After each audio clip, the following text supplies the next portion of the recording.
Pizza delivery drivers of Reddit, what was the most faked up place you've ever stopped at?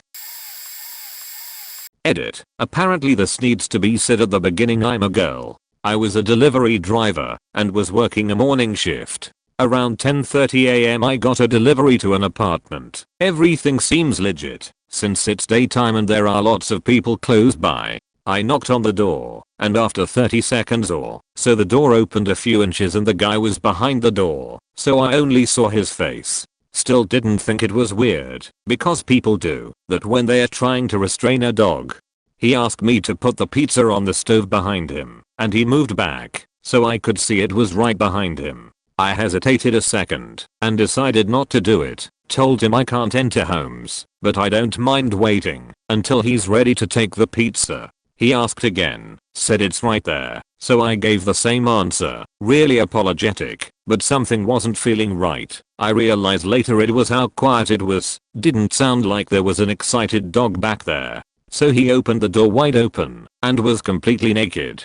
And this guy was at least 60 years old and like 6 feet tall. I tried to hand him the pizza and gave him the total, averting my eyes the whole time. He wouldn't give me the money. He kept asking me to repeat the total and moved into my line of vision. I just took a step back and looked straight up. Eventually he gave me $25 and I told everyone at the store, and for an $8 tip and a chance to deck the guy, all the boys that worked there hoped he would order again. The next day he did. When the driver got back he said he had to wait at least 2 minutes, and when the guy answered he was only wearing sweatpants, so he was sure he would do it again to a girl driver, so the guy got blacklisted. I'm copying from a post I made over on r/less from Thupizagai, so I apologize if my formatting is bad, but here's my pizza delivery story. One night I have a delivery to a pretty rural area. A lot of my deliveries are to rural areas, so no big deal. But tonight it's drizzling and especially dark, so I'm having trouble finding the address of the house I'm looking for. So I roll down the passenger window and use my really faking bright flashlight, pointing it at mailboxes/trees/posts/anything that somebody might have their address on at the end of their driveway. So I'm driving along at like 5 miles an hour pointing my flashlight when the beam catches a guy wearing a black hoodie at the end of an obviously long gravel road staring directly at me. More of a glare at me, really. But whatever, could just be on the phone or something. Then it gets weirder. I finally find the address I'm looking for and pull into the drive and hop out of the car. That's when I get the sinking feeling. No cars, no house light, boarded up windows. If you've ever been a delivery person, you know that this is a time to go there because you're about to get robbed. Right as I'm about to jump in, throw the car into reverse and note the fuck out of there, I see a man walking across the empty field adjacent to the property towards me. Fuck. Now I'm a pretty burly, bearded dude, so I don't worry a whole lot on deliveries, but this scared the shit out of me. When he gets closer, I see him very obviously tucking something into his waistband, what I can only assume was a gun. He then says in a thick, menacing southern accent, "I thought you was the law, I guess," because of how I was scanning the addresses. I meekly point to my car topper and the pizza in my hand and he says in the nicest voice you've ever heard, "Oh, great. Thank you so much. Have a great night." Pays me and proceeds to walk back through the open field in the direction of no buildings, in the rain, with his pizza. For the rest, if my shift I couldn't stop whispering what the fuck. Strangest thing that's ever happened to me. Edit. Thanks for the double silver, kind strangers. For those of you asking how much he tipped, this was a while ago, so I don't remember exactly how much, but I think it was around $5, so pretty decent. I delivered subs, but one of our regular clients was an old lady in a nursing home who thought it was 1940s or something. She was super nice, but nobody would deliver to her because she would only tip you like 25 cents because again, she was living way in the past. But I loved to sit and talk with her, so I always volunteered to do it. The nurses would pay the tip if they saw me, but usually I only got a quarter. Her delusional state was heartbreaking. She was for the most part lucid aside from not realizing what year it was. She'd give me hair/makeup tips, loved to talk about men, and always told me stories about her husband, but seemed unsure of where he was because she never mentioned him dying or if he visits. Editing for those who seem to be convinced that either me or her is lying. She didn't pay for the food. She obviously had dementia. The nurses called the order in, we had the card info, and we sent the order. If the delivery person didn't run into a nurse or find one to let them know the delivery was made, we didn't get a tip. She wasn't scamming us out of our tip. She was mentally unsound. The nurses even warned me upon meeting her that she will probably think she's way back in time and to find them for the tip. Usually I didn't run into them, and I felt bad hunting one down to ask for money when the old lady thought she had already tipped me. I don't know what kind of world you live in, but in the real one, not everyone is out to get you. First time to a huge mansion that was renowned for big tips, where you had to go around the back to a gate leading to the pool patio.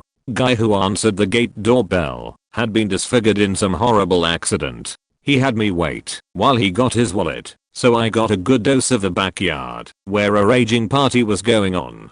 Coke being snorted, craziness in the pool, booze bottles everywhere, and it was like midday on a Wednesday. Guy finally comes back, addresses me by name, no name tag, and says, "You don't remember me, do you?" Knowing that I'd remember those injuries, I realized he must know me from before he got hurt, and I stammered out a weak "No, I don't."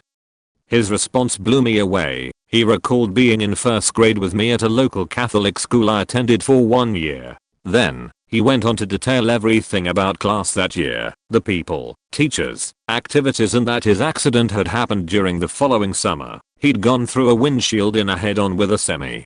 I delivered there a few more times and hung out chatting with him as long as I could. It slowly became clear that the party crowd was just using him for his money. That was faked up enough, but what I also eventually realized was that he was stuck in that last normal year he'd lived, and 20 years later, had moved back. He'd moved away because his parents died or were severely injured in the accident as soon as he was old enough to access the accident settlement. And the money was going up that crowd's nose pretty fast. I had no idea how to help him, or even if he wanted help, and eventually started letting other drivers take that run. Never saw him again, even though it's a small town. Eventually he stopped ordering pizza, and then I left for a job elsewhere, but would pass by his house when visiting, while my parents still lived there. Fewer and fewer cars were parked out front every time I went by, and the house slowly became overgrown with ivy faked up. Edit. Thanks for the gold. Reading through comments now. Thank you for those too, friends. Realizing how sad this makes me. Thanks for letting me share. Drove for a bit when things were rough. Day driving on weekdays meant there were only 2 of us, and we got mostly the business park lunches and the SAHM pool parties, and the latchkey kids after school snacks. There was some interesting stuff we ran into. Brothels ran out of apartments, drug dens out of high-end hotels, but for the most part it was seniors answering the door in boxes, or tossing flyers on doors, or dealing with snotty brats. There was this one house, though, that made my heart stop every time it came up, which was thankfully rare. Call it instinct or energy, or whatever. I hated that house. And because there was only 2 of us, and I was 20 years younger than the other guy, it was usually me. It was the only house on a single lane road. To give you an idea of the dissonance here, the major road this little road was off of house to new McMansion development within 1 mile, and a sleepy little 1950 style cookie cutter suburbia development a mile in the other direction. It'd be real easy to mistake this road for an access road, especially with how heavily overgrown that area had become. Once you got on this little road, the first 20 feet or so seemed absolutely normal. It's after you turned the bend and the road turned to gravel that things went batshit. We're talking the road lined with construction worker and Smokey the Bear cutouts wrapped in barbed wire and holding model rifles. Naked store mannequins covered in paintball splatter with BB guns tied to their hands and pointed at the road. Signs every 5 or 10 feet: no trespassing, private property, CCTV recording in progress, you are being watched, no sheet Sherlock, you aren't hiding the cameras. This continued for the next mile, while I wondered if I should be calling my fiance and telling him I loved him, grateful that it was bright and sunny out. So I get to the gate and call the customer, which was the most normal part of this. Tell him I'm outside, only be told to not approach the house under any circumstances, and do not leave the vicinity of my car. Okay, dude. You know what? I'm intimidated. I'm a 24-year-old woman a mile into the woods at some psycho's house fought with crap reception on my phone just trying to deliver a pizza. So, I get out of my car, take out the pizza bag, and lean against the side of my car and hope that I'm not making the nightly news. Out walks a guy who, I shit you not, is dressed like he walked off a mob film set, takes his pizza and wings, tips me $5, and instructs me how to turn my car around. Would rather take the strippers 100 times over that house. A few years ago, I delivered to a house where the whole family was out front when I arrived. There was also a husky puppy who got into something in the grass. The wife's response was to shake and cuss at it. I put on a joking voice and said, "Hey, you can't shake it out of the pup." And the husband did some flex on me by saying, "Thanks, you deliver pizzas and stiff me." I didn't tell anyone at work, and that night, around 2 AM, I went back to the neighborhood, parked a little block away by a patch of woods, and to their backyard fence. Like I was thinking, it was left out back overnight, and this pup is just a couple months old. So I slipped through a gap, because I can literally slide through any space as wide as my head, unhooked the puppy now waiting at the end of his tether in the yard, and got the fuck out silently. I gave the puppy to a friend, because she and her husband are unbelievably good people, and he's been such an amazing dog. His name is Chico. The family either didn't care, or thought the pup got loose or something, because I never heard from them at the store. Maybe it was wrong of me, but I couldn't get the memory of her shaking and yelling at that pup, and I guess the story my parents told us of when they rescue stole a dog put it all together. Edit. Wow, I've never been awarded anything in my years here. Thank you for your kindness. I'd also like to tell you all that you should think harder than I do before doing stuff like this, because just because something is right doesn't mean the law is on your side or can prevent you from getting shot. I've a bad habit of not letting injustices go, and sometimes all it leads to is a concussion and emergency clinic bill. Drove 4 Domino's in college and had to deliver to a house in a bad part of town. There were no lights on at all outside, and the grass looked like it hadn't been cut in months. I have to use my phone flashlight to find my way to the door. I knock and this elderly woman answers wearing nothing but an oversized t-shirt. She had one eye that was good and one that was completely glazed over. She never said a word and kept eye contact with me the entire time that she fumbled through her wallet to give me exact change. Ugh. Meanwhile inside there is a very large man and a little kid. They were both only wearing boxers and the kid kept trying to run up to help the woman with the sodas and pizza and the guy kept yelling to sit his ass down. All the while this woman is silent and staring into my soul. I wish I could say it was a one-time deal, but no. I delivered there a few more times after that, and it was the exact same drill every time. Just felt like something from the Twilight Zone. Edit. About the whole calling the CPS issue, it honestly didn't cross my mind, because all I saw is what I stated. Neither the woman nor the child had any sort of bruises, cuts, or markings to show there was physical abuse. The woman's eye seemed like it had been that way for a while, and it didn't strike me as a possible abuse injury at the time. I was an exhausted college student working the closing shift, and I was just trying to get in and get out so I could make more deliveries. The comments here did open my eyes to look more carefully at situations like this and to learn more about the CPS. Thanks everyone. At the mouth of Provo Canyon on the way down from Sundance and Heber City, Utah, there was a compound that housed a school for teenagers who rebelled. We are talking kids that screwed up, and their Mormon parents sent them from all over the country to this hard-nosed place to fix them. I'd have to deliver there about once a month. Parents would feel guilty and send their kid a pizza, paid for with a credit card. The kids, hating their parents, would often put like a $50 tip onto a $15 pizza. This was from 1997 to 2002 when I worked there. After a while, the store manager made it a rule that any tip had to be okayed by the parents placing the order because he'd gotten too many irate parents about their kids' smart ass tip amounts. Anyhow, you had to get bussed into the main room through the set of double security doors. The guys that worked there were all like 6 feet 2 inches and 250 and ripped. One time, I go in with like 10 pizzas for the entire group, and one of the guys says, "All of you get back away from the door." He looks at me and tells me to move toward the door. The hair on the back of my neck stands up. All of a sudden, like 3 of the kids attack this dude, and they screwed up.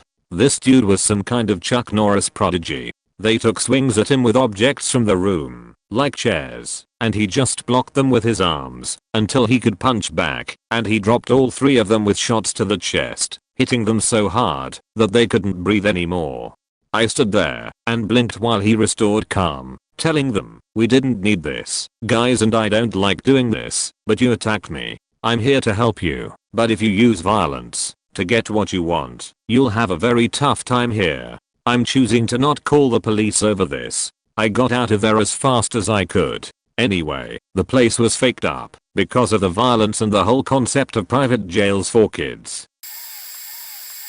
Delivered pizza for about 2 months. I got an address I have never even heard of. It was beyond town and more up a hill. Never been here, and my GPS ain't making sense. House on the right, but all I see is a mailbox and big tree. I had to turn my car sideways of the road to high beam what was behind the tree. I see a small house, pretty sure it was a 1-bedroom. Thought to myself, carrying too large, why would a tree be in front of the house? Anyways, I knocked on the door and a nice blonde lady opened it. Told her I have her pizza. She told me to put the 2 pizza on a small counter while she gets change. It was like a small table counter where you can put your keys when you walk in the house. I thought to myself, it is only 3 feet away, maximum. Plus the door is wide open. So as I came in, I put the 2 large pizza on the counter. As I put the pizza on the counter, I saw the lady looking in her purse for change. Nothing to it as I watch her get money. Suddenly the door slams behind me. A child, maybe around 2 or 3 years old, was in front of the door. All I remember, the back of my hair stood up as this little boy was looking at me with an eye patch. I can remember my hair standing up, but my butt cheek was tightening, like pulsing. Then touched my shoulder and said he had pink eye. Okay. Pat the kid in the head and left. As I was leaving, my car scraped the sidewalk, but I got a $6 tip. I delivered pizza during 10 years of college, not a doctor. This might be too late to the party, but whatever. Here are a couple. I delivered 4 large pizzas to an apartment complex. The person that ordered gave us the door code so we could just enter the building. I had never delivered to this address before, so I just walked up to the door and knocked as per usual. I just heard a muffled voice from inside the apartment say, "Come in, the door's unlocked." Normally I would never go into someone's house, but it sounded like an old lady, so I entered. What I found inside was equal parts shocking and sad. The woman was lying back in a recliner in the living room. It looked as though her body had fused with the fabric due to not moving for days at a time. If it wasn't apparent to me by the piles of empty soda bottles, takeout containers, and pizza boxes that this woman was probably unable to get out of her recliner, the acrid smell that hit your face as you entered would have made it obvious. She had me place the boxes of pizza on the armrest of the recliner. She also said that she had never seen me before, and it was usually one of the other drivers that delivered her food. I was new to that store, so I had no idea what to expect there. She signed the card receipt, and before I left, I asked if there was anything else I could do to help, and she said that she dropped her phone after she made the call and asked if I could get it for her. I picked it up out of some nearby trash and gave it to her. As I left, I understood why she gave us her door code, because there was no way she was getting up to buzz me in. Here's another one that I still remember 10 plus years later. There was an elderly woman that ordered 4 medium pizzas and 5 or 6 2 liters of Pepsi every Friday. All the drivers fought over her order because she always tipped $5 to $10 and it was super close to the store. She wasn't overweight or anything, so best we figured is she was old and just didn't want to lug all that soda home from the store. It was fairly common for elderly folks to order a bunch of pizza at once and just eat it over a few days. One day I show up with all the food, and she had a distressed look on her face. She said, "I hate to trouble you, but can you come in for a second?" As I mentioned before, we really weren't supposed to go into people's homes, but she was familiar and super old. She continued. My husband, he is on the floor. Holy shit. I didn't even know her husband was alive. I had never seen him before, and I had delivered there like 10 to 15 times. My heart instantly started racing. Fuck me. I'm going to literally see a dead body right now. What the fuck? I say okay, sure, and I walk inside. Just to the left of the entryway, there is an elderly man slumped over in front of an automatic lifting recliner. She proceeds to say my husband slipped out of his chair trying to get up and fell onto the floor. Can you help him back up into the chair? At that moment I saw him sort of shift, so I knew he wasn't dead. A wave of relief washed over me, but at the same time I was thinking to myself how the hell I would get this guy back into his chair. I could tell he was a stout guy at one point, but was withered due to age. I sort of squatted down and pushed his back forward so I could get behind him. I put my arms under his armpits and joined my hands at his chest. The sounds, goddamn. As I began to lift he just started gasping and wheezing, and it sounded like I was literally squeezing the soul out of his body. I hesitated at first for fear of injuring him, but realized there was no way I was going to lift him any other way, so I just heaved and got him back up into his chair. I asked the man if he was okay and he just looked at me. The woman paid and tipped me $15 and I was headed for the door. As I was about to exit, the old man said whoever said these are your golden years is full of shit. That was literally the only thing that guy said. I sat in my car for a minute, just sort of bewildered at what just happened. I felt so bad and was still concerned. I had their phone number from the receipt and I called them on the way back to the store to ask the woman if he would be okay and if I needed to call an ambulance. She said, oh no honey, he will be alright. And that was that. Those were probably the most memorable, but delivering pizza in a college town got kinda crazy with the hijinks. Once I auctioned off someone else's pizza to a crowd of drunks at bar close outside the apartment complex I was delivering to. I just told my manager the person came up and said they ordered it. I paid for the pizza and pocketed the other $30. We just redelivered another pizza to the correct guy. I only ever got nude women a couple times, one fully nude and one flasher. A cougar did invite me into her apartment once with some shitty R&B playing in the background. I declined. I'd get tipped with joints and blunts fairly regularly, all of which you would expect in a college town. I've got a few good ones from my time spent serving our lovely streets in America delivering. Let's see here. One of my first deliveries I had to deliver to a bunch of brand new apartment complexes. Super nice, super expensive.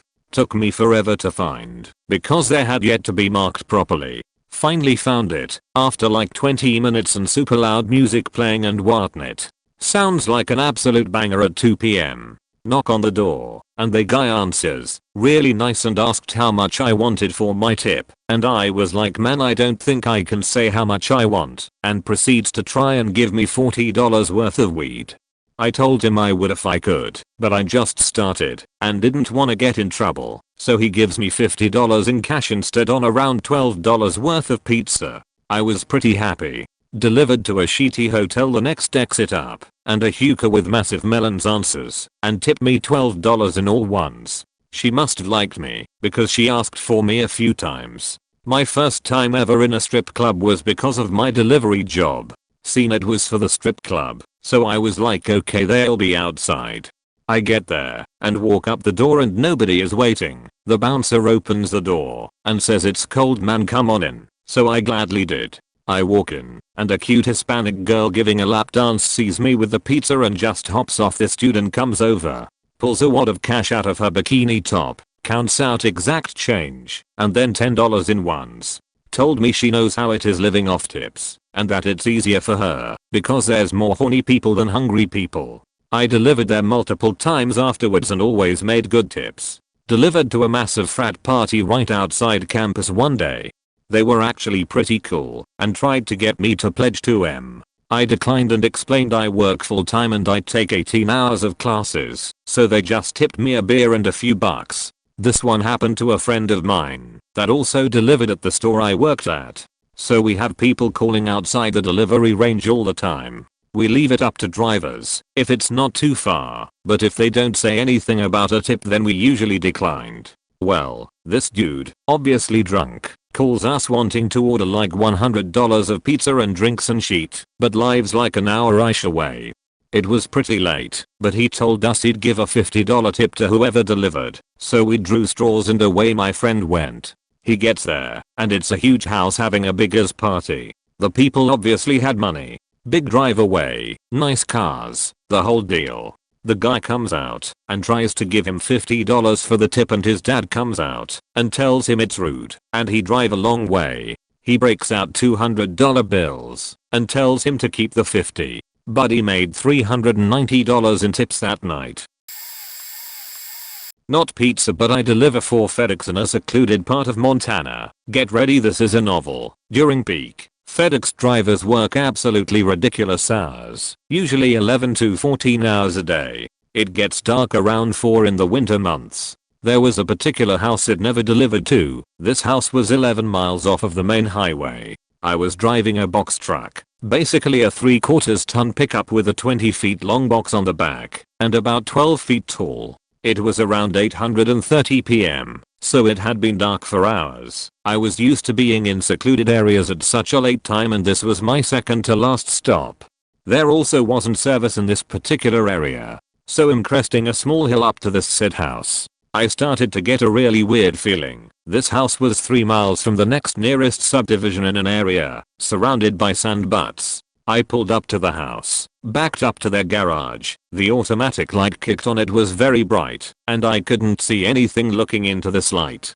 I continued on like any other stop, hopped in back of my box truck, found the package, and just as I was going to close the door and hop out, I should add that there is a door to access the box part of the truck right behind the driver's seat, but it's been welded shut, because usually I have too many packages to even open it, so I'm forced to exit the vehicle and walk around back to access packages. I see a figure standing just below the automatic garage light. The package I had was very light and small. This figure wasn't there when it backed up and got out. The wind was blowing, and the people had wind chimes on their porch. It was a noisy night. I said hey there, like I do to anyone. No reply. At this point I'm exiting the vehicle and getting ready to hand the package to this figure, who at this point is no more than 12 feet away. As I turned around from closing and latching my cargo door, the figure was distinguishable as a middle-aged man with a long grey beard and tattoos on his face. Very scary looking individual. The guy never said a damn word to me. He grabbed the package from me with a straight face, flexing his jaw. I uneasily said, "Have a good night, man." I turned and walked to the driver door. I always make sure to prepare my vehicle to exit the property because sometimes there are mean as dogs, and I haul ass. As I got in my vehicle, I can still hear the wind chimes and the tree leaves rustling. I looked back in my mirror after closing my door and locking it. The automatic light turned off and the guy slowly disappeared into the darkness off the alley between his house and garage. There were no lights other than a red heat lamp in what appeared to be a chicken coop. I swear to you, I've never felt so uneasy. This man was evil, I could just feel it. I couldn't find anything on the guy the next day at the hub. There wasn't even a name on the package, only the address. I've never delivered there since, and I know it might not sound that scary, but after that I refuse to go out of neighborhoods and subdivisions after dark.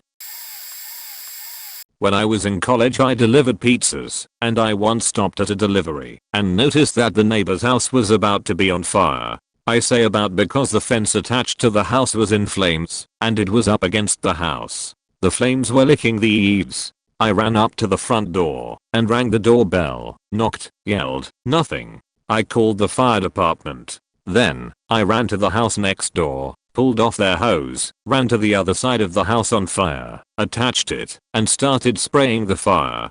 I had most of it out when the fire department arrived, and they finished the job. As they were spraying it down, a 20-year-old girl comes out of the house with two 13 over 14-year-old girls. Apparently, the 20-year-old was babysitting the younger ones and was scared to open the door. Earlier that night, the two younger girls had broken up with their boyfriends and, with the babysitter's help, set fire to pictures of their ex-boyfriends and threw them in the trash can outside. The trash can just happened to be up against the wood fence that was up against the house. I delivered the pizza next door and went on with my shift. A week later, their parents stopped by the store looking for me and gave me a $50 gift card to a local mall to say thank you for saving their kids from a fiery inferno of death. The babysitter got fired. Ha. I used to drive for Papa John's. I have several stories. So one day I ended up with this delivery on the evening shift, and it was after the dinner rush as far as I can recall. So things were quieter, and not as many people were out and about, or on the roads. The customer lived kind of deep in this rundown neighborhood full of single-story houses, and when I arrived literally every single light on the house was off. I walked up to the door, figuring that I might as well ring the bell, since they ordered it. After all, maybe they were waiting on it anyway, right? Ring. Nothing. I waited a bit. Ring. Nothing. At this point I figure they aren't there or are asleep. So I walk away from the door and was about to call my boss to relay that I might have to bring the pizza back when almost silently the front door opens up. It's literally so dark inside it's like a scene from a horror movie where you can't see anything at all. Two pale, stringy looking guys come out of the darkness without saying much of anything and pay me in cash for the pizza, then take it and quietly move back into the dark without ever turning on the lights. I left pretty quickly as it freaked me out. Was I in any danger? I doubt it. But those guys were really creepy. Another time, I had to deliver to this really crappy rundown extended stay motel that I always hated going to because it was literally the most dangerous place we delivered to. It was very late, around 10 PM or 12 AM. I got out of my car, got the pizza from the trunk, and as I began to walk across the parking lot to the guy's room, I see that down at the far end of the parking lot are a very large crowd of people. From what I could tell, they looked like a gang or just a lot of rough people hanging around. I became nervous. After I gave the guy his pizza, I took my empty pizza bag and was walking back when I looked left, and they were all, keep in mind this was a crowd of 30 or so people, walking toward my direction. Not a single one of them was walking anywhere else. I very quickly cranked the car and got out of there before I had a chance to figure out what was going on or if they were coming for me specifically. Finally, I delivered to this old guy in the same rundown neighborhood as the first story. I'd had his house before I believe, and his deranged looking son was the one who usually answered the door. But this time I got Pops, and I'll never forget it. He opened the door shirtless, and I was immediately greeted with what looked like a surgical scar. Not too bad, right? It was infested with what looked like warts or skin growths. I don't mean a few either. It was absolutely covered in them, to such a point where I can't think about it without getting sick. They were pale looking, but the color of rolled snot. It reminded me of the way sea life latches onto other creatures and grows. It was pretty scarring. He paid in cash, and I left as quickly as I could. I remember immediately hitting the hand sanitizer in my car and practically bathing in it. Other than those, we had a few weirdos, but nothing too serious. There was a guy we delivered to whose nickname was Captain Underpants, because he always answered the door in his underwear. Gross, but nothing that would mess you up. It was an interesting job, lol. Edit. Remembered another one. So we had this massive sprawling apartment complex that we often had to deliver to, and all the drivers hated it. It had multiple apartment buildings with the same numbers, so it was awful to navigate through, but otherwise new and rather nice. One day, I got this delivery to a guy way in the back of the complex who we'll call Mr. White. I make my way back there, and as I climb up the stairs I hear this muffled sound coming from his room. I knock, and Mr. White opens the door looking like Mr. Rogers. He had a sweater and everything. But as he's paying for the pizza, I keep hearing muffled, gagged sounding female screaming coming from inside his apartment. It did not sound like a TV. It sounded like a person. But this guy just kept on smiling as he paid, acting like nothing was wrong, and not even trying to explain it away as a TV or anything. The dude was chill as ice. He finished paying and took the pizza, and I walked back down kind of wigging out over what I just heard. I couldn't be sure it was someone, but I hated to do nothing and someone died because of it. I called my boss on the way back, and he advised I call the police immediately. So I did. They took my name, but I never heard anything about what happened or if the guy was actually doing anything to someone in there. But regardless, it freaked me out. Either I called the cops on an innocent customer or I saved someone from a psychopath. I still think about that night to this day. I used to deliver pizzas, but I also delivered appliances. The worst delivery that I've ever had was a refrigerator to a rental. The delivery of the new fridge went well, and the rental was a decent place in the country. When we were done, the customer says, "Okay, time for the next part, moving this old fridge to my place." Me and my coworker were both puzzled by this, as this wasn't in our instructions or on the bill. A call to the salesman confirmed that it was agreed that we would do this. So, we followed her to her place, which is about 5 miles away. When we get there, we see a farmhouse and a trailer house surrounded by chain link fence. Inside the fence was about 10 dogs of various sizes and breeds roaming and barking. The customer then tells us that the old fridge will be going into her cat house, meaning the trailer. We head on over to the trailer while being followed by her barking and yipping dog pack and go into the cat house.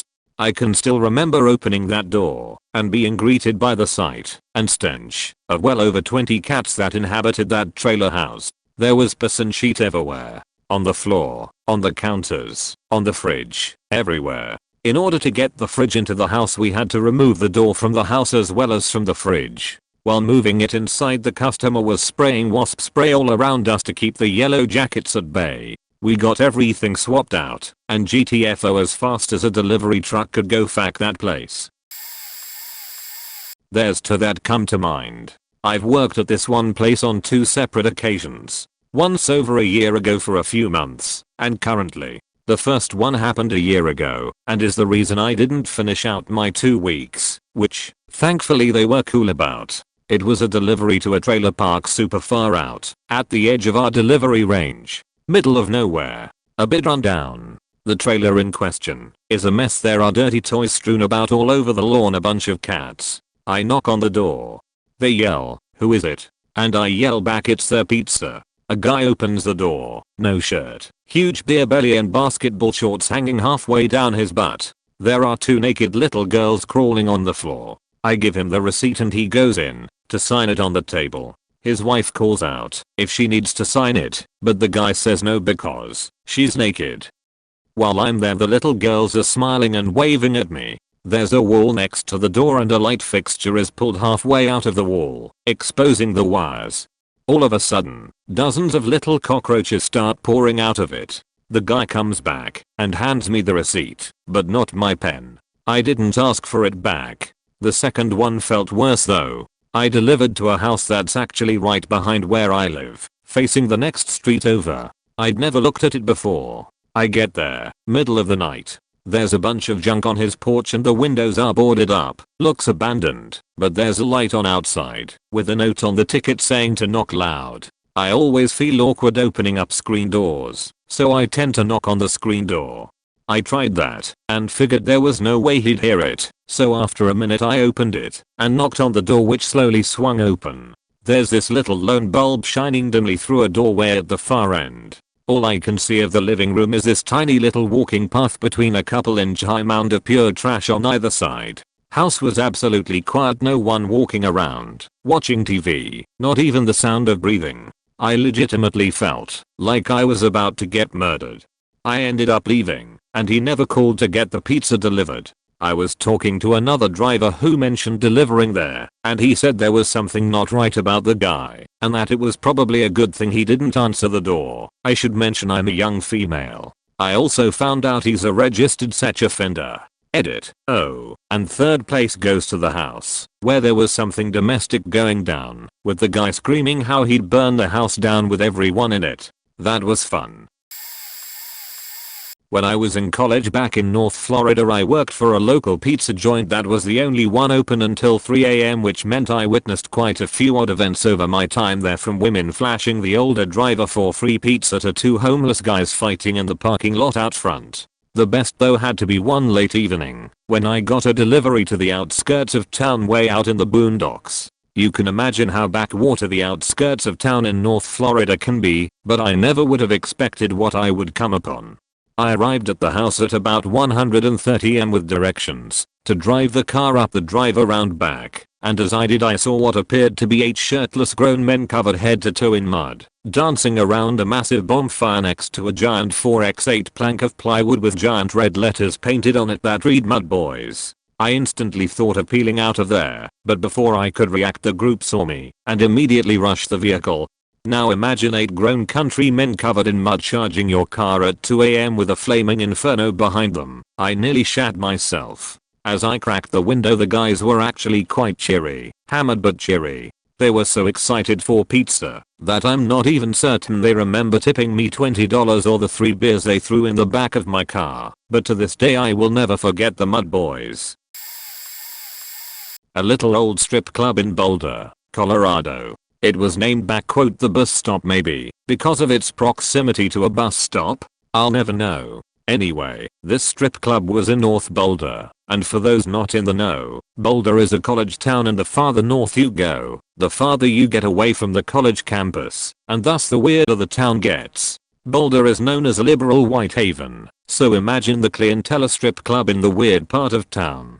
Now, at the time, I didn't work for a pizza delivery place per se, but rather a now closed calzone delivery place. Our food wasn't particularly bad, but was definitely a late night, I'm drunk, and need greasy, fatty, dairy heavy food type place. These strippers would order meatball calzones, supreme calzones, 3 meat calzones. What I'm getting at is this is not food you want in your system when you're stripping. Every time I delivered food there I died a little inside, imaging some poor unsuspecting strip club patron getting the old brown eye in his face and getting a little more than they expected.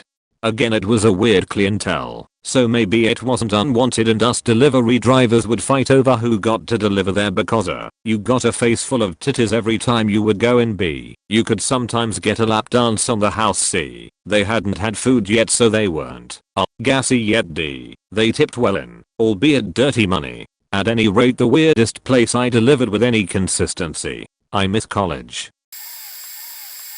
I almost got robbed. Every spidey sense in me was screaming. Out of area delivery to a Motel 6 scantily clad lady. Now let me set this up for you and explain why all my senses were on high alert to duty. A normal 2-bed hotel room, entry foyer with closet left and bathroom right, then main room. All the lights were out and the room was blacked out. This really got my juices going. I mean, then went all in. One light over a chair in the foyer room. Blacked out windows all sealed up, even the alarm clock was covered or unplugged. You can normally see the red or green glow of the typical alarm clocks. Someone went to great lengths to black that room. I could hear breathing initially, and it was not the little woman I was looking at in her bra and panties. Thought it was my imagination, but I had a source. Other side of wall of bathroom, and the blackout really set it off. She asked if I could put the pizza on the chair. I instantly noped on that. I lied and said, I'm armed, you can pay me and take this pizza, or I can shoot the guy you have standing on the other side of that wall ready to jump me. Gamble. She paid. I left as fast as I could. I alerted the front desk, though I doubt they did anything.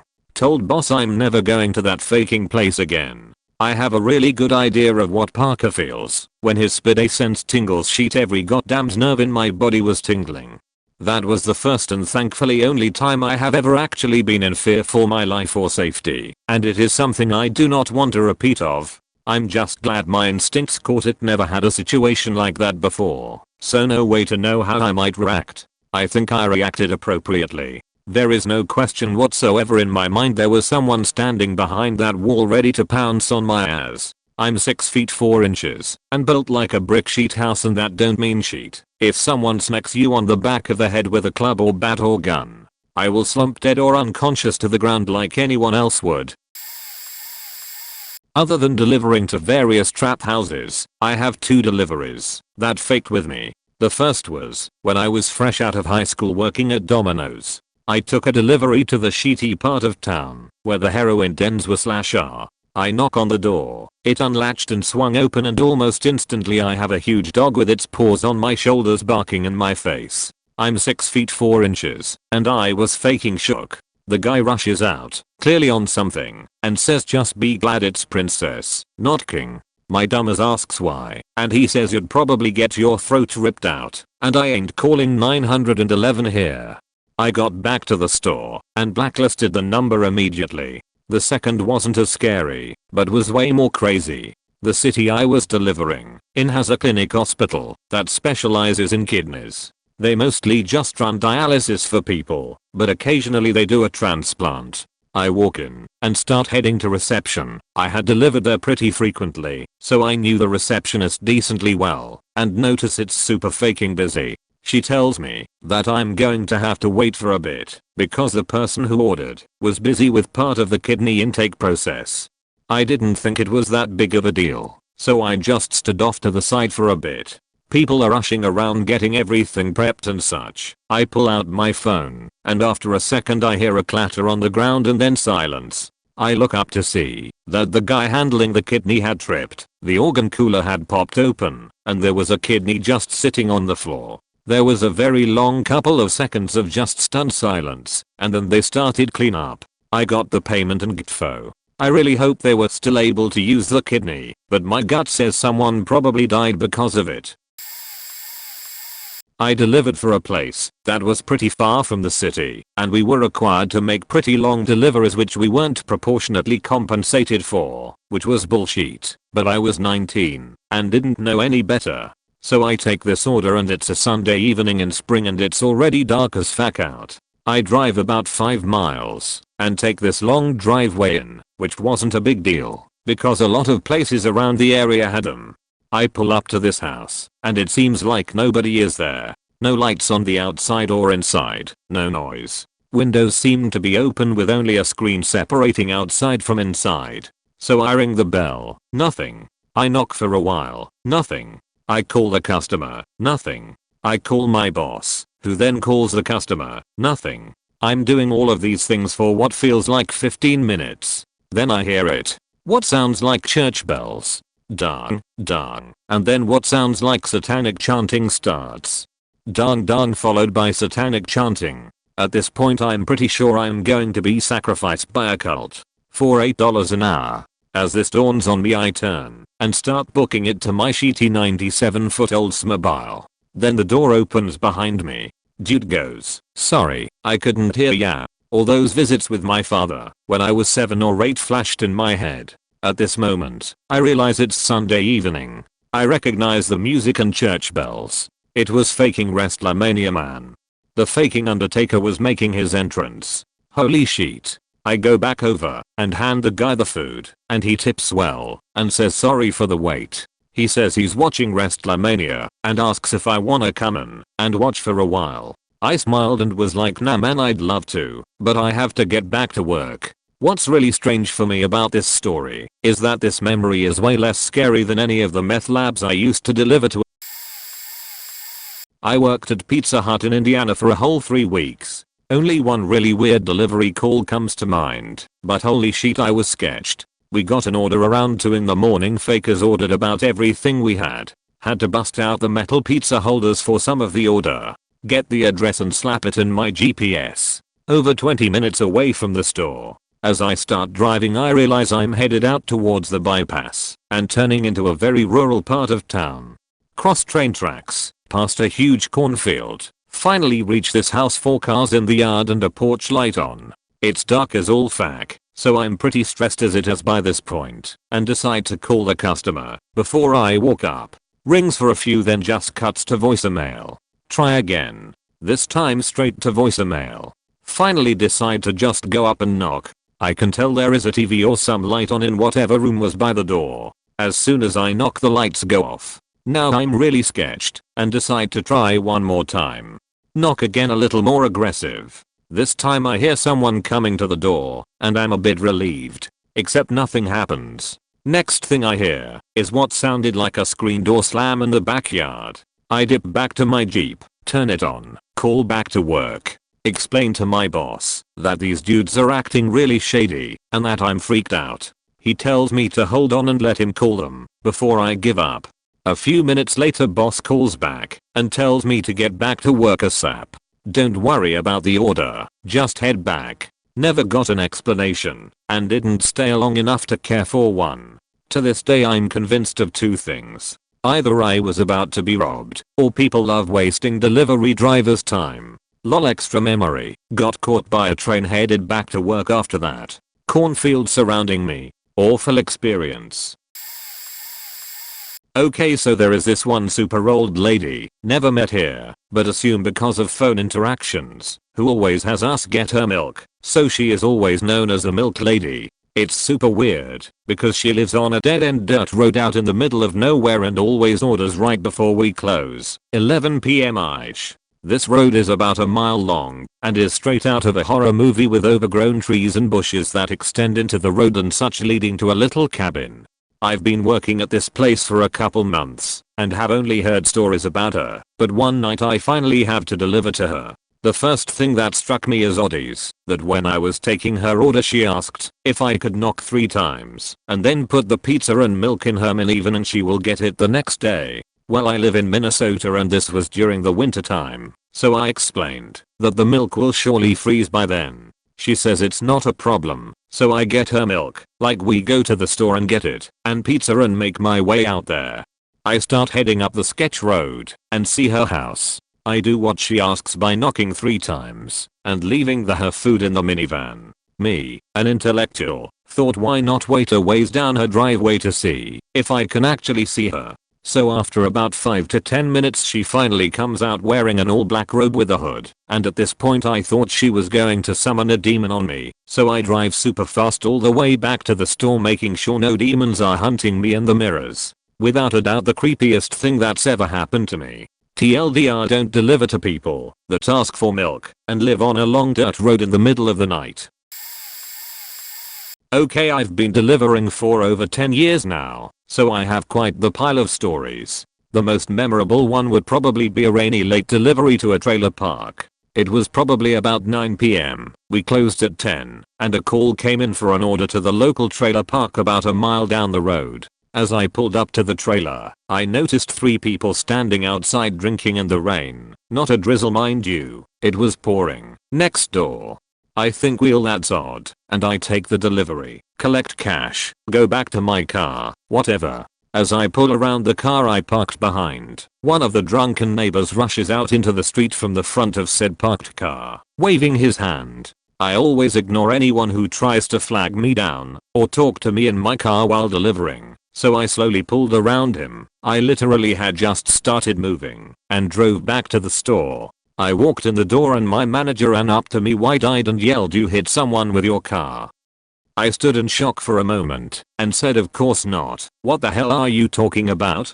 He proceeded to tell me about the drunken man who had run into the street. He called and said that I was driving 40 miles per hour through the trailer park and he tried to flag me down because he wanted to order a pizza and I clipped him with my mirror. As a result of this attack on him, he wanted a free pizza or he was going to call the police on me. I told my manager he was full of shit and explained everything that happened.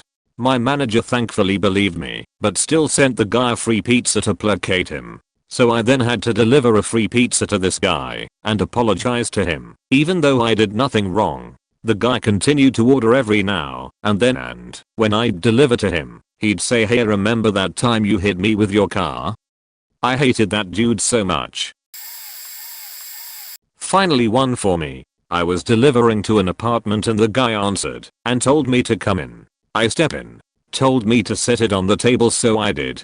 Guy said, "I don't have any cash to tip, but you can hit that pipe if you want to." Now I had quit smoking weed about 5 months prior, but always told myself if anyone offered me I would accept, no exceptions. So I pick up the pipe and take a big hit. As I exhale I'm looking around the apartment and see a huge pit bull head sticking out from under a blanket on the couch.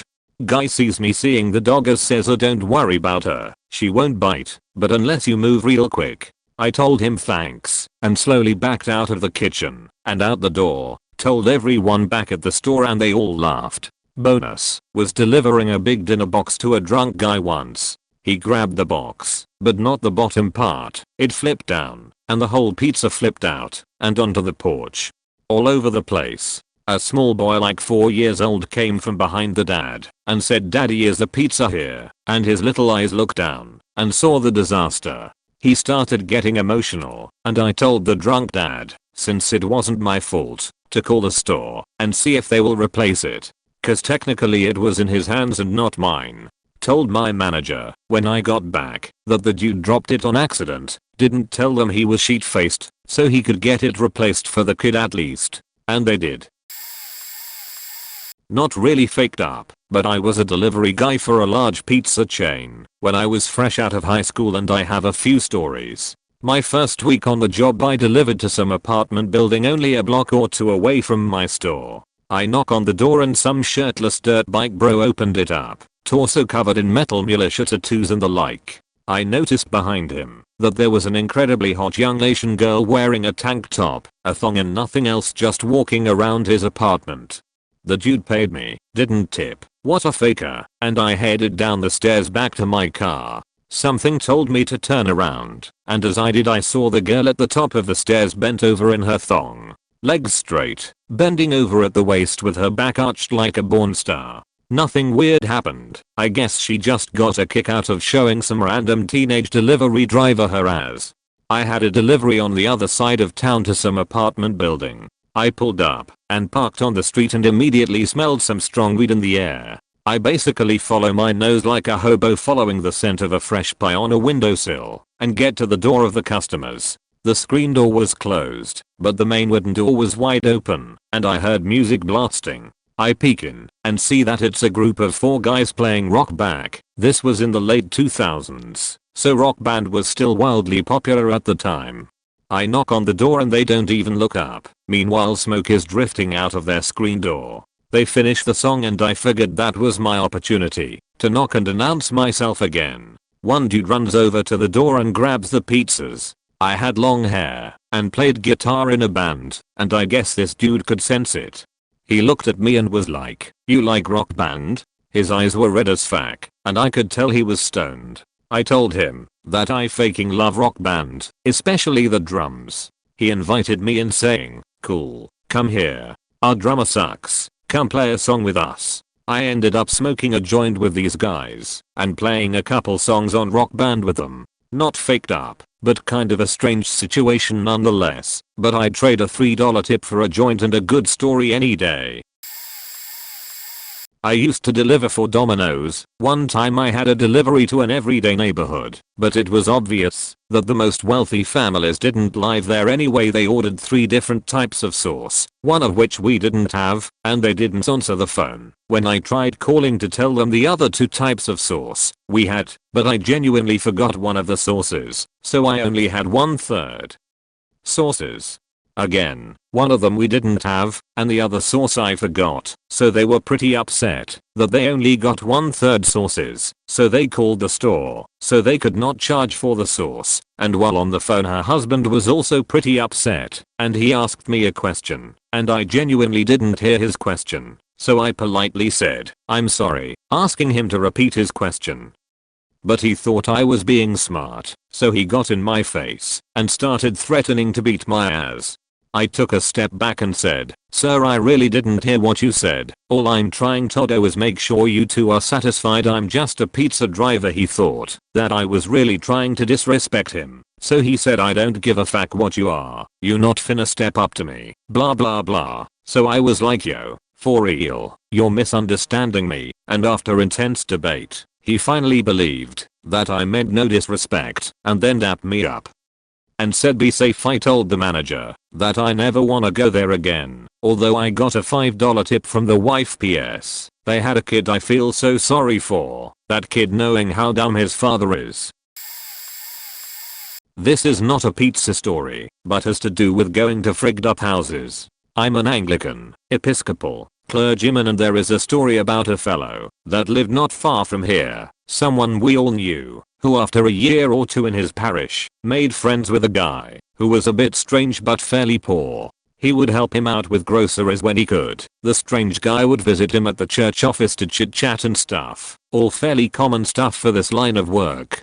Anyway, one day the guy calls and asks if the priest could pick up some basic groceries for him, since he wasn't feeling well.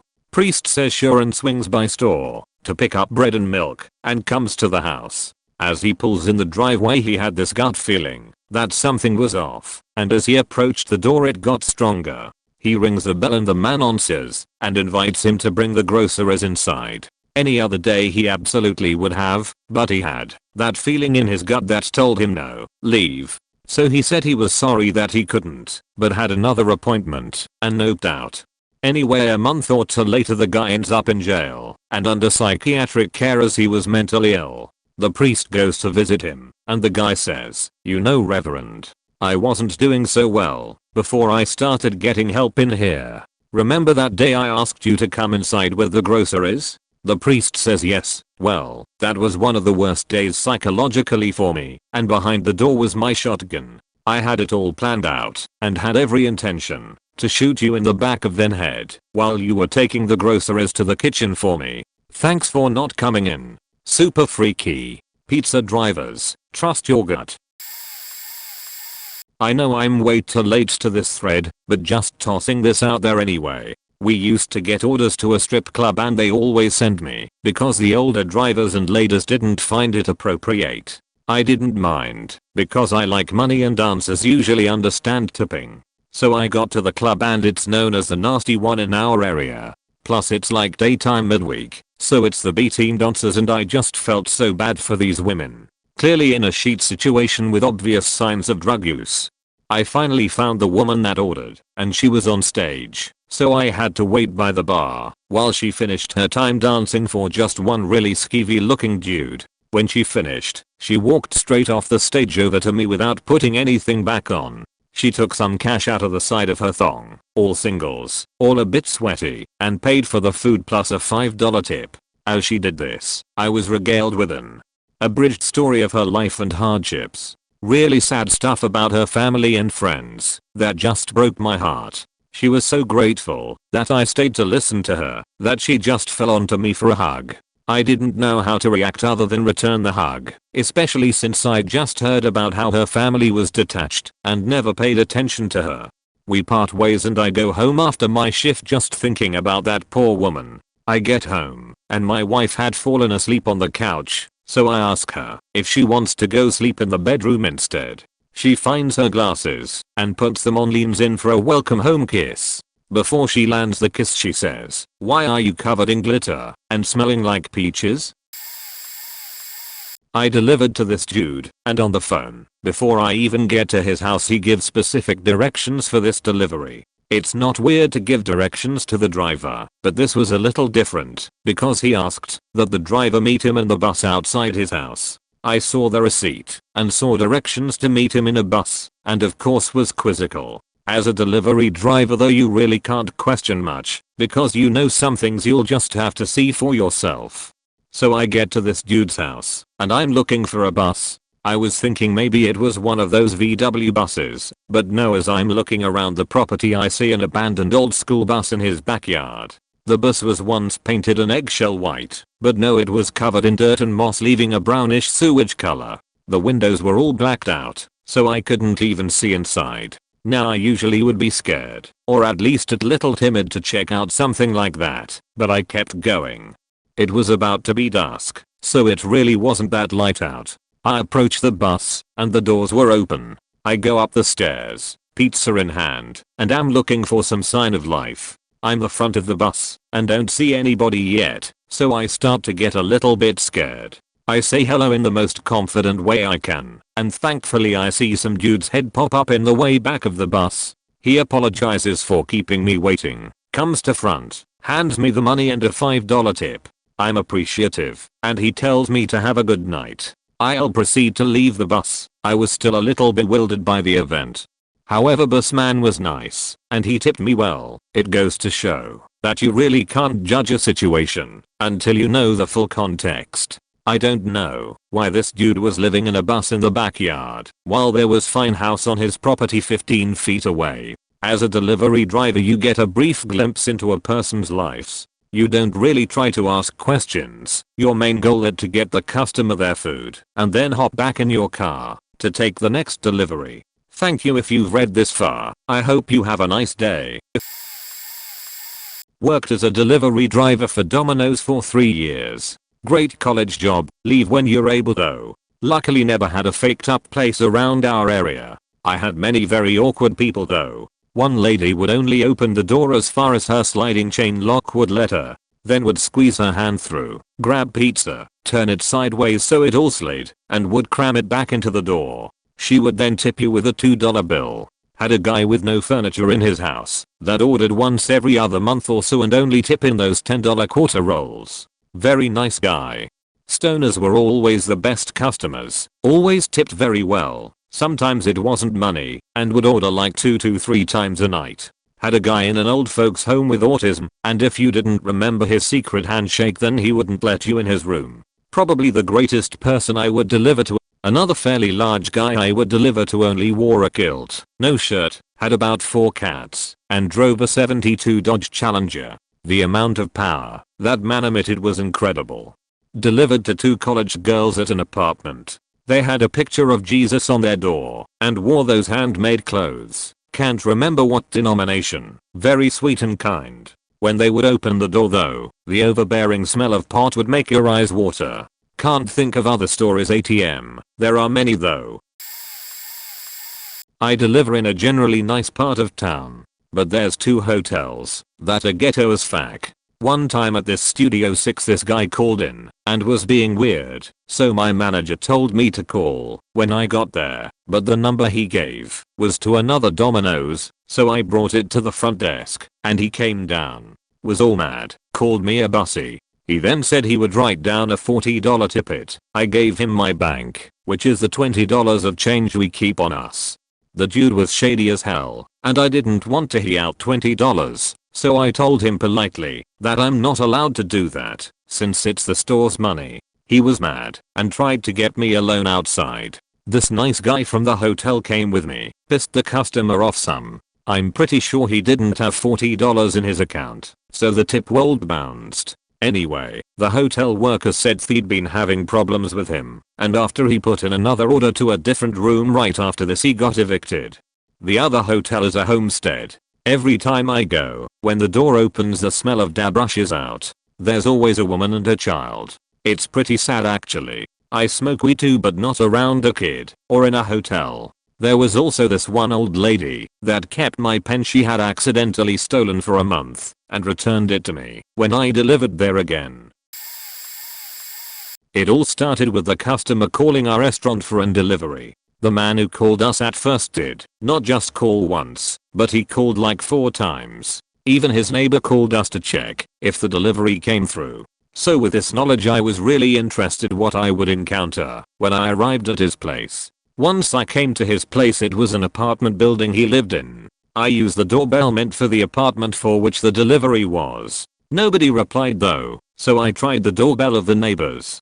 Luckily they did reply, and they let me in. Once I arrived at the apartment, where I was meant to go, the door was wide open. I tried to yell with the intention somebody came to the door, without success. All this time I was carrying the delivery and I just wanted to get rid of it, so I decided to go into the apartment. The first thing I noticed was the intense alcohol smell which I could smell throughout the whole apartment. I checked all the chambers, and when I arrived at the living room, of course the last room I checked, I saw this dude knocked out in front of his couch. I tried to wake him up, but he was so drunk that he couldn't even move or pay on his own. At this point I was determined to finish my delivery and get the money. I just took his wallet to get the money I needed for the delivery, dropped the order on his table and shut the door behind me. Before I left I asked him if I could help him get up, but he said I'm fine. Pretty sure he wasn't. I think this was the most weird delivery I've ever done. At the end of the day my colleagues and I had a good laugh about it. Note, not a native speaker. Sorry for my bad English.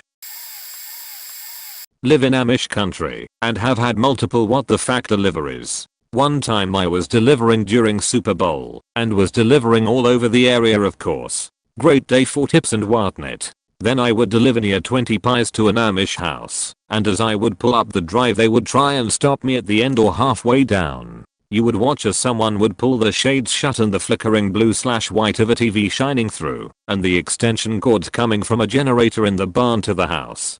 This was at every Amish house. So it is my last delivery of the day and this little old Amish lady and her grandson, 8 years looking, stopped me at the end of their 100-yard drive. Someone closing the blinds, and I step out with about 15 pies. I begin to exchange money with the boy and count it out. Amish shorted you quite often. While counting out the money I ask just out loud, so who's winning? The boy shouts out, the Steelers are winning.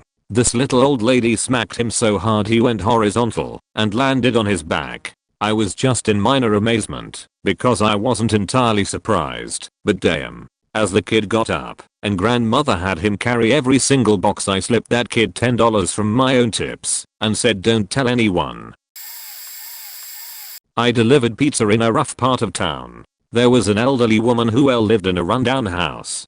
Plywood door almost off the hinges, broken boarded up windows, grass 2 feet tall, overgrown bushes. She was almost blind and almost deaf. She would call once every couple of weeks and order the cheapest thing on the menu. When you got there she would have the driver do something for her that she couldn't, like dialing a phone number from a piece of paper she couldn't read.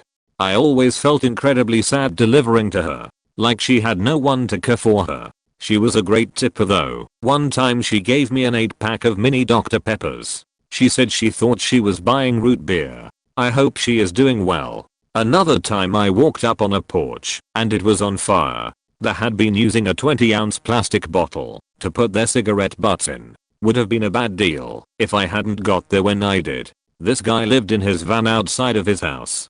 Had a wife and kids inside. The van was pretty shitty, but it had a big window you could see into. He had a big screen TV in there and a bed, extension cords going to the house, and piles of beer cans everywhere. He ordered almost every night. Okay tipper, but I understand. If you order tequila every day you probably can't afford to tip much. Really nice. 30 years ago I delivered to an apartment that was filled with drunk bikers. They wanted to give me a Kennel ration dog food coupon. I wouldn't take it. They took out a knife. Biker chic saved me by throwing herself in between. But that was not a big deal. I also got held up at gunpoint. I went to a house the night before Halloween. It had a fence out front with a beware of dogs sign on it. I shook the fence to see if a dog was out in the yard. A guy came out of the bushes with a rifle in his hand and a ski mask on his face and said give me your money. I honestly thought it was a Halloween prank. Longmont Co wasn't known for high crime at the time, so I said I was going to deliver the pizza. He said it again, and I again said I'm going to deliver the pizza. Now I was starting to think this could be real. He told me come here while he was backing up towards the bushes. I said no. Then a friend of his that was hiding in the bushes took off running. The guy with the gun looked at him, looked at me, then took off running too. Then I did the dumbest thing. I ran after him. I only took maybe 10 steps and realized what I was doing and stopped. I picked up the pizza I had thrown to the ground and went back to the store. There was a hot but beachy blonde that worked there and she had made her first pizza completely by herself that night. It was the pizza I had thrown on the ground. I entered the store and said that I'd just been held up. She came running up to me yelling my pizza, my pizza. I cocked my fist ready to split her face in two when my manager yelled no, waif, don't do it. I still can't believe her first thought was for a faking pizza when I'd just been held up. Then the bosses of my manager wanted to fire me for not giving up the money. But we were never trained in any way on what to do if we are held up, so they didn't fire me. The good news was that this story got picked up in the local paper and I started getting huge tips when customers saw my name tag on delivery. I even rented my name tag out on my nights off so other drivers could get bigger tips. By the way, I wasn't trying to be a hero or tough or anything else. I really didn't believe it was a real hold up and I had never given any consideration on what I'd do if I ever was held up. I'm horribly late to the party, but this is one I can actually contribute to. On my very first delivery, I was doing just fine. Time-wise, everything was good, all bagged, ready to go. I get to the address which is something along the lines of 20th this road drive. Easy enough, get to the address fine, and it's in a pretty standard neighborhood. The house is pitch black though, but I knock on the door anyway, because I'm certain it's the right address. There was no answer, so I knocked again, and waited a bit more, before knocking a third time.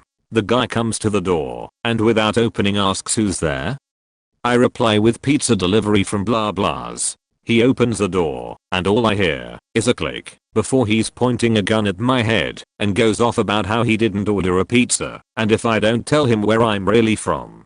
I'm doing my best to squeak out that I'm really from blah blahs and try to show him the ticket to show that it was really his address. He calms down and apologizes, but assures me he didn't order a pizza and shut the door. After a call back to the store from my car, it turns out I was supposed to go to 20th this roadway, but the cashier wrote the ticket wrong. At the end of the night I was asked if I still wanted to keep working after what happened, and I stayed there for 4 more years. Oh yes, finally I can share my stories. Okay, I have a few notable stories. One takes place at this nursing home just past the CVS. This story in particular has to be the most surreal experience I've had. So for reference, I have to deliver to the 2nd floor nursing home. This floor requires you to take an elevator down to 1 floor, navigate a bit and then take another elevator down to my floor. The 2nd elevator turns immediately right into this lobby area with all these old people in wheelchairs watching TV or playing cards or something.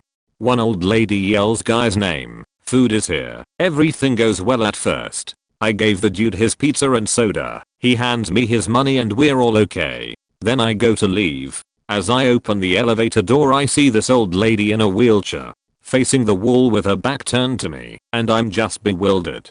I honestly just freeze for a minute and kinda just walk up to her and look at her as I enter and say hi. I'm wondering if she needs help or something, and she does. She asks me to wheel her out of the elevator and of course I help her. This is when it really starts getting strange. Here I'm with my pizza bag and holding this old lady in a wheelchair wondering what to do. All of a sudden another old lady comes out of faking nowhere hobbling up to me in her wheelchair. I honestly don't know where she came from, but I piece together that these 2 ladies know each other, as the first lady tells me the 2nd lady is supposed to go with her. Go with her where? I don't know, I never figured that out. But this 2nd lady asks me to open a door for her. At first I was going to, but then I peer inside the door's little window and see what looks like bottles and sheet. The plaque next to it says medical supplies. It's obviously locked, and she's like, oh okay. I'm already ready to faking bail at this point, but I'm still trying to figure out what to do with this old lady. So I begin to push her forward, asking her where she needs to go. No answer. She's concerned that my pizza is gonna get cold, and I keep telling her I already delivered it, and after a few times she accepts it. And that's it. She never speaks to me again. Finally, I see this nurse. Someone who can help, I thought. Except not really. I make eye contact while getting a little closer, and I try to tell her I'm just trying to help this old lady and not sure where to put her. All I get is "you're doing great. Applications are upstairs." Eventually I left the lady with the other old people and left because my times were running pretty high. It didn't feel real to me, and I was so faking confused until my mom explained that it could have been the dementia portion of the nursing home, and the lady somehow managed to wander around trying to leave. Made it sad, but at the time I had no idea what was happening. I had a lot of questions. I have to get ready for classes, but if anyone's interested I'll post another story about a customer named Rusty. That has to be one of the strangest ones I have after this. One night I was delivering to this apartment complex that I haven't delivered to before. So I have the whole standard where the fuck is 15 walk as I try to figure out where it is. I start hearing muffled yelling as I'm walking up to one of the buildings. They're arranged so 4 apartments share each building. As I'm checking the numbers I'm also nearing the yelling and realize it's the one I'm looking for. So I knock. Didn't wait for it to die down, just knocked. No response, and the guy was pretty loud to be fair, so I knocked harder this time.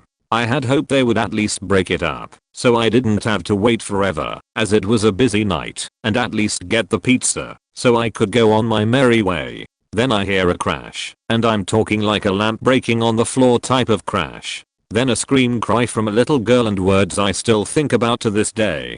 "Daddy, why did you hit mommy?" And the response, "Because she's being a stupid bitch." Said fuck this, went back to my car and dialed 911. Told them what I overheard, and a cop was dispatched. I stayed around until the cop showed up, then went back to store. Told them why it took me 50 minutes almost for a single run, and just kept working. Later got a call from the officer on site wanting to get my info and side of the story. Apparently wasn't the first time cops were called on them. To what I know, the guy was arrested and a co-worker delivered the pizza to the lady and the little girl. She said no mail was around. We ended up giving them the food for free. Also have had my boss attacked and almost stabbed by drunk meatheads. My own dealings with tweakers, heroin addicts living in a van, and even another domestic dispute between a different couple from the same complex. I've also been giving a shit ton of free coke and weed, so you take what you get. Found this post a little late, so it'll probably get buried, but I hope a few people find it and are entertained. Long story, but I'll never forget it. Okay, so this happened around 2006. It's a slow night, not much happening at all on the shift. Very small town in the Midwest. Phone rings, and I answer. Dude on the other end is immediately coming off as super weird. His order is really hard to understand, but after going over it with him a few times, I'm like 80% sure I've got his order right. As is customary, I ask for his address. I live in the Blue House. I'm sorry, sir. What was that? Could you give me your address, please? I live in the Blue House. The Blue House. This goes back and forth a few times, and all I get beyond that is that I'm supposed to come in through a side door on the house, go down the stairs, and knock on an apartment door. If memory serves me right, we get the address from the caller ID, so it's not a huge deal that he wouldn't tell me. Like I said, it's a slow night. I'm one of 2 drivers working, so I end up being the one delivering the pizza. I'm a little uncomfortable driving there, since the guy was so odd on the phone. It's super dark outside, no street light, silent street. The house is a complete shithole. Old, dilapidated, rotting. It's blue, I'll give him that. Falling apart. Think Texas Chainsaw Massacre. I go around the side and open this peeling door. Before me is the scariest faking interior to a building I've ever seen. Steep, rotting wood stairs leading down to an apartment door. Suspended from the ceiling above the door hangs a single bare light bulb. To me, it looks exactly like something from one of the Saw movies. I just want to get the fuck out of there. I fight back the urge to drive right back to the store. I go down the steps wondering if I'm about to get murdered in some horrific fashion. The smell is horrible. I knock on the door. After a minute it opens. Standing before me is a 300-pound Asian man wearing only a filthy pair of tighty white ties. The apartment behind him is pitch black except for the static of a television. Trying to keep my best composure, I talk to him, as if I'm not faking terrified. Dude never says a word, but does hand me a wad of bills, and accept the pizza. I drive back to the shop, thoroughly faking weirded out. TLDR late night call from a dude saying only that he lives in the Blue House. Delivery to the scariest house I've ever seen, and his apartment is deep in a dilapidated basement. Obese dude answers the door in stained undies, standing in a pitch black serial killer den of a nightmare apartment. I give him the pizza and get the hell out of there. Once I got a delivery to an address, which I've never seen before. I was 18 at the time, an apprentice in Germany. Anyways, I used Google Maps to get there, get out of the car, take the delivery, and walk up to the house. Looked like any other house in that neighborhood. Couldn't see inside, because there were red curtains on every window. As I ring the bell, I notice that the names on the mailbox are weird. Names like Jenna Fox etc. were on there. Maybe you know where this is going already. I didn't have a clue as I was 18. The door opens, and I walk up the stairs. At that moment I realized that I was probably entering a brothel. There was purple and pink lighting everywhere. I walk up to a gold colored door upstairs and knock. An older lady, around 35 to 40, opens the door and says, translated, "Other pizza, honey, you'll have to wait a little, the girl is still on duty. You can have a seat over there." She points me to a little golden table with purple couches around it. Well, I just sit down and wait. For about 5 minutes I hear quiet noises of people having fun with the girls, and feel super weird, because that madam is looking at me constantly. Finally the girl who ordered comes out of her room, has nothing on her, except little red panties, and acts like it was a regular pizza order. Meanwhile I'm standing there, trying not to look at her big boobs too much, while getting the change together and not getting a boner. As I was about to leave, she winks at me smiling and says see you next time. I get back into the car, sit there for a minute, and try to realize what just happened. Sorry for the wall of text, I'm on mobile. I was a driver for one of the big 3 pizza chains last year during my junior year of college. Delivered to a semi-sketchy apartment complex that was relatively close to campus and housed mostly students on a lower income and some rather unpleasant townies, so most of my experiences here were shaky at best. I get the delivery slip and pizza and start heading toward the address. To save me the hassle of practically knocking the door down, to find out they were in the bathtub listening to Rage Against the Machine. Yes, this has actually happened. I call a few minutes in advance so they know to expect me. I also do this avoid any surprises. So I walk up to one of these duplexes and instantly smell the sweet aroma of some dank bud, and I'm praying to the pizza delivery gods that he tips me in a fat dab/barn rip. I'd also gladly take George Washington's or Benjamin Franklin's, but I wasn't hurting for cash at the time and would take just about anything. I knock, guy opens door, trade pizza for signature, and the man proceeds to pull out a few wadded ones. At this point I don't care if they folded into an origami flamingo, I just want to get my tip, whatever it may be, and gtfo. At some point in his thought process, he puts the cash away and pulls out about a golf ball sized collection of the flakiest shiniest fish scale cocaine I've ever seen and offers me a line as tip. At this point I was besides myself with excitement. What threw me off was the guy sitting on the couch, that cold being the defensive live for Alabama. Now don't get me wrong, I'm always down to meet new people, and man I love to party, but the situation just gave me a weird vibe. I'd also rather not get tied up in anything that goes on in these places or with these people. Ended up just telling him not to worry about the tip and went about my second delivery for the trip. Definitely the most faked up thing I've seen while out on a run, but it cold gone either way. Sometimes I still think about if I took that tip. Just to add, I still never saw any scantily clad MILFs. Late to the party, but here's my story. There's this one house that orders all the time, like at least 2 to 3 a week. I'd never been, but when I was assigned the order, my coworkers standing nearby all had smirks on their faces. Didn't know why. Maybe I missed a joke or something. So I go to the place. Well kept yard, 2 BMWs in the driveway, and some happy show tunes like music playing inside. I walk up to the door, which is basically a big ass window with a wooden frame, and realize that I can basically see most of the living room and all the way down the main corridor. Strange choice for a front door, I thought, as I knocked. I look down and see what was probably the most well manicured Pomeranian I've ever seen wagging its tail and barking. Then out of the corner of my eye, I see movement down the hall. The figure ducks back into the room at the end of the hall before my eyes catch up. After a second or two, the middle-aged customer emerges, completely faking naked, and in the process of putting on a robe.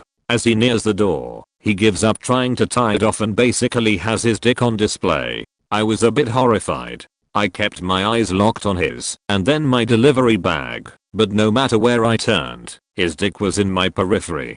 By the time he finished signing, dude had become obviously aroused, that menacing meat knife now pointed directly up at me. He then dropped my clipboard. What proceeded was the longest 10 seconds of my tenure as a delivery driver. I stared blankly at the customer, hoping he'd back away or something. He did not. Finally, I just throw out an over there by asking about his dog. He turned to look at her, and I quickly snatched up the clipboard and walked away. $12 tip? Seems this was planned. Riding back to the store, I sat in silence the whole way back. When I get there, my coworkers laughed and said they'd had weird experiences there too, but their laughter faded a bit when I added that the customer's dick was completely exposed in all its wrinkly glory. Even now, 2 years later, whenever someone calls out that street name, I immediately see that dick. It's burned in my brain, man. Etched in the stone walls of my mind like a testament among many on a metaphorical delivery driver memorial.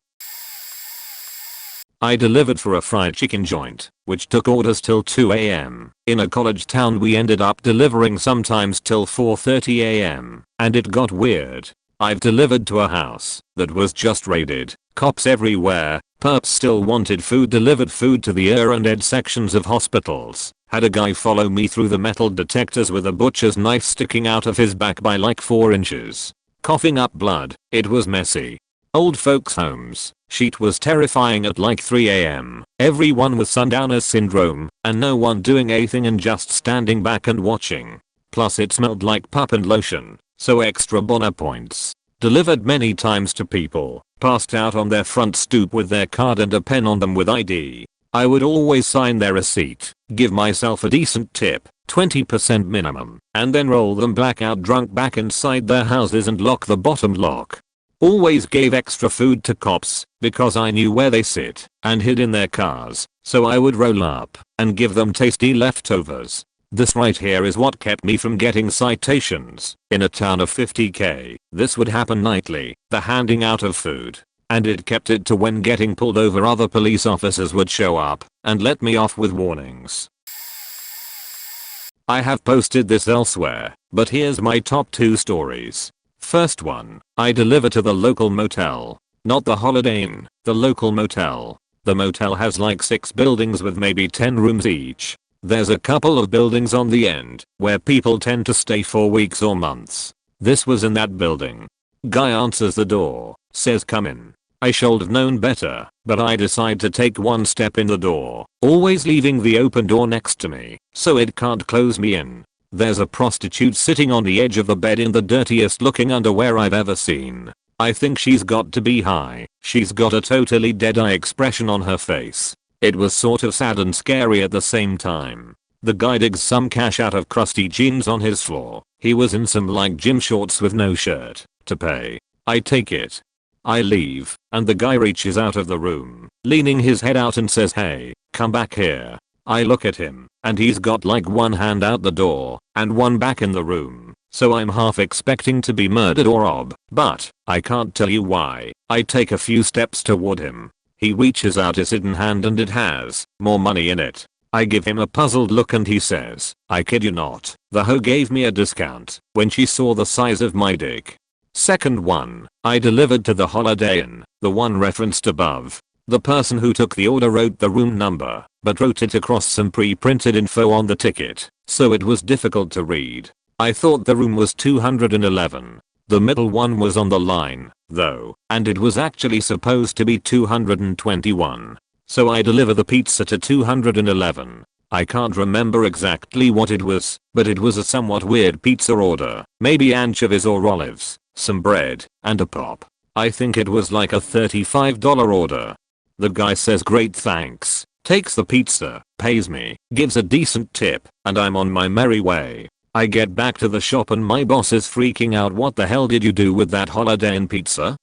I'm obviously confused. The guy just called and was wondering what was taking so long. I explained that I delivered it, and we call the guy back to confirm he did not get the pizza. We ask about the room number and learn it was the wrong one. I apologize to the customer, telling them I thought it says 211 not 221, and that we'll rush his order right out to him.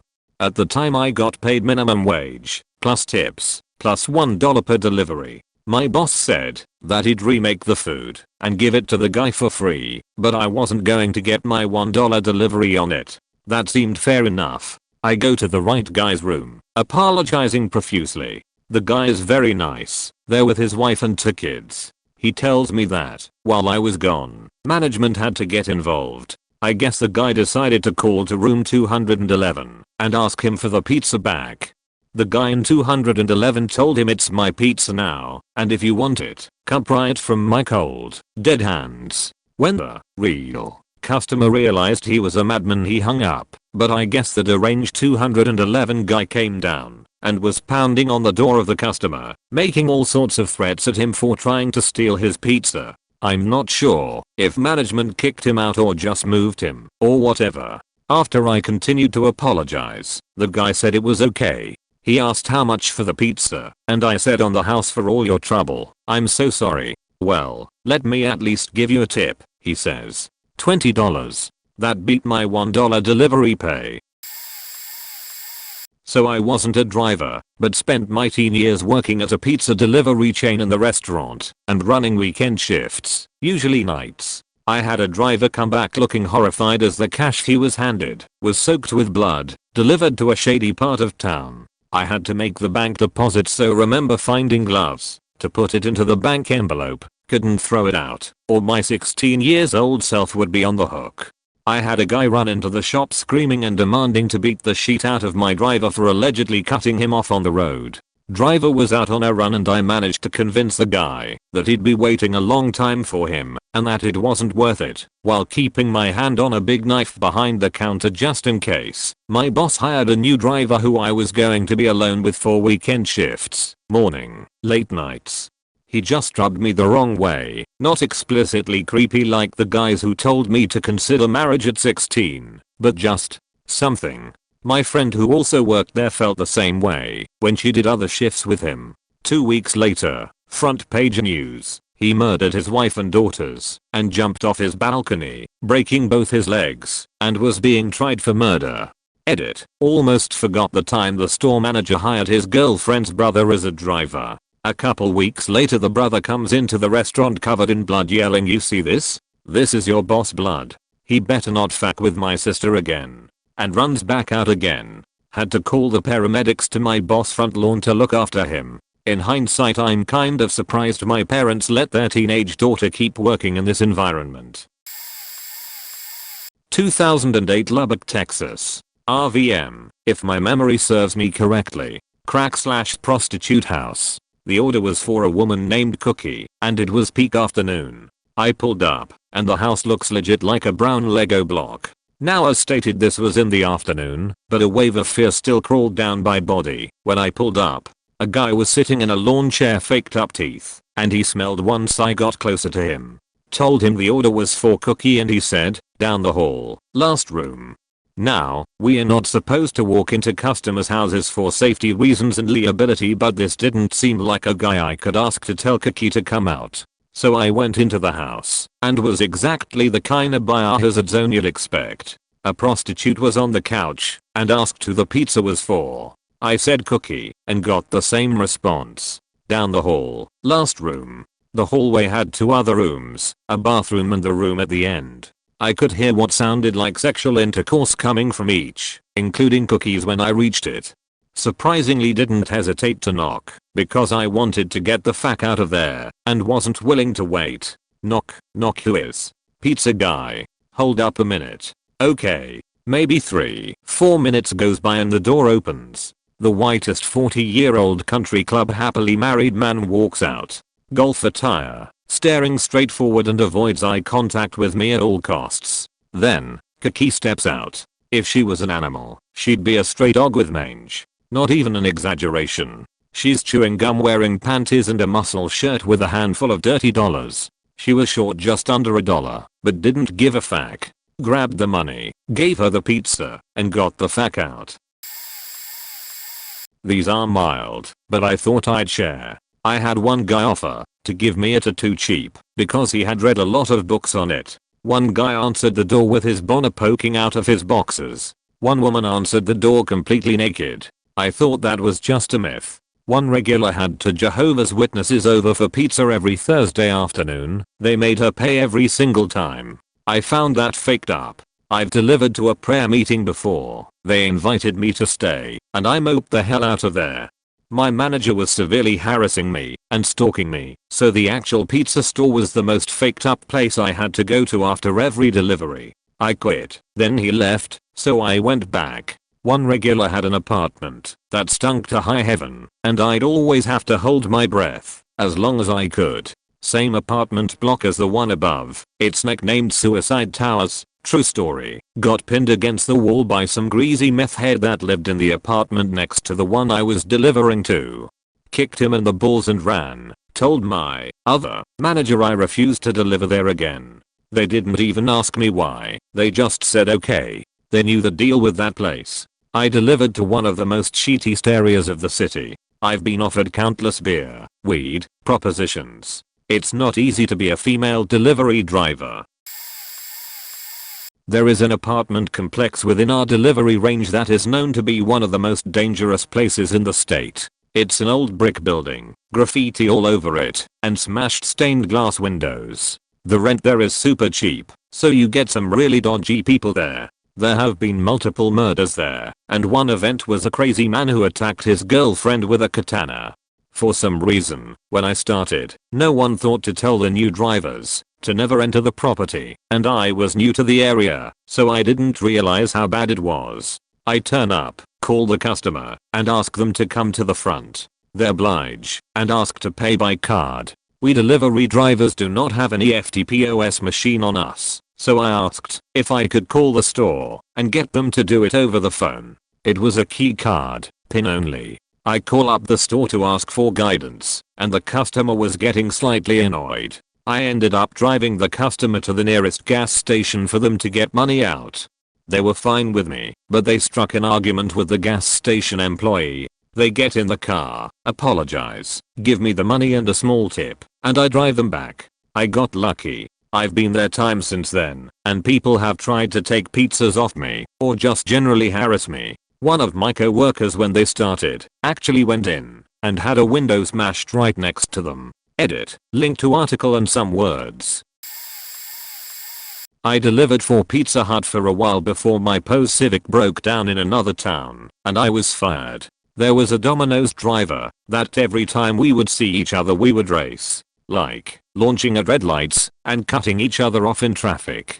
I was probably 19 at the time and super dumb. I ran into the guy a few times in public while not working, and we always argued about engines and I called him an idiot for delivering pizza in a brand new GTI. Not a delivery story, but pretty funny. The last time I saw him, we were at a party, and actually got along really well.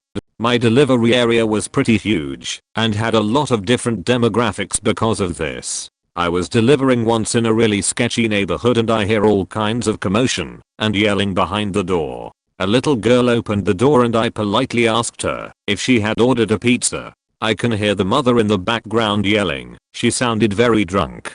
The little girl hands me a small wad of cash which I immediately count out of habit, and it is $7 short. If there weren't kids present I would have confronted them, but as I was counting the money I heard the mother yell I ain't giving him no goddamn tip. I thanked the little girl and left. I delivered to a hotel for the first and only time that I would accept a hotel delivery. I went up to the room and a big burly man answered the door in only his boxers. I didn't actually think this was super weird for some reason, like who am I to judge? It's 11 PM on a weekday at a hotel, it's whatever. But then he asked me to come in. I had one foot on the door holding it open, and he asked me to come in again so he could sign my receipt. I declined again. As he walks over to the desk to sign, considerably weird as most people just use a wall or the pizza boxes, I lean in to look around the room. I see the lower half of the bed which I can tell a completely naked person is laying on. Though I only saw their lower half, I wasn't interested in any tip. I'm sure there's more that I just can't recall right now. Delivered for a while between jobs to make a bit of extra cash. We'd get some deliveries that were just coordinates or whatever, so if you were in a park or something like that you could order a pizza and have it delivered. Didn't pop up that often but it still was an option. One night I got a delivery to the park and something felt off about it straight away. It was just a personal pizza, nothing on it, and that was it. Who was paying for this to be delivered at like 11 PM in the park? I head over to the location and wind up parking on the other side of the park instead of the expected parking lot near where I was supposed to meet the person. I can see 3 people standing nearby, and they are the only ones around. I wait for a few minutes and see no one else, so I call the number, only to see someone from the group answer. Playing it off like I'm not 100% sure where he is, he tells me where to park and where he's standing. As soon as I get off the phone with him, the other 2 people go hide nearby out of sight. They don't realize I'm the pizza guy because my sign didn't light up and I turned my headlights off before pulling in. Sit there for another minute or so just to make sure the plan was to rob me, then left. Couple minutes later I got a call wondering where I was, and they kept calling back offering to buy more pizza, offering to get me drunk, all kinds of stuff, just to lure me out to the park to, what I hope, was simply rob me of the less than $20 I had on me. While in college I worked at a local pizza place, mostly in the kitchen making the pasta or pizza. In the summer there was a high demand for delivery since the area the restaurant was located was where a lot of people had vacation homes around the lake area. One day I got a delivery for a house that was literally half a mile from our place and was told that the woman who lived there was a hoarder and could be pretty difficult. I got to the house and rang the doorbell, only to be answered with a shout from inside of "What are you waiting for? Get the fuck in here." So I opened the door and was immediately met with the smell of trash, feces, mold, etc. The lady was sitting in the room in her wheelchair surrounded by boxes and other things that I tried not to draw my eyes to. She demanded that I bring the food to her and place it on the table, pile of junk, next to her. In doing so she kept screaming to me about how I would not be getting a tip because the last time she ordered from us we were late. I was polite in responding that I apologize for any inconvenience and will let management know of her complaint so we can improve as a company. As I turn to walk out she asks me to grab her cigarettes off the table in the kitchen, which I do as I figured I'd at least be polite. After giving her the carton I turn to leave again, to which she says, "And one more thing." I turn back to face her and she goes, "There's a couple of old pizza boxes that you can take with you to throw out in your dumpsters." Confused I see the direction she's pointing at, and around the corner of the living room she's in is easily 50 to 60 old moldy pizza boxes that she has collected over time.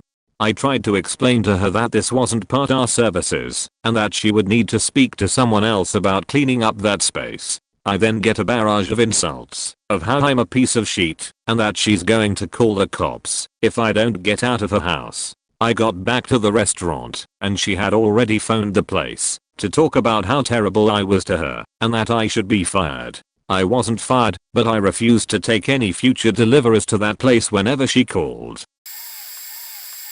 I wasn't the usual delivery driver where I used to work. I was actually the one who would usually just fold boxes, clear tables, prep all the toppings, slicing them up and stuff, and occasionally if we were very busy answer phones and serve tables. One particular Friday night our delivery driver, we only had the one, since it was a very small place, called in sick, and we were extremely busy. So they sent the assistant manager on deliveries, since he was the only other one insured to drive the delivery car besides the driver. At one point there was an issue that the manager needed help with and all the other servers were busy. So they asked me to run a few pizzas in my own car due to me not being insured in the delivery car, and they'd reimburse me gas money. Being someone who kinda hated my job I was down get out of the restaurant for a while. Anyways I get to the last house and I'm feeling pretty happy and I ring the doorbell and wait a moment. Nothing. I ring it again and again, hear no movements on the other side. No one saying hold on. Nothing. So I finally gave it a third try. I rang the doorbell and knocked this time. Finally someone came to the door. The door opened only a tiny crack and the first thing the guy asked was, "Are you a cop?" I responded with "No, I have your pizza." At my response he simply muttered, "Sorry, hold on." He shut the door and then after a moment opened it just enough to fit his body in, and that's when I noticed this dude was covered in blood. And I'm not talking like I got a nosebleed and a little blood got on his shirt. I'm talking it looked like someone dumped blood on him, Kara's prom style. Needless to say I gave him the pizza and didn't stick around to collect the money. I just paid for it myself when I got back to the restaurant. I quit shortly after that. I delivered to an upscale motel that no one accepts is a motel, even though it totally is. I knock on the door and point 1 second the door opens and this guy sticks his face out. His eyes are wide and he gives me a great big smile and his general attitude makes me think the dude is currently on another planet due to cocaine. It's not my style, but you do you. As I'm handing the guy his 3 pizzas and wings he asks me if I have anything else in the bag. This is code for I want drugs. Normally I like to please my customers, but I don't do hard stuff. So I tell him no, and we go about our business. None of this bothers me so far, but as he is closing the door I see about 10 girls' soccer backpacks, and it becomes very apparent to me this guy is a soccer coach taking his team on a trip to a tournament. Admittedly I got a little bugged that this dude blasted on cocaine could be the only adult supervision to some younger girls, but he closed the door before I was sure what I saw.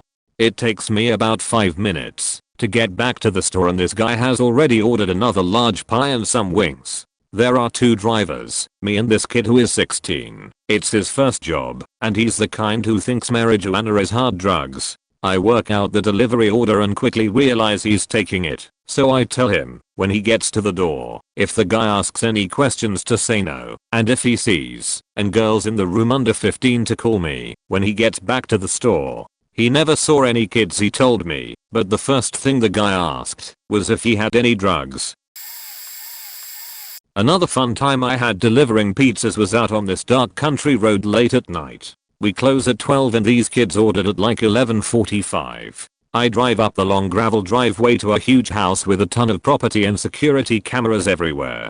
Get up to the door and knock loudly, and I'm waiting for a few minutes before this boy comes up to the door, who looks like an 11-year-old cross-dresser.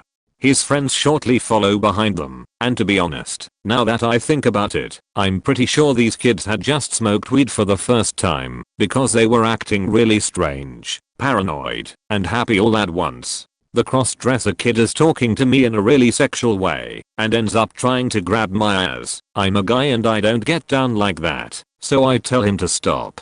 He puts his hands on me again, and I tell him more firmly, you need to take your hands off me. Kid, he laughs almost uncontrollably, while his friends are giggling in the background, all of them looking stoned as hell. So after he finally gives me the money, no tip included, I thrust the pizza into his weird little hands, turn around, bolt out of there, and put the house on D&D status. Fuck that sheet. TLDR was sexually harassed by an 11-year-old crossdresser and his stoned hippobeast friends late at night. I had decided to take a semester off between community college and uni to prepare for what was in store for me. In the meantime, I applied for making pizzas at a pizza shop, but got bamboozled into deliveries. It was at this time where I had gained enough experience to the point where I could deliver pizzas comfortably with even my eyes closed. One real early morning, I get a call from a dump downtown. I arrive with a couple of pizzas outside the address that was given, and it was a plasma donation center. Very weird to be eating pizza this early in the day, but I wasn't judging. I go inside, and there's a long line of people waiting to be seated to donate. I go to the front desk and a sharp-toothed Latina behind the counter escorted me around back where a bunch of offices were located. A humongous, I'm referring to her with, hairy man-looking lady steps out. In a raspy voice she expels, "They're all for me, I'm the pizza queen." I chuckled and told her how much it was. She paid in full, no tip of course, and I made my way through the donating bays, where I overhear a short, balding Asian guy. You could tell he was young, but it looked like life punched him in the face hard. He was in the middle of sticking a needle in an impatient guy. The phlebotomist and donor had a back and forth. "Hold still, is it in yet?" "Yeah, good." I was almost out the door when suddenly, one of the techs there screeched, as if he was being possessed. Everyone was staring, and I could hear the Asian guy giggling, as if they were friends and he knew what was going to happen. The tech ran down each aisle unplugging everyone's tubes that transported blood into the machines. He was screaming plasma for everyone. It was literally a bloodbath at the end of it.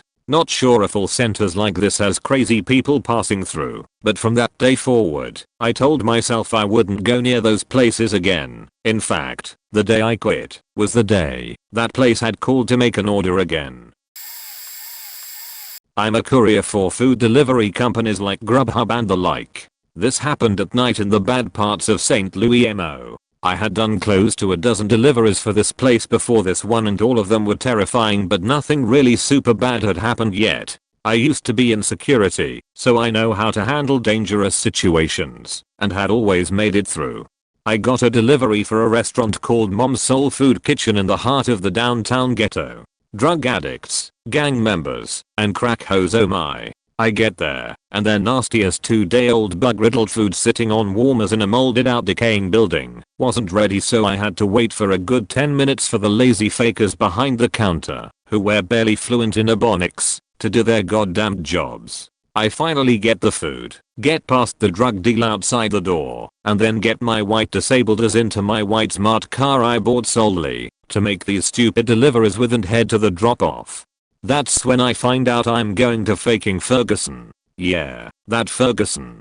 I finally got to the customer's house in a neighborhood that can only be described as a nightmare. I walk up to the dark door on the definition of an unlit dead-end street and knock. The door flies open, and I'm met by a tall skinny black man wearing a pair of heavily stained formerly white underwear and a wide open purple bathrobe with a revolver in his hand and Lovecraftian level madness in his eyes. He immediately starts threatening me with the gun. It takes me a couple of minutes to get it to register to him that my giant red hot / cold bag had food in it for a guy named Jim. Once he gets it, he just stops, turns around, and walks into the back room of the house, leaving the door open and me standing there without saying a word. A few seconds later, another black guy comes out and lets me know he is a customer and takes the food.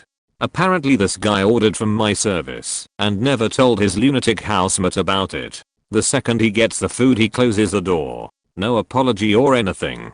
And no tip. I had risked my life for less than $5. I would occasionally get other deliveries for this restaurant and I always refused to do them ever again. Fuck that place. Oh yeah, and I now carry a claw hammer within easy access in my car.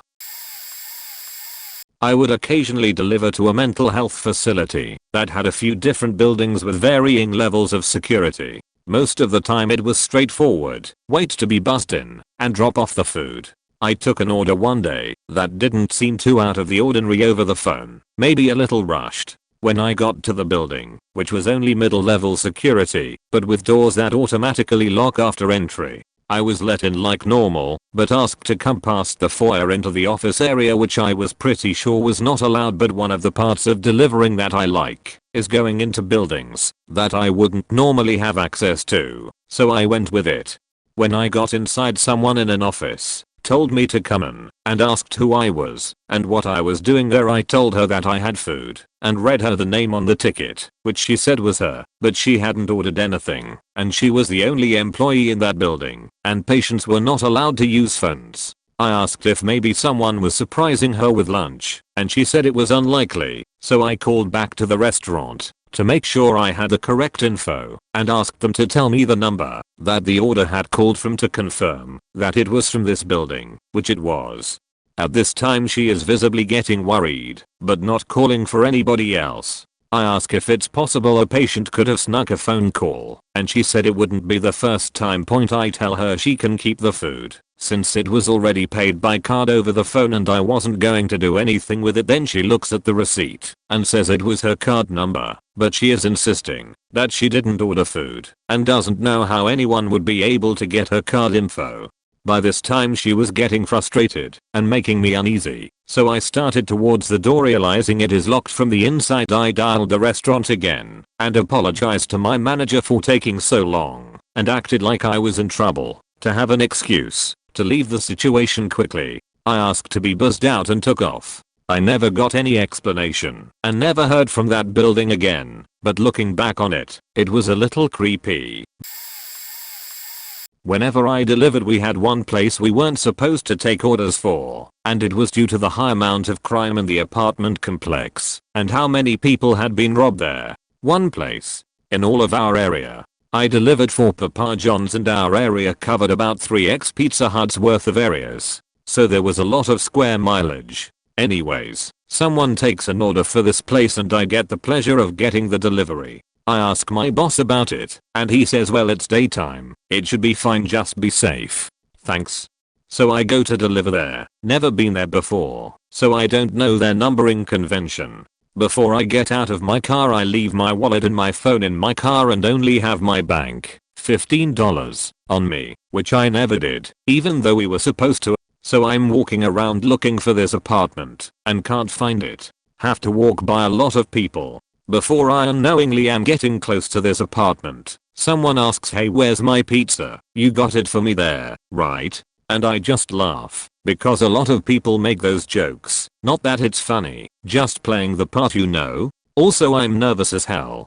Then he says I ain't lying or joking, so I just get a straight face and continue to go on.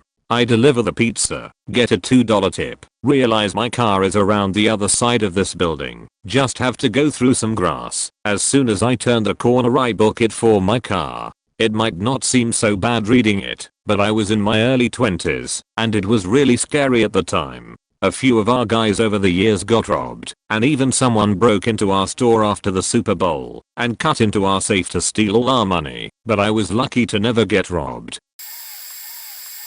Whenever I delivered, we had one place we weren't supposed to take orders for, and it was due to the high amount of crime in the apartment complex and how many people had been robbed there. One place in all of our area. I delivered for Papa John's, and our area covered about 3x Pizza Hut's worth of areas, so there was a lot of square mileage. Anyways, someone takes an order for this place and I get the pleasure of getting the delivery. I ask my boss about it, and he says, well, it's daytime, it should be fine, just be safe. Thanks. So I go to deliver there. Never been there before, so I don't know their numbering convention. Before I get out of my car, I leave my wallet and my phone in my car and only have my bank $15 on me, which I never did, even though we were supposed to. So I'm walking around looking for this apartment and can't find it. Have to walk by a lot of people. Before I unknowingly am getting close to this apartment, someone asks, hey, where's my pizza? You got it for me there, right? And I just laugh, because a lot of people make those jokes. Not that it's funny, just playing the part, you know. Also, I'm nervous as hell. Then he says I ain't lying or joking, so I just get a straight face and continue to go on. I deliver the pizza, get a $2 tip, realize my car is around the other side of this building, just have to go through some grass. As soon as I turn the corner, I book it for my car. It might not seem so bad reading it, but I was in my early 20s, and it was really scary at the time. A few of our guys over the years got robbed, and even someone broke into our store after the Super Bowl and cut into our safe to steal all our money, but I was lucky to never get robbed. I delivered for Pizza Hut for like 7 years, and my store was kinda in between a pretty decent and a really shitty part of town, so I often went to lots of faked up places. Deliveries to the hood were the worst. There were some places we wouldn't go to after dark, some places we wouldn't go to at all, and some places we would go to, but really shouldn't have. I got robbed a handful of times. Usually they'd just grab the pizza and run, or try to get into my car while I was at the door, but once I had a knife to my throat and another time a gun in my face. Over the course of working there, I lost numerous pizzas, about $100, a wallet with all my shit in it, about 1/4 of weed, and 2 iPods in robberies. I think they wanted to take my car once too, but I guess they couldn't drive stick. I didn't even have to leave the Pizza Hut to see faked up situations though. There was this crazy dude who worked there that would stir the sauce with his bare hands.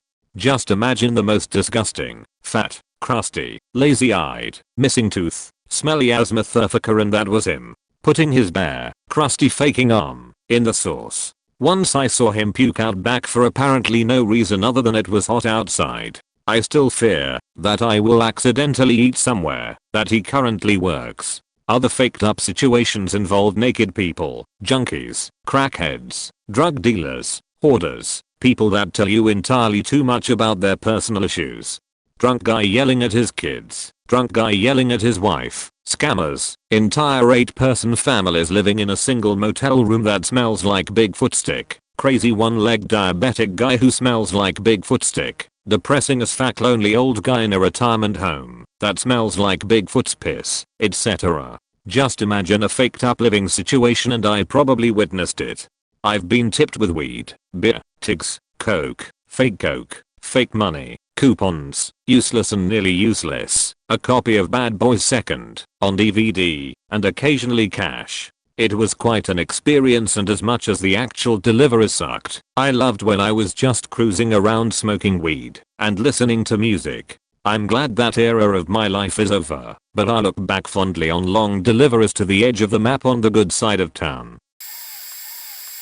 Not a current delivery driver, but when I worked for Domino's, I had a delivery one night to a condemned house. I pulled up and could barely find the place. It was night and dark as fuck. I walked up to the door and saw the condemned notice on the door. Well, shit. I checked the address against the order. Everything matched. This can't be right. At the end of the block was a gas station, so I went and used the payphone to call my boss and verify the address. This was way before cell phones. Everything still matched, so I went back to the address. As I was sitting there, debating whether or not to go in the place, it was a house converted into apartments, so the interior was accessible. A cop drove by. I jumped out and stopped him. I explained the situation, and he walked in with me using his light. We went upstairs, and I knocked on the door. To both our surprise, a woman answered. She paid for the pizza, and as the cop started questioning her about living there, I bounced the fuck out. I literally ran to my car. The really faked up thing, she had kids in the place. I could hear them when she opened the door. Also, I saw a really young girl, 11, 12, naked once. Kind of. She came out of a bathroom off the main room of the house, but naked as her mom was paying for their pizza. She shrieked and ran back in the bathroom. I assume it was a bathroom anyway. I have two somewhat odd instances, not really faked up, but here we go. One time I'm just delivering to a standard suburban house in the middle of the day, nothing weird. I ring the doorbell. Guy tells me to come in. I immediately hear some weird moaning and walk into the living room. This faking guy is just watching Born in Broad Daylight rapes open, just sipping on some beer. After we make the transaction, the guy asks me if I wanna have a beer sometime and to come over after my shift. Mind you, I'm a fat 20-year-old man. Ultimately said no and bailed out. Extremely weird, but whatever. The manager and I laughed about it when I returned. The second instance is more sad. Off the main road leading into the hood, there's a side street that leads to a small apartment complex almost hidden amongst the other housing. I walk in. It's the middle of summer, and there's no ack in the whole building. People look miserable. I find the right room number and knock on the door. Boom, soon as it opens, I'm hit with a ghastly odor. There were two women inside. One was morbidly obese sitting, and the other was almost hiding from me. I made the transaction as soon as possible because it literally smelled like death and dipped. They seemed like hoarders. Hoarders in the stuffy subsistence level apartment in the middle of summer with no ack.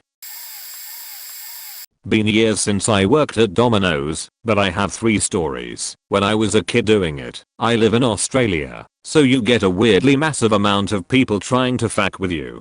A gay cowboy orgy. When I showed up, it was just a normal suburban cookie cutter house, but the second that door opened, there were guys having sex and playing with toys. The guy handing me the money just smiled and invited me to join. I smiled and declined. Another guy walked out with a non-Australian thong and said want a tip with $50 hanging out of it. Yes, I did take it. What, am I crazy?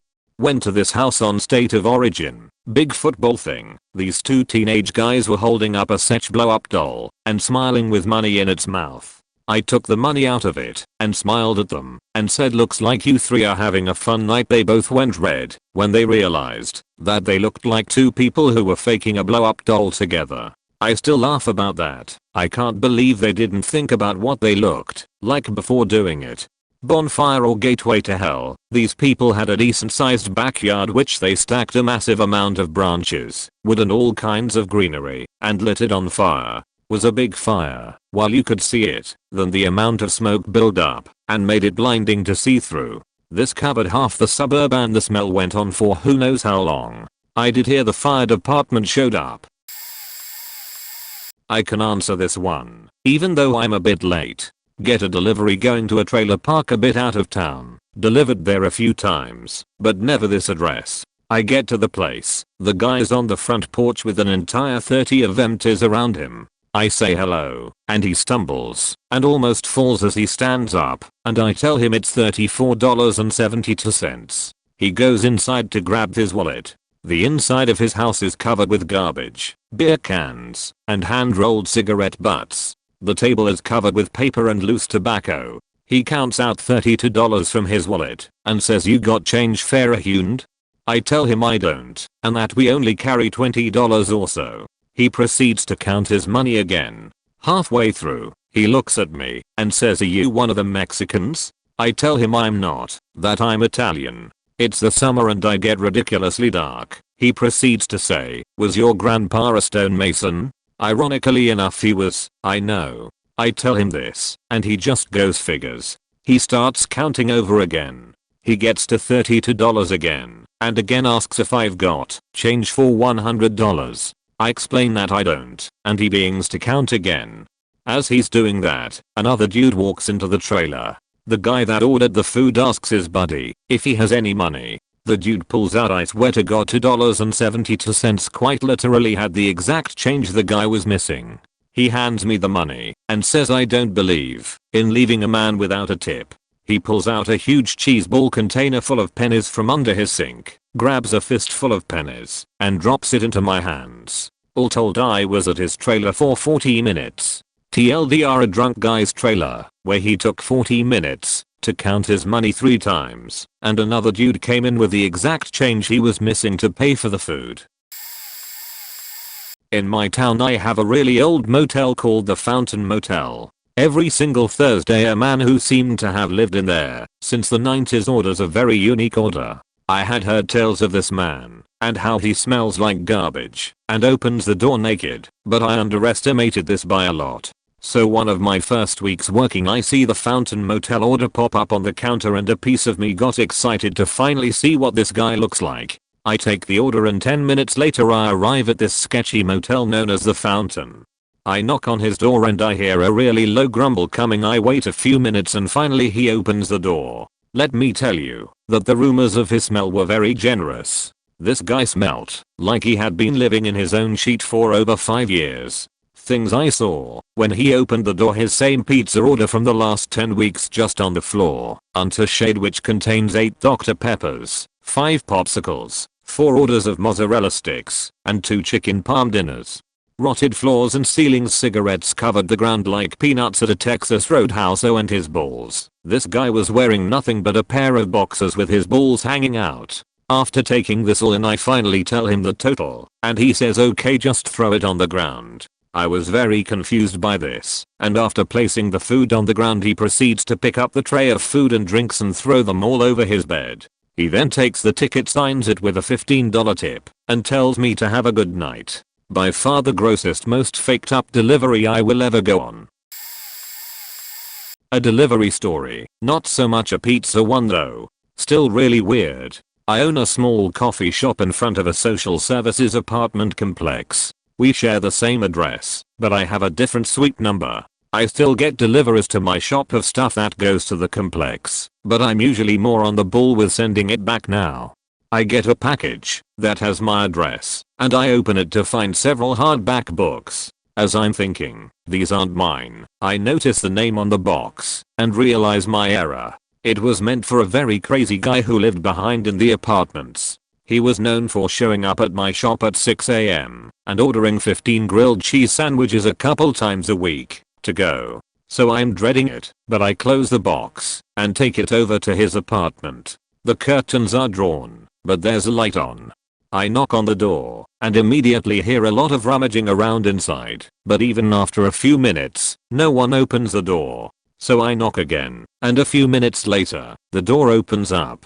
There he is, naked as the day he was born, much older, dirtier, and saggier I suppose, and he asks me what I need.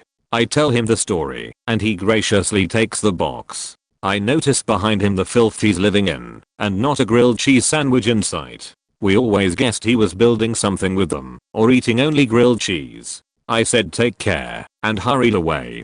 About an hour or so later, he comes into my store and starts yelling about how I went down there and tried to rap him, and that the government was trying to get him, and he started getting violent. So I called the cops on him.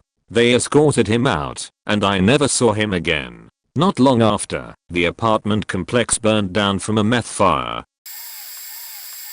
I used to drive during high school, kind of a fun easy gig, and made decent money at the time. The strangest for me was the nudist camp. Rolling up it is very strange signs telling you to turn back, old rusty tractors and different equipment leading up to a huge gate with barbed wire and spotlights. I've been there a couple of times, and normally you would call whoever ordered, and they would ride over to meet you on a golf cart, to meet you at the gate more or less clothed. Generally a large greasy man with a half-assed butt and Hawaiian shirt, no bottoms. Gross, don't want to see that. The last time I ever went there I had some 15 or 20 pies with me and had to go to their clubhouse. It was all fine at first. The lady who met me was wearing clothes, As I started unbagging and setting the pies up, the rest of the camp must have heard I was there, and suddenly nudists came pouring and I had no clue where to keep my eyes. Everywhere I looked, boom wiener boom boobs, so I tried to keep my head down and not giggle. Keeping my head down, my eyes met a naked little person, not something I wanted to see. After all this, and nudists bumping their junk into me for 10 minutes or so, they paid and tipped me $40, so a good trip, and got a good laugh and story from it. Also, the owner's son-in-law was begging to come with me. When he heard where I was going, I had no room for him in my small car with all the pizzas. I'm late to the party, so hello those sorting by new.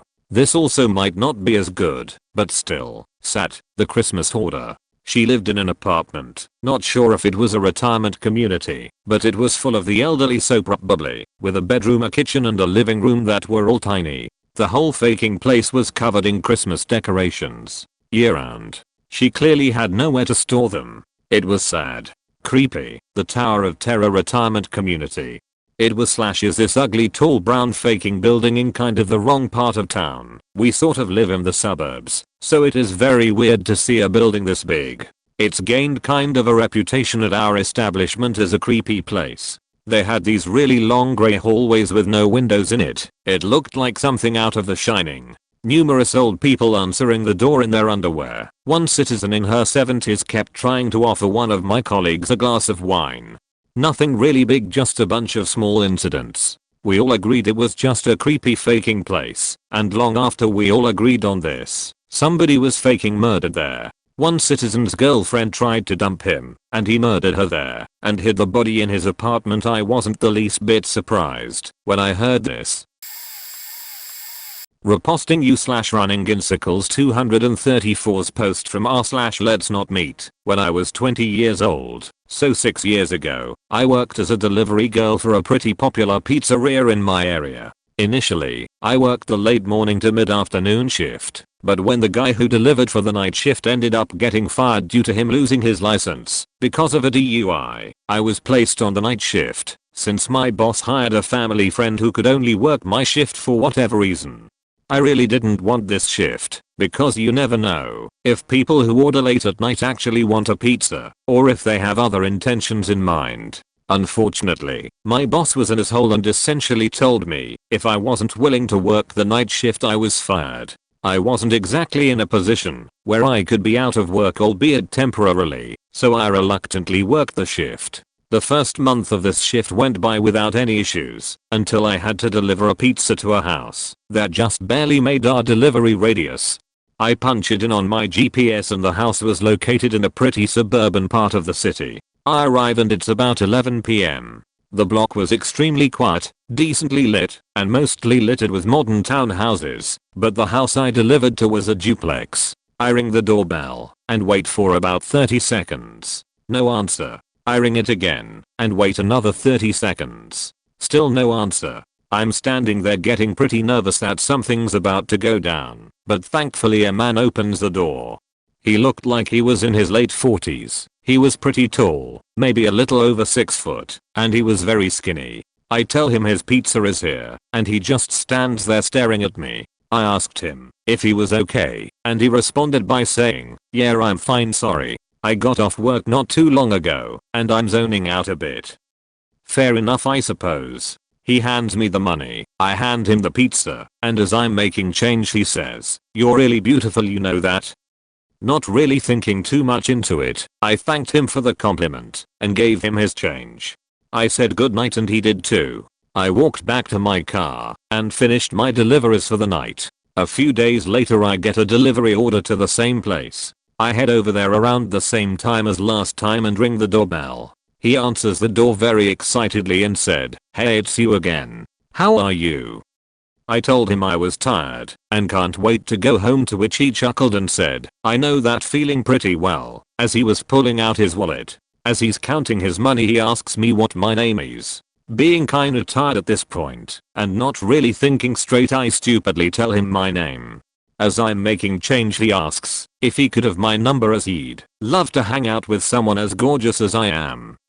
Whoa buddy, pump the brakes. I've literally only met this guy like twice to deliver a pizza. I had no idea who this guy was, and I'm positive he barely knew who I was as well. Another thing to mention is that I looked way younger than I was at the time. I was told by numerous people that I still looked like I was 15, and I was hoping he thought differently and wasn't hitting on what he thought was a teenager. I'm just standing there awkwardly for a few seconds before I muster out, "Sorry, I have a boyfriend." He gets upset and says, "Oh, okay, I see."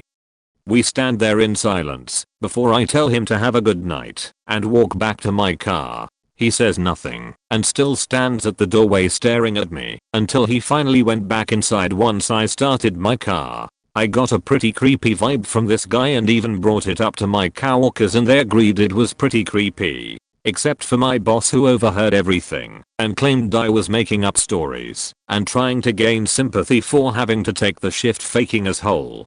A week later, as I'm working the night shift and we get an order from the same guy again, and this is when shit finally hits the fan. I arrive at the house at around 10:30 p.m. and keep in mind that from my perspective on the road, it didn't look like a single light in that house was on. I get out of my car and I walk to the front door with the pizza box in my arms. As I'm approaching the door, it quickly swings open to reveal the man, except this time he was wearing a suit and I jumped back. He laughs and said, "Sorry if I scared you. I saw you out the window and figured I'd just open the door now so that you wouldn't have to ring the bell." I was getting scared because, as I mentioned before, there were no lights on in the house, so was he sitting in the dark this whole time? And if so, why? I nervously laugh and say it's okay. He asked me if I liked his suit, to which I said yes. He then asks me, "Would you like to go on a date with me tonight?" What the fuck? I once again tell him I have a boyfriend, to which he chuckles, gets close to me, and says, "Honey, there's no way a girl your age is in a serious relationship. If you go on a date with me, I'll show you how a real man treats a girl." He grabs the pizza box from me and throws it to the side and grabs me by my arms hard. I'm officially sheeting bricks at this point and trying not to cry from the fear that was overwhelming me. I start pleading with him, "Dude, please. I just want to go home. I don't want to go on a date tonight." He just stares at me with the most sinister look I've seen on someone's face and says, "I don't care. Get inside now. We are gonna have a good time." He starts trying to pull me into the house, and I'm trying to resist as hard as I can. After a bit of struggling, he lets go of one of my arms and starts grabbing something out of his pocket, which I presumed was a knife. I did something that to this day I'm still thankful worked as he was doing that. I used my free arm to punch him as hard as I could in his stomach. This stuns him for a few seconds and he loosened his grip on me, allowing me to break free. I quickly run to my car, and as I get in he runs at me and tries pulling me out of the car, holding the knife in the other arm, and even yells, "Why are you making this so fucking difficult?" I grab a half-empty soda bottle I had in the cup holder and throw it, and luckily it hits his head, and he lets me go. I slam the door, and then all of a sudden he jumps right on the hood of my car and starts scratching and banging on my windshield with his knife. I put the car in reverse and quickly back out of the spot and quickly reverse down the road with him desperately trying to hold on. He's banging on my hood screaming, "Stop the faking car." I turn onto the next road as swiftly as possible and luckily he falls off the hood of my car. I slammed the gas as hard as I could to get as far away from that sick bastard as I could. In my panic state, I drove a couple blocks down the street and kept making turn after turn onto other side blocks as I feared I was being followed. Eventually, I reached a red light and I slammed on the brakes and just sat at the intersection frozen from what had just happened. I began crying and violently shaking as I was sitting there. It dawned on me that I came so close to losing my life and I couldn't help but feel like I shouldn't have been alive. Once the light turned green, I pulled over to the side and just sat there crying. Eventually, I get the energy to drive back to the pizzeria, and almost immediately after I walk in, my coworker knew something was wrong after seeing me. I practically broke down in front of him and everyone else came to the front wondering what was going on. I fought my tears and explained everything that had just happened. My coworker comforted me and my boss surprised me and began apologizing profusely for what had happened and for putting me on the night shift.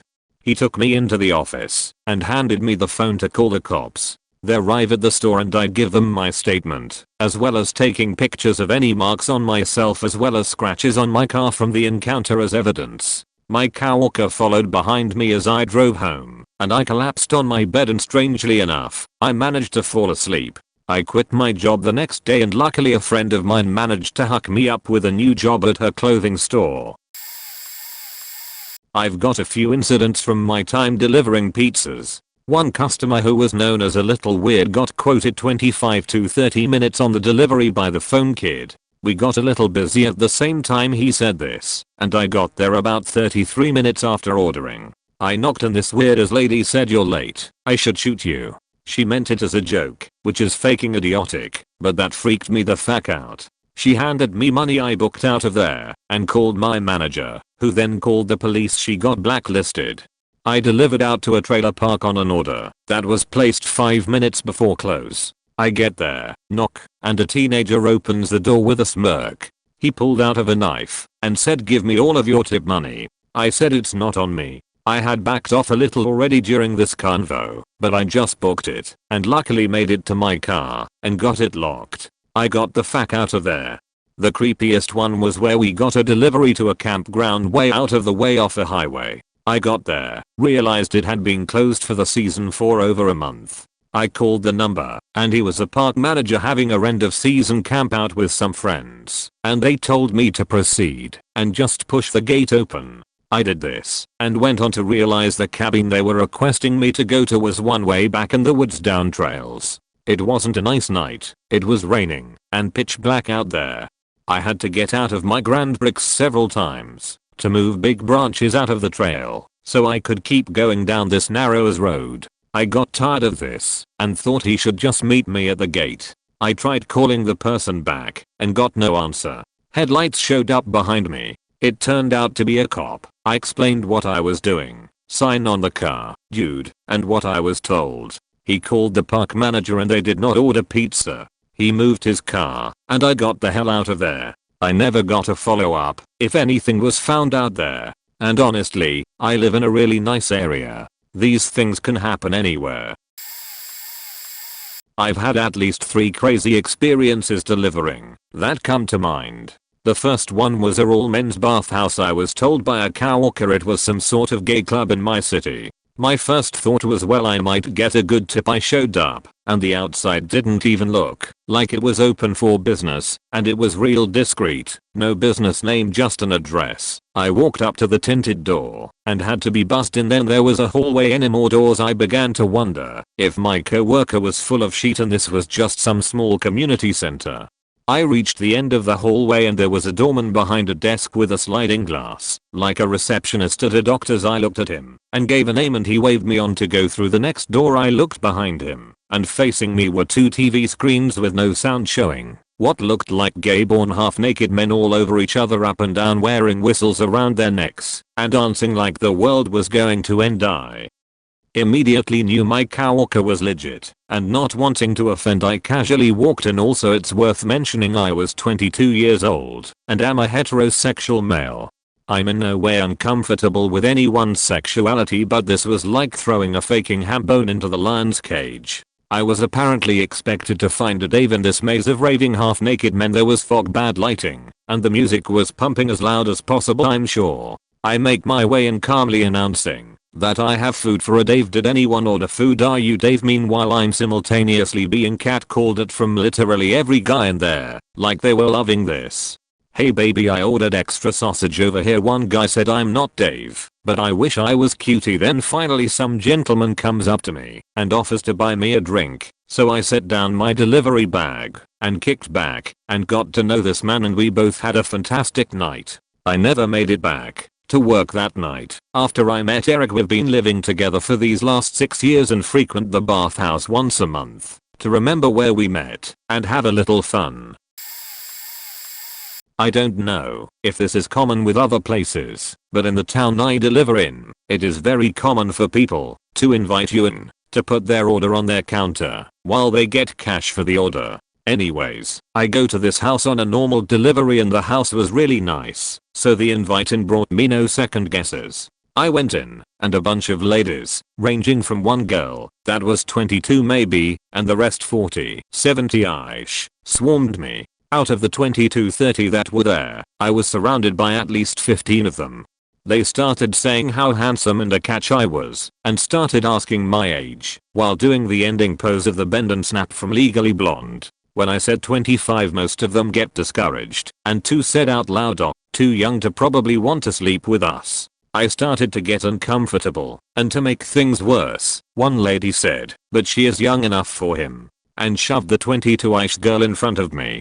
She was very uncomfortable as well, and when I said "I'm sorry, I'm engaged," the same 2 from earlier said, "Oh, he is just here for a payment, he isn't here for a fling." Like that was an option had I not been engaged. Did they really expect me to just stop working and have a sexy party with them? One lady, who was sitting down nearby, then added a great piece to the conversation. "You better be careful walking into people's houses, gonna get wrapped." Probably not here though. Thanks. I got the money, got a $17 hush money tip, and left in a hurry. TLDR, got hit on by a bunch of old ladies, forced into an awkward "I'm taken" conversation, was told I was gonna get wrapped and ran away. I worked at a pizza joint a while back, and had a delivery to a sketchy-as motel that was known for having weird drunk bums and drug users all around the complex. There was like no way into the building without calling someone out, and of course, when I did I had no answer. So I'm slowly walking around trying to find this damn door, so I can bounce out of this place, and having no luck. The dude finally calls, and I find his door and knock. The door opens, and there is a woman and 3 kids inside with trash all over the apartment. The dude says he has to go get the money as he forgot where he put it. Comes back out, and asked how much it was. Again. I tell him the total and just trying to hope this dude can hustle it up. As I look to my right, this drunk/drugged man is slowly walking up. Starts rambling some random slurs, and I hear him ask if he could have a ride somewhere. I tell him I'm clearly working, and that no, I cannot give you a ride, and that he should call a taxi, Uber, or even walk. The man inside finally comes out and gives me a $20 for his $19 and some odd cents bill, and I'm just like whatever at this point, as I just want to get out of here at this point. Meanwhile, the man who has gotten a little pissed after I told him no is still slowly creeping up towards me, and then proceeds to try and get in my passenger door. I reach over and pull that sheet shut, lock the doors, slap that baby in reverse, and pull out of there like Lightning McQueen.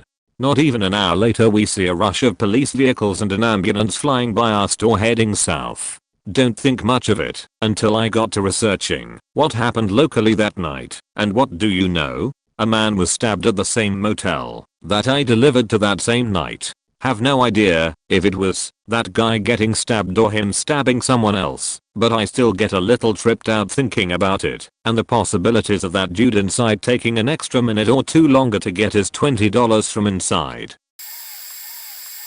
Delivered pizza to what turned out to be a sort of regular customer. Old rundown trailer park. Grizzled old man in his ancient crusty bathrobe, boxers and whiffer beater invites me in so he can write the check. If have to sort of duck and weave my way under and around old strands of flip paper covered in flies that have been stuck on there so long that they are just desiccated shells. Place reeked of something indescribable combined with decades of dust and filth. This is the only real contact he gets, so he's sort of holding me hostage as I can't leave until I get the check.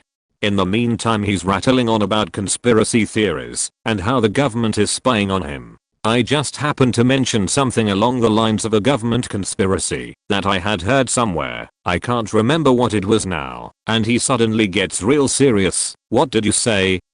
Me, you know, so and so did X. He's real angry now. Who told you this? He starts scrambling over to me and grabs an ancient machete that was sitting on his coffee table, screaming, "You know too much." I'm scrambling to get out of there, out on his porch that's falling apart, thinking I'm gonna get a machete to the back of my head. I get to street and he's standing on his porch still yelling that I knew too much. But I'm pissed, rattled, and realizing that I'm going to have to cover the price of pizza. I think I was yelling something like "F you, you're a pose, I hope you die." The manager was laughing when I told him about it. Going there was apparently like a rite of passage for the pizza delivery crew. I didn't have to pay for the pizza and I never had to go back, since the guy wanted to kill me. I was at the end of my shift and had one more delivery to go. If you have been a pizza delivery guy, you know that when an order pops up you can read part of the address and see the general area of that address. Of course it was the bad part of town. I arrived at the house and saw an undercover cop driving up and down the street. I walked up to the door, if you can call it that. There was no glass and dogs started barking as I got closer. A lady greeted me through the open door and I handed her the food and took the money. Of what I could see inside of the house was really run down. While getting back into my car, the undercover cop pulled up next to my window. There was two men. One showed me their badge, then asked if I knew anyone in the house. I said no, I was just delivering a pizza. Then they read off a few different names and described a man and women. The women I had just seen matched their description. So I told them she was in there and I had just handed her the pizza. One of the men got on the radio and mumbled into it. I assumed he was calling for backup. He then told me thank you and that I could leave. So I got in my car and drove off. I never figured out what happened after I left. As a side note, things like my coworker getting trapped in the freezer and my manger selling expired food happened all the time there. And don't get me started with the grease on the walls. Lucky I quit the job about a year ago. I did a delivery job for a couple months during my college time. I live in a very small town, but the tips were normally pretty good due to the older and richer people that pretty much own the town. It was near the end of my shift, about 11 PM. I got a delivery, so I headed out, and when I got there the house was completely run down. No lights on in the house, windows smashed and kid toys all over the ground. All my mental alarms were going off, but I had a knife on me, so I wasn't too worried. I get out of the car and start knocking on the door, but no one comes. I go to the front door and I start to hear extremely faint screaming. I thought I might have just been hearing something, but I stayed for about a minute and listened and I kept hearing it. I said fuck it, got in my car and called my manager. I'd tried calling the number they gave us a couple times, but got no answer. She said she would call them and see what's going on. About 2 minutes later a woman comes to the back door and opens it. She has her daughter with her. As far as I could tell, her daughter had autism. I've worked with a lot of autistic kids because my dad is the director of a non-profit designed to help kids with autism in Asia, and I would help him occasionally. I could tell that she was the one screaming earlier. I sold them the pizza, returned once more about a week later. I used to deliver regularly, at least 4 times a week, if not daily, to this giant house in a secluded but really nice neighborhood. There were always at least 5, usually more late teenage, 17 to 20, boys in this house, and I nor any of my fellow drivers ever saw any adults in the building. The kids had a rickety white van they used to get around, and the only time I ever saw an adult with any of them was when some old dude was driving the van. As if that wasn't weird enough, none of these guys were ever fully clothed. I think I saw maybe one dude answer the door wearing more than boxer/shorts in my 1.5 years of delivering there. Every once in a while there'd be a girl there who I think might have been someone's girlfriend. She was always in her bra and panties as well. The house was utterly filthy and devoid of any furniture I could see. Sometimes they'd leave the door open and I could see into the bedrooms, which just had mattresses piled up on the floor. No beds, no chairs, not even a lamp. I could see directly into the kitchen from the front door, and you could see roaches crawling all over the floor and up the walls. And I mean huge ones, the big flying fakers that get 2 to 3 inches long. My coworkers and I all had different theories on what was going on over there. One thought it was a pray the getaway camp, another thought it was a group home. I figured maybe it was a church program for troubled teens. We were all wrong. It turns out it was one of the area's most prestigious basketball academies. They quit ordering suddenly, and a few days later there was a big story on the news about how horrible the living conditions were there. The filth and damage to the property was pretty much blamed entirely on the students. But who the fuck puts a group of teenagers in their own house unsupervised? I created a Reddit account to respond to this question. I delivered pizza/food for years in multiple towns/cities as an undergraduate. I worked overnight 30 to 50 hours per week plus went to school full time. I studied full-time, worked full-time, and partied full-time. One of the other respondents, Taco Bell Quiceritus, said delivering should be a rite of passage. I agree. Over beers I could talk about my delivery experiences for hours, but, ugly and debauchery. I've witnessed and/or participated in nudity, drugs, violence, 5-foot bongs, stick-ups, igloos, indoor sledding and keg stands. But one afternoon I started my shift going to a quaint house in an average neighborhood that turned out to be the most faked up place I've delivered to. I just didn't realize it at the time. This was years ago, so I don't recall every detail. But I feel like the order was average, like a pizza and breadsticks or something. The house was only a short distance away. I arrived in only 5 minutes or so. I was the top driver in the store, easily pulling 35 to 55 runs per night. I remember the customer, a chubby guy approximately 40 years old with a scruffy bearded. I'm an outgoing guy. My boss texted me years later saying college students still requested me to personally deliver their food. Maybe had something to do with the keg stands and such. Anyway, I remember this guy clearly did not want to exchange pleasantries, just gruffly signing the credit card slip and taking the food. This is not strange. Some customers are rude, socially awkward or just bizarre. Nothing new.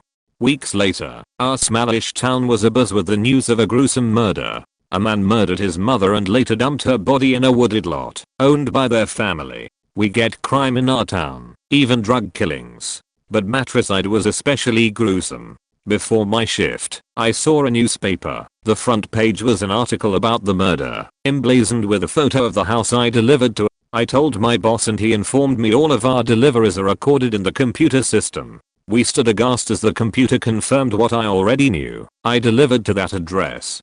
But the most faked up part of this story is the timeline point. According to police reports, this guy killed his mother in the house and only later dumped her body in the wooded lot. But her body was in the house for days before he moved her. The police aren't sure of the precise dates, and also my memory is fading a bit, since this was almost a decade ago. They estimated, for example, the son dumped her body 2 to 6 days after the murder. This is approximate. I frankly forget the exact date range. I delivered to him on the 4th day. I delivered to a murderer and his mother's body may have been in the house at the time.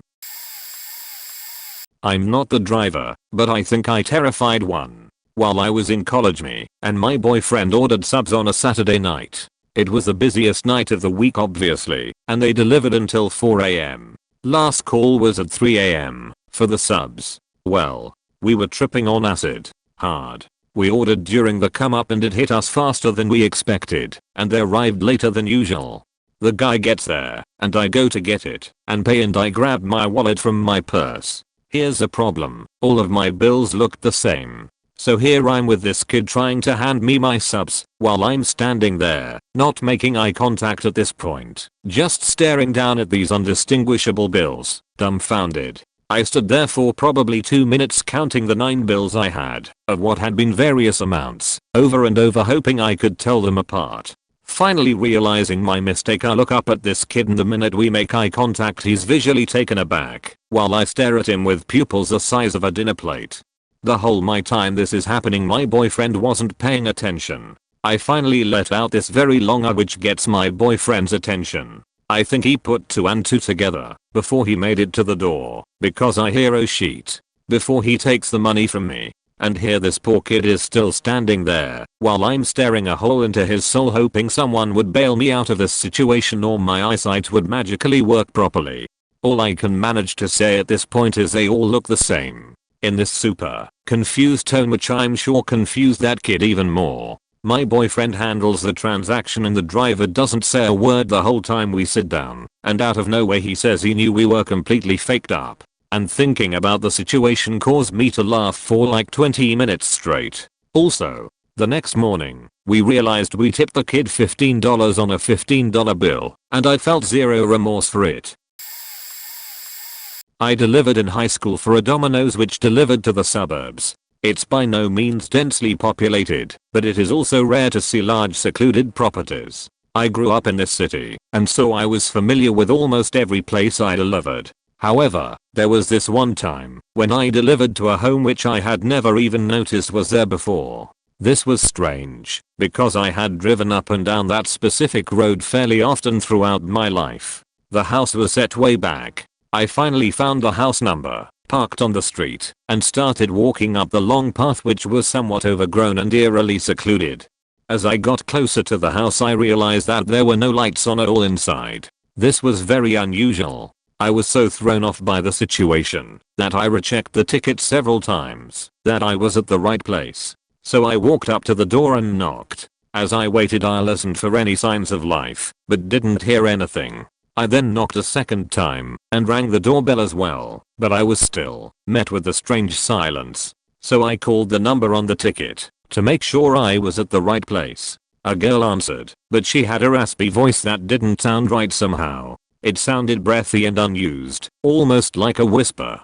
I asked if I was at the right place and she asked me to walk around back. Although I was pretty weirded out by the exchange and the situation, I walked around the side of the house, opened the chain linked fence, and made my way to the basement's back door she had explained during the call. I finally did see signs of life as I made my way towards the door. There was a faint glow through the closed curtains and I could hear some weird music as well.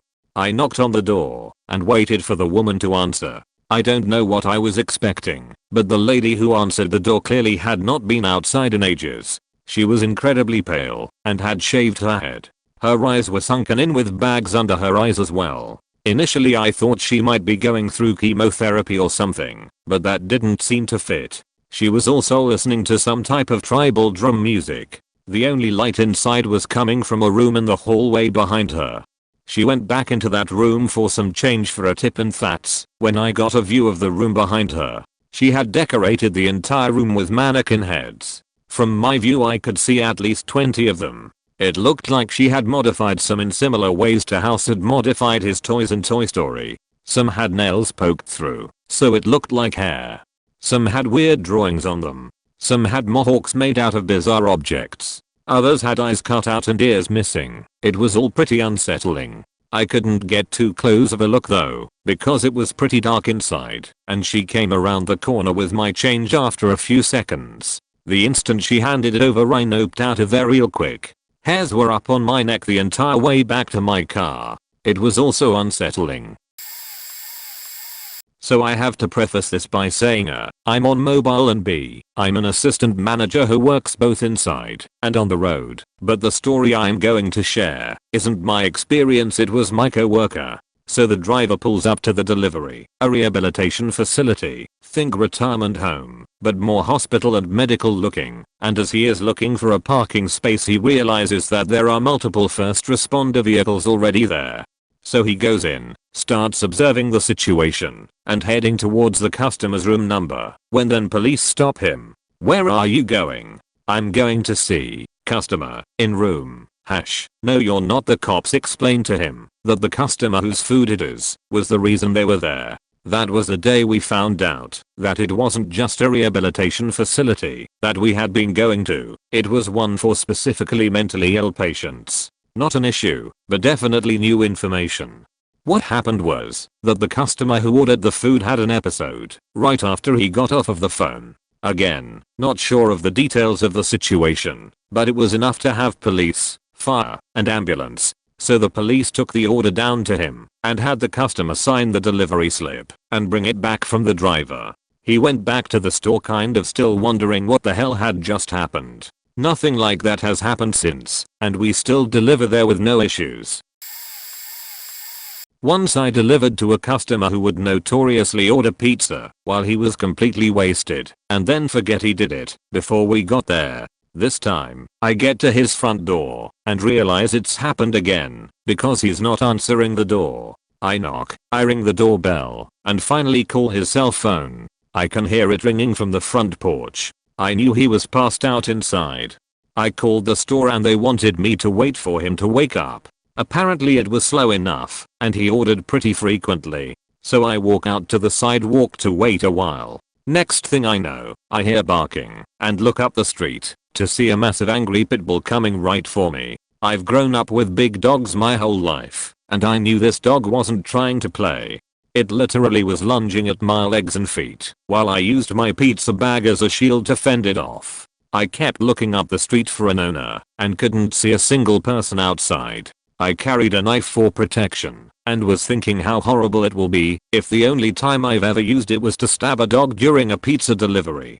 Thankfully the owner showed up a couple houses down before it came to that. He called his dog off and the customer woke up shortly after that to take his pizza. I have had to deliver to one of the sketchiest apartment buildings in town.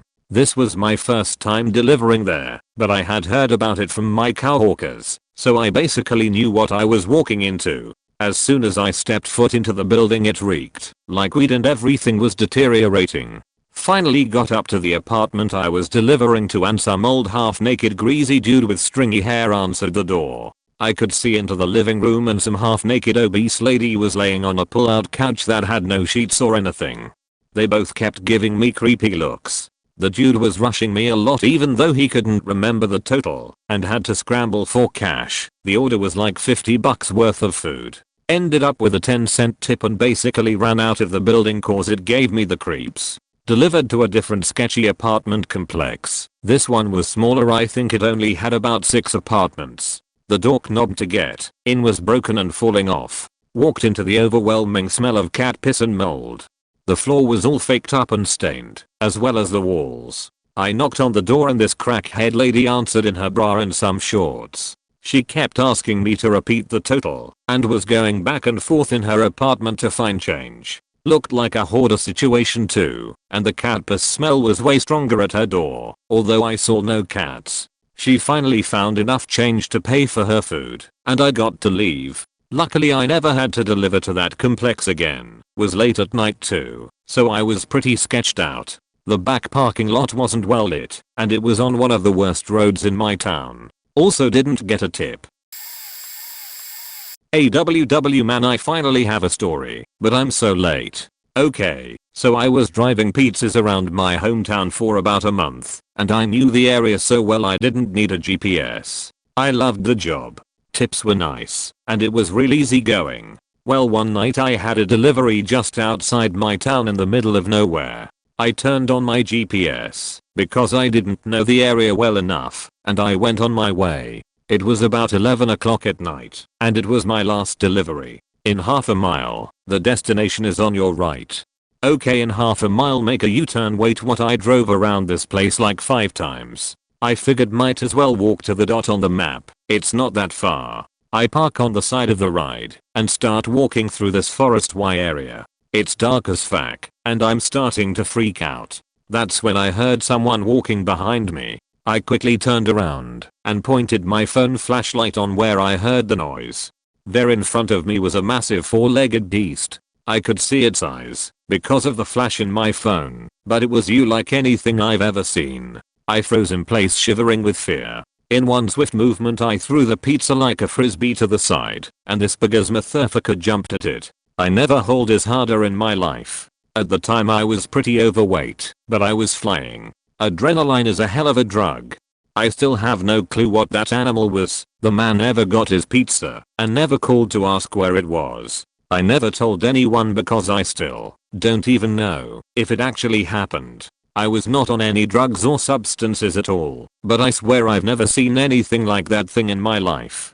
TLDR, I threw a pizza to distract the beast from hell so I could get away safely. Oh boy, my terrible days as a Pizza Hut driver finally come to use. There are a ton of stories, but probably the worst is Miss Davis. I'll never forget the first time I delivered to her. Looking back, I should have known something was suspect when my manager had the biggest shit-eating grin when she saw the address pop up. I didn't know about it because I had only been there for 2 or 3 months at that point.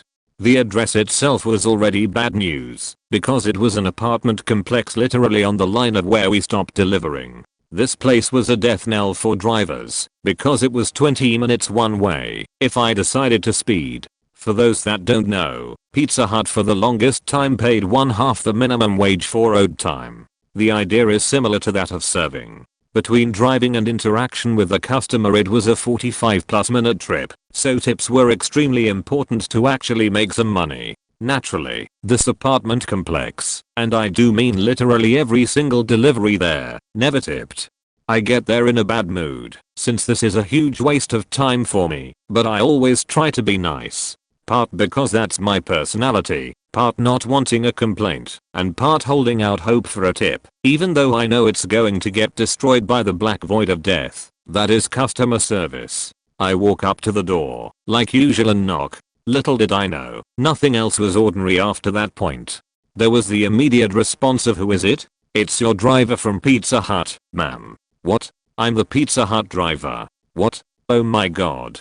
Pizza Hut." It was a weird mix of exasperating, but kind of funny, even in real time. She lets me know she's coming, but it'll take a second, because she has a bad knee. I start to feel a little bad for her, because I can tell she's a little bit older, probably around 50. Then I hear from inside, 1, 2, 3, up, 1, 2, 3, up. Now I start to feel really bad for her, because this lady is legitimately having to count to herself to summon the strength to get up.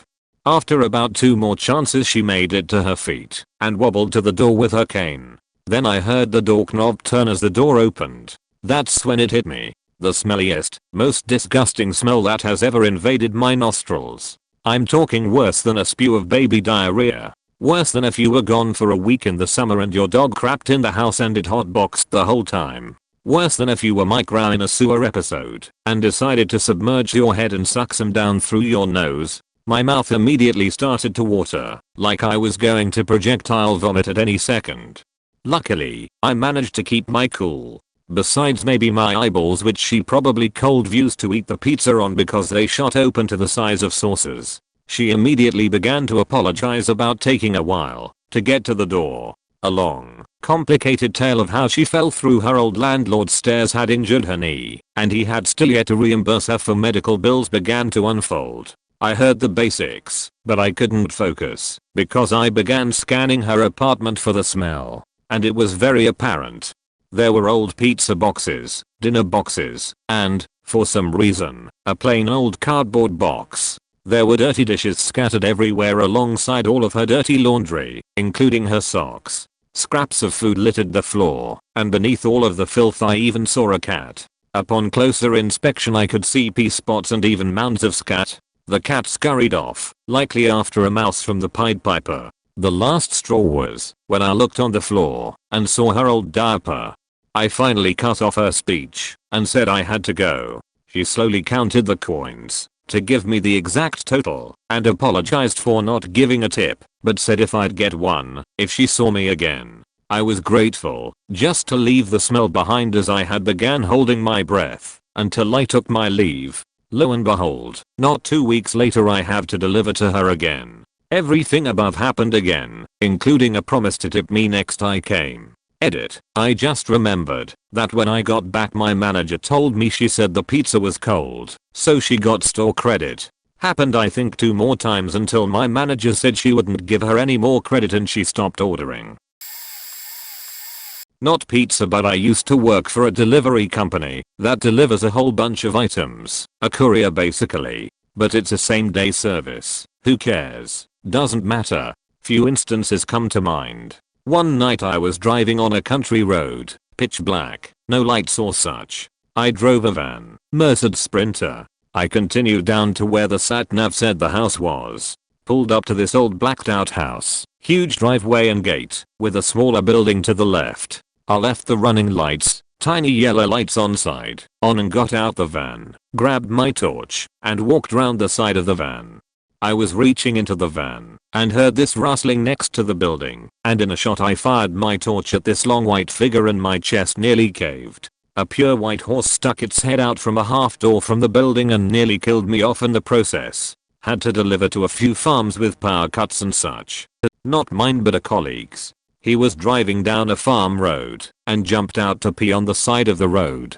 Took the keys out and went to do his business. Finished up, turned around and walked back to the van. Looked up at the window and seen a face staring back at him. It was his reflection due to the way the light caught it or something, but did he get a heck of a fright. I once got a call to a casino hotel room. I visited this hotel 3 or 4 times a week and the call seemed normal. I get to the room and a 7-year-old girl answers the door by herself and says her dad won't wake up. I politely asked her if she could try harder to wake her dad up. Her and what I assume to be her 4-year-old sister come back and hold open the hotel door. The small one starts to cry quietly and the older one tells me that her mom left earlier and won't be back. I try calling the dad, but I hear his phone loudly ring inside and then fall silent twice. At this point I'm horrified and confused. Did the mom kill the father? Is the father overdosed or something?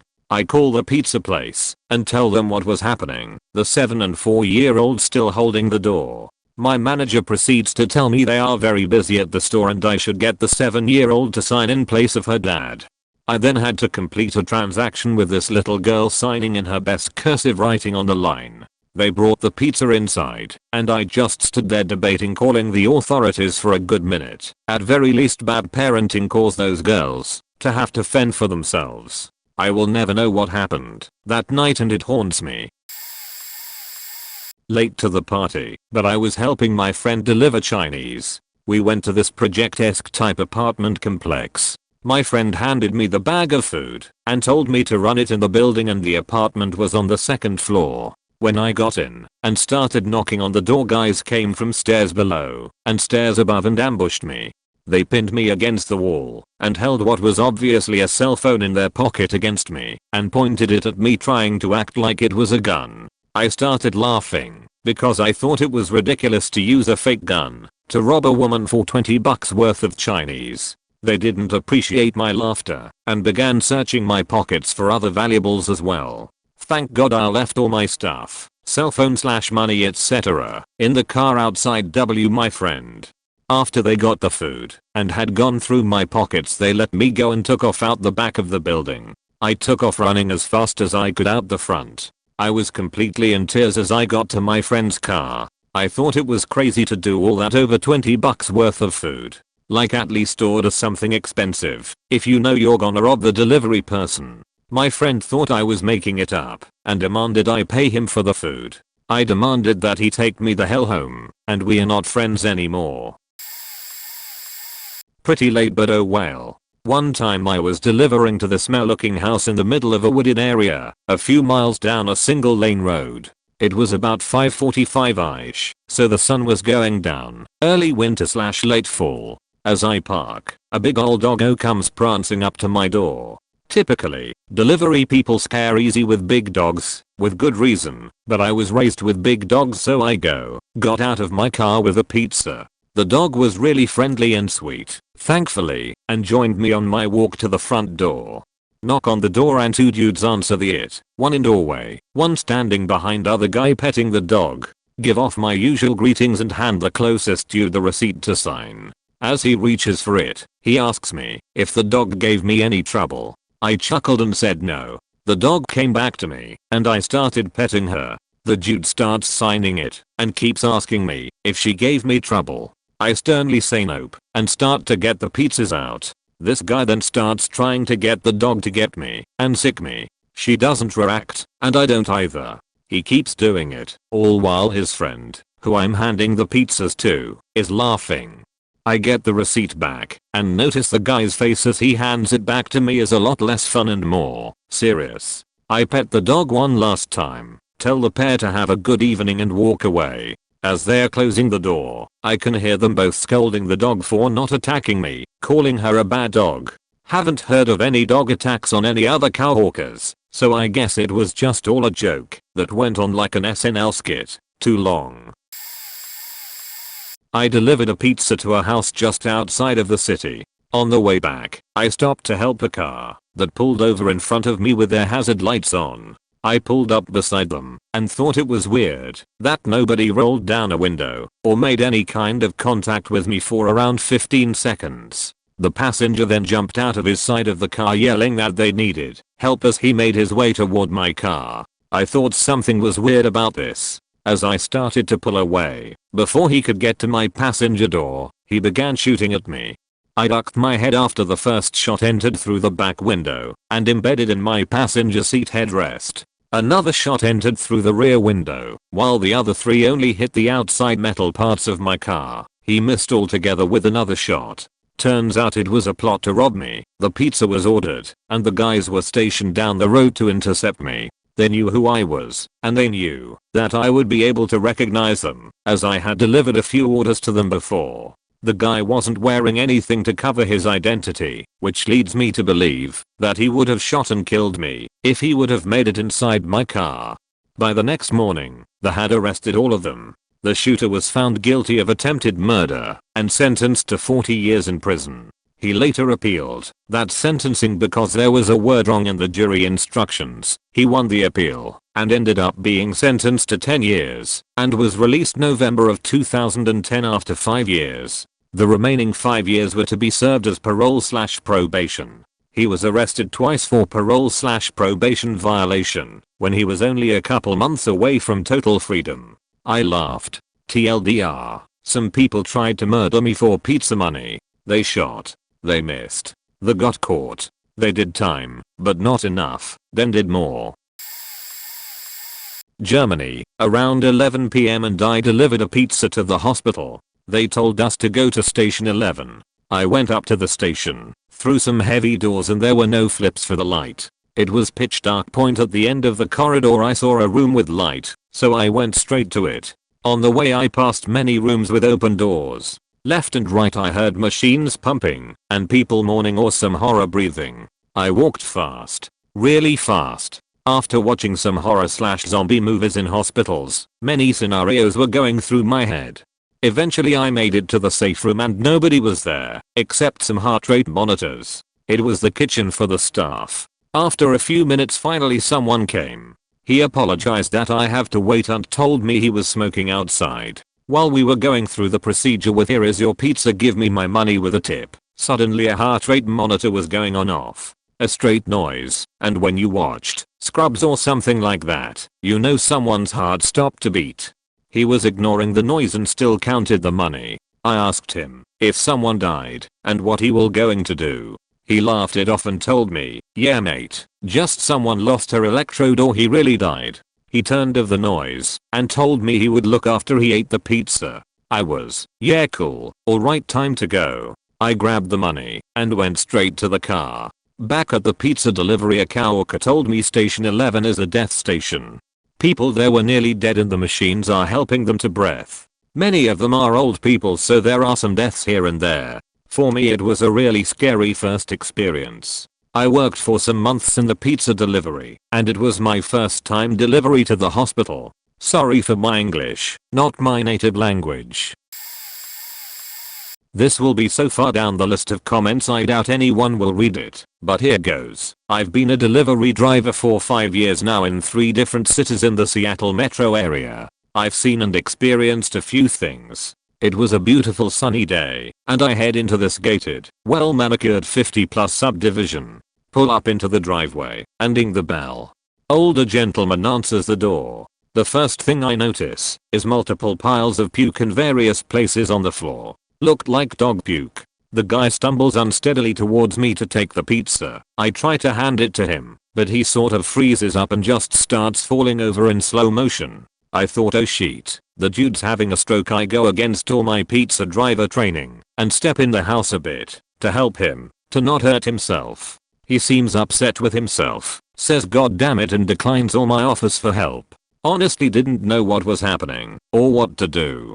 That's when I notice the mountain of empty black box wine boxes in the middle of the guy's living room. At least 150 of them, if not more.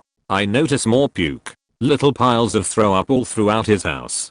Dude is laying on the floor, mumbling something to the terms of "This always happens, just give me a minute." I ask the guy if he needs me to call 911, and he brushes me off like it's nothing and starts to get up slowly. He seems embarrassed. He hands me the money, takes the pizza, and closes the door. Delivered to a storefront shop middle of the day, but it appeared to be closed. I knocked on the door, and a guy answered, immediately invited me in, and headed behind the counter. I figured it was fine, since it was a store. He was an employee there. The lights were dim, so it wasn't very bright. The guy had a disfigured face, one eye was bulging out. Weird, but I don't judge. Anyway, the guy started making extremely sexual comments about my ass and body.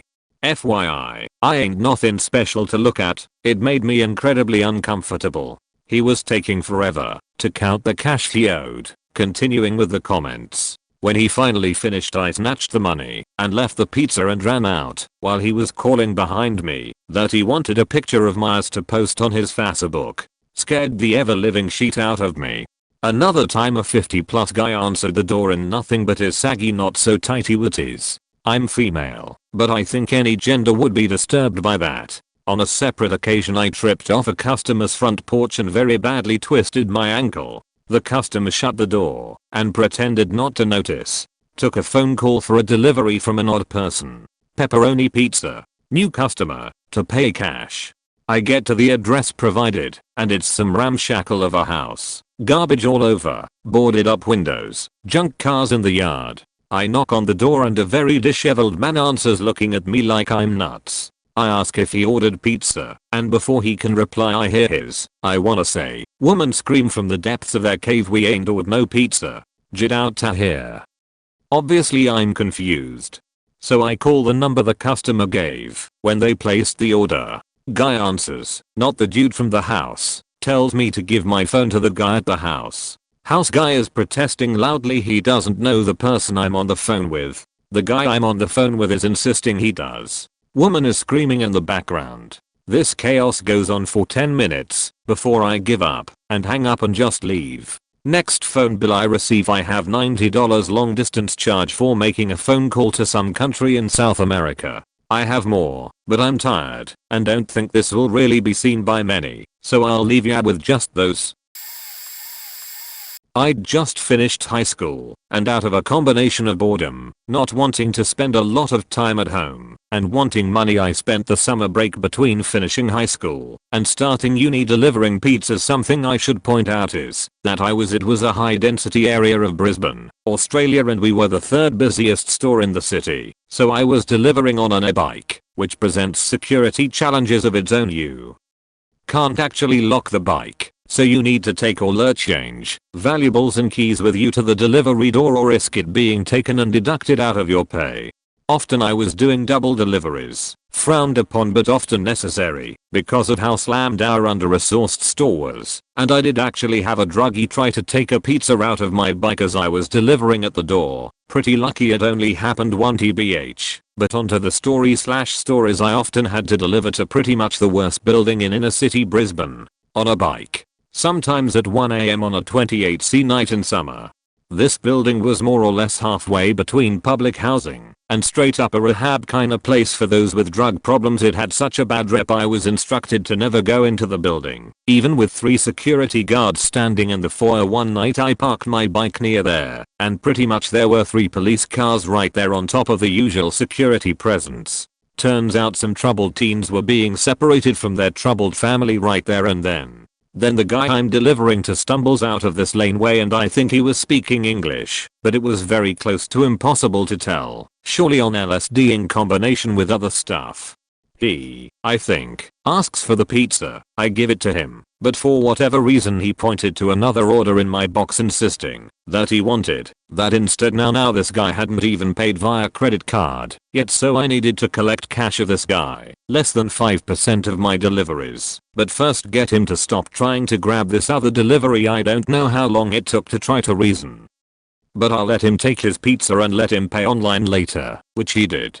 Still had the manager on my back complaining about how long that delivery took, but the fact I got out of there in one piece was enough for me there. And then I have other stories, but I'm not trying to set a word count record for a Reddit comment, so keeping it to one here. One thing I will say about that weird summer was as tiring as cycling 40 kilometers a night in the heat was. It is a rite of passage for any teen desperate for cash. And it gave me something to strive towards in an otherwise pretty barren summer in my family life and otherwise. Not specifically a pizza delivery story, but it was a faked up delivery regardless. I worked at a supermarket and the guys who collected the trolleys were also the people who did the home deliveries. This particular night the trolley guys had knocked off, and some genius agreed to deliver to customer orders after the cut-off time. So the manager at the time asks me if I can make these 2 deliveries. I was about 18 and only 6 months new and eager to please, so I loaded up and headed off. First place was an old bloke who was just quiet and weird, like he thought I was gonna hit on him or something. Just weird. Second house, yeah. I immediately recognized the street name, because it's a well-known shithole and a subject of many jokes. Anyway, I'm driving along slowly trying to see the numbers, and as I get closer, the street lights are out, the lawns are waist high and the shells of cars litter the yards. Fuck me. I find the house, and it looks like something out of Fallout. I knock on the door and it swings open, a small child with a shaved head staring at me. I ask if they were expecting a delivery from the supermarket and the kid just shouts food. Like something out of Brotherhood. 2 or 3 more kids with shaved heads come sprinting out like mutants in the game Rage and one starts telling me a story about his head. See this scar here? That's where the neighbor hit me in the head with a brick. That's great, kid. They were lovely kids though, and eager to help, and when I told them the last bag contained a big Danish and a big box of chocolates as a gift for it being late, the kids again let out a Brotherhood scream of chocolate, and disappeared into the house where more shouting could be heard. The parents never showed themselves. I could just see a blinking light coming from what I assumed was the lounge TV. I carried in a couple bags and the door I entered stepped directly into the kitchen. The roof was caked in old food. The big bins you normally leave outside were in the kitchen. It was an eye-opening experience, and though it made for a great story, it makes me sad now that I've got my own kid. I'm a stay-at-home dad now, but I work a paper delivery job from 4:30 AM to 7 AM. Some of this shit I've seen and experienced on this job is insane, but there's too much to write here now. Mental hospitals in Denver. I worked in an area that had a number of these hidden within neighborhoods in unmarked buildings. When I would deliver, they would actually make me go into the lockdown portions of the facilities and deliver straight to the patient. Most of these patients were so bad that they had to wear protective gear like helmets so they wouldn't wind up crushing their own skulls against the wall.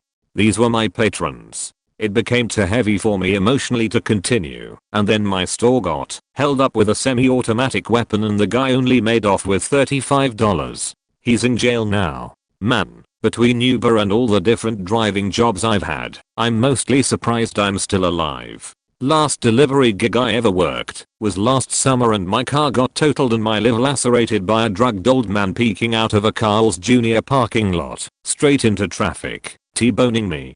Took me 3 months before I got any insurance money and was left without a car for that time. I lost my job and car because of it, and almost a year since I still haven't received all of the insurance money. Delivery driving can be so wonderful in terms of having more freedom at work, but the liabilities and risks are absolutely enormous. I cannot do delivery anymore as I'm too shaken up by those experiences and many others. Peace. The most faked up delivery ever. Unfortunately I'm late to the party so not many people will see this. Last delivery of the night, 1 AM Saturday, 4 pizzas going to a nice neighborhood. I round the corner to the road I'm delivering to and see figures darting around the yards. Those figures are comprised of about 6 or 7 17-year-old boys, all naked, doing some James Bond type shit, ducking and darting, rolling, and diving. But yes, they are all completely buckers naked.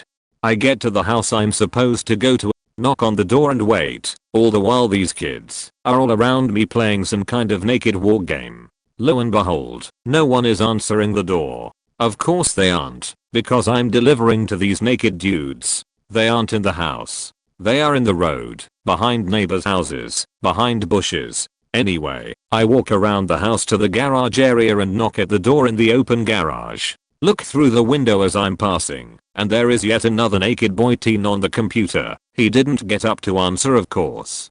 So I'm about to just give up and head back to the store when one of these naked boys appears in front of a truck that I'm standing next to. He hands me the naked teen money and I give him the pizza. The transaction was weird to say the least. Like nothing was wrong with him being naked, except that he wouldn't come out from in front of the truck. I get back to my car and head out, but have to wait for the naked boy in the middle of the road to get out of the way. He had that deer in headlights kind of look. I never thought I'd be able to answer one of these. We have one fairly regular customer that answers the door in tight white ties. He's fairly large, built like Shrek with a bigger paunch. We have another lady that is always drunk, always asks us to do something for her. Last time I was there she offered me an extra large tip to take some garbage down out of her apartment with me. She gave me $5 total to deliver her food and then also carry a 60-pound box of kitty litter down 3 flights of stairs. She also had a habit of insisting we take some kind of garbage from her to keep. That time I walked away with a reusable toothbrush. Other drivers have received used hairbrushes and once a hairless Barbie. What the fuck? Once I delivered to this house that won't show up on maps. It's off our main road in town, but about a mile back off a gravel road. Very weird experience, but they were nice people. We just never knew the place was real, and it felt like a prank, and that did end up in a bathtub full of ice the whole time. Last, we have a regular whose apartment is disgusting. She works at the local Walmart. Not a very small town, but we've all seen her working. You can smell the cat piss from the ground floor. I have no clue how her neighbors and or children in the same apartment haven't complained. I haven't seen much inside, but the smell is thick enough to gag at the front door, and I own cats. I know none of these are too bad, but it keeps me grounded seeing the shittier parts of an otherwise decent town, I guess. One time when I was 16 and delivering for a local pizza place, I scored with 2 MILFs who wanted to use me to get back at their husbands. I ring the doorbell and to straight up dime pieces open the door completely nude with a full-on production setup. No one else working, just lights, cameras, etc. in the living room. Obviously I was taken aback at first, but this is when I really started to come into my final form in terms of fitness and handsomeness. So I felt confident enough that I could get lucky and confident enough that this wasn't just some prank they wanted pull. I winked at them as I handed them the pizza and said, "Oh, by the way, the extra sausage you ordered isn't on the pizza. It's right here," I said, while simultaneously ripping off my track pants exposing my already rock hard wang. Thank fuck I left my shirt on so they had something to grab, because they ripped me inside the house, threw the pizza onto the floor, and started going to town on my dick and asshole, even switching places. I ripped my shirt off with one hand and picked one of them up, flipped her upside down, and was standing eating her puss while she dangled and choked on my dick while the other was licking my asshole trying to suck a fatched out of it. Then I put her down and picked the other one off and threw her down on the couch as she giggled at how strong I was and was easily able to do that. Slid my dick into her bussy then as nasty. Proceeded to take her to Pound Town, just jackhammering her hardcore. The other one got jealous, so I had to switch and share my dick with her too. They were feeling up my both muscles and looking at me with lust in their eyes that I luckily see a lot, but it felt so good to blast my load all over their eager faces and watch them lick up my cum hungrily. No tip needed, since I already gave you mine. They giggled, and I strolled out of there feeling like $1,000,000. Edit. Oh look, some basement dwelling neckbird down voted me out of jealousy. LMAO, so typical.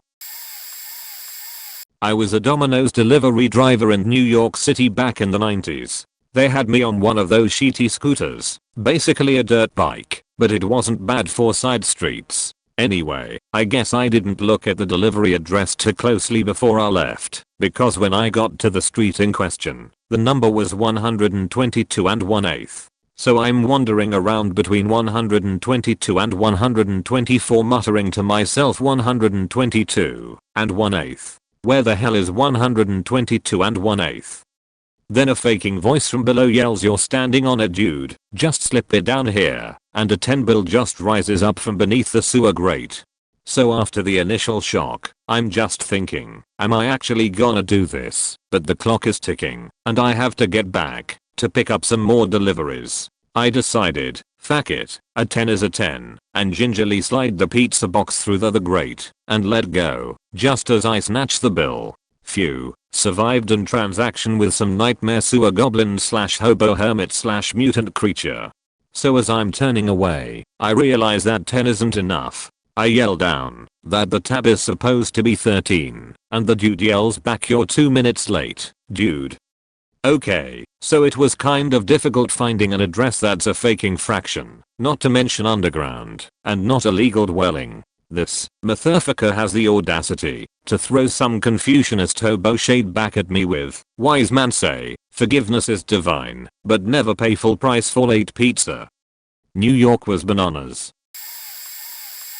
I used to deliver for a local calzone place in college that delivered until well after bars closed. There was a much rowdier, mostly low-income college right down the road from us. I got a delivery to their dorms, which I would make several trips there per night, which isn't weird. Anyway, I'm sitting outside of the dorm, and it was homecoming week for them, so there was a crowd of about 40 people outside the dorms hanging out. I was on the phone with the person I was delivering to, and waiting for them to come meet me. Two cop cars pulled in at the end of the street, and started heading my way with their lights on. I looked in my rear view and another cop car with lights on was coming from the other end of the street. Suddenly I was surrounded by cop cars and the police were getting out with their guns, drawn, running to my car. My heart sank. I threw my hands up. As the officer approached my driver's side door, he leveled his pistol across the top of my car. That's when I had the sick, horrible, twisted realization that they weren't there for me, but instead were using my car that I was in for cover. I turned around, and the crowd was all running except for the one kid. I saw him lift up his shirt and I saw the pistol. After that I just got as low down in my car as possible and started praying. Luckily the kid pulled the gun out and dropped it immediately. No shots were fired, but it still freaks me out to this day. I never even delivered the food. I went straight back to the store and quit on the spot. I don't have any super messed ones myself, so I'll just share two of my favorites, since this isn't a topic I get to talk about often. Probably one of the funniest / sketchiest deliveries I ever had was to a kinda rundown old house on a slightly overgrown lot. If it wasn't for a car in the driveway and a light on, I might have noped right the fuck out. There's signs in the yard implying witchcrafty stuff, but there's one thing making me think this is actually just some nerdy people who are into Ouija boards and skulls and witchcraft, and not something way more faked up. They included a special delivery request to please knock the Imperial March. I chuckle, say fuck it, and go for it. As soon as I get about 4 knocks in, I can hear laughing inside, and when they actually answer, it's some nerdy 20-somethings playing D&D and they just have a gothwa aesthetic and don't take care of their yard for shit. They were happy about the knocking, but didn't tip particularly well. Nothing else special that I can recall. My other favorite was a specific address that would order from us often enough that I would recognize it when it came up on one of my delivery runs. I would always try to get this place if possible. Was a chill young black guy who was either a young professional $extra $sign or drug dealer who loved pizza and weed. Point being, he could afford to have pizza delivered to his pretty nice apartment probably 2+ times a week, and I never delivered there a single time that I couldn't smell weed as soon I opened the door to my car 50 feet from his closed front door. Once I made a vague comment hinting at it and he laughed. Dude was chill, tipped pretty well, and had his money ready every time. 10/10ths would deliver again. To all y'all out delivering, stay safe and know that any place would rather have you not deliver a meal than have a work-related injury from a robbery. Back in high school, when I used to deliver pizza, I once delivered to what I'm 99% sure was a gay orgy. Not that there's anything wrong with that, but it was definitely unexpected. So how do I know this was a gay orgy, you might ask? Well, my first giveaway was when I pulled up to the house and noticed 2 guys in the car in the driveway, both sitting in the driver's seat. One was on the other's lap and they were making out. I simply did my best to ignore it and walk past to get to the door. So there I'm at the door, a little taken back from what was going on in the car 20 feet away, and I knock.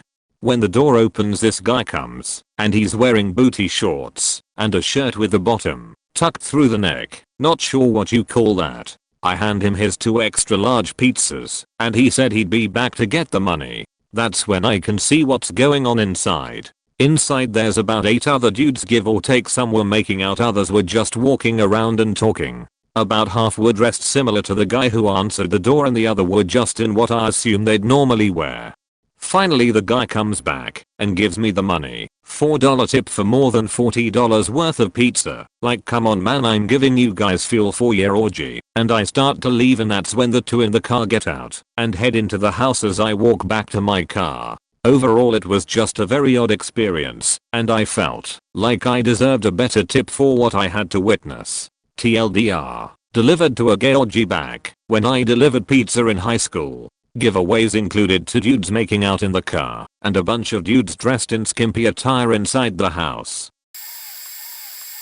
Bad part of town. People ordered pizza, had no money. Made the youngest girl, probably 15, in the group proposition me for a blue job to get the pizza. Nope. Dodged out before it was death threats for pizza. A schizophrenic dude jumped into my car with major rage. He was convinced I had forgotten his desserts. Had to calm him down and show him the delivery slip had no desserts, but not to worry, I'd have them sent back out for free.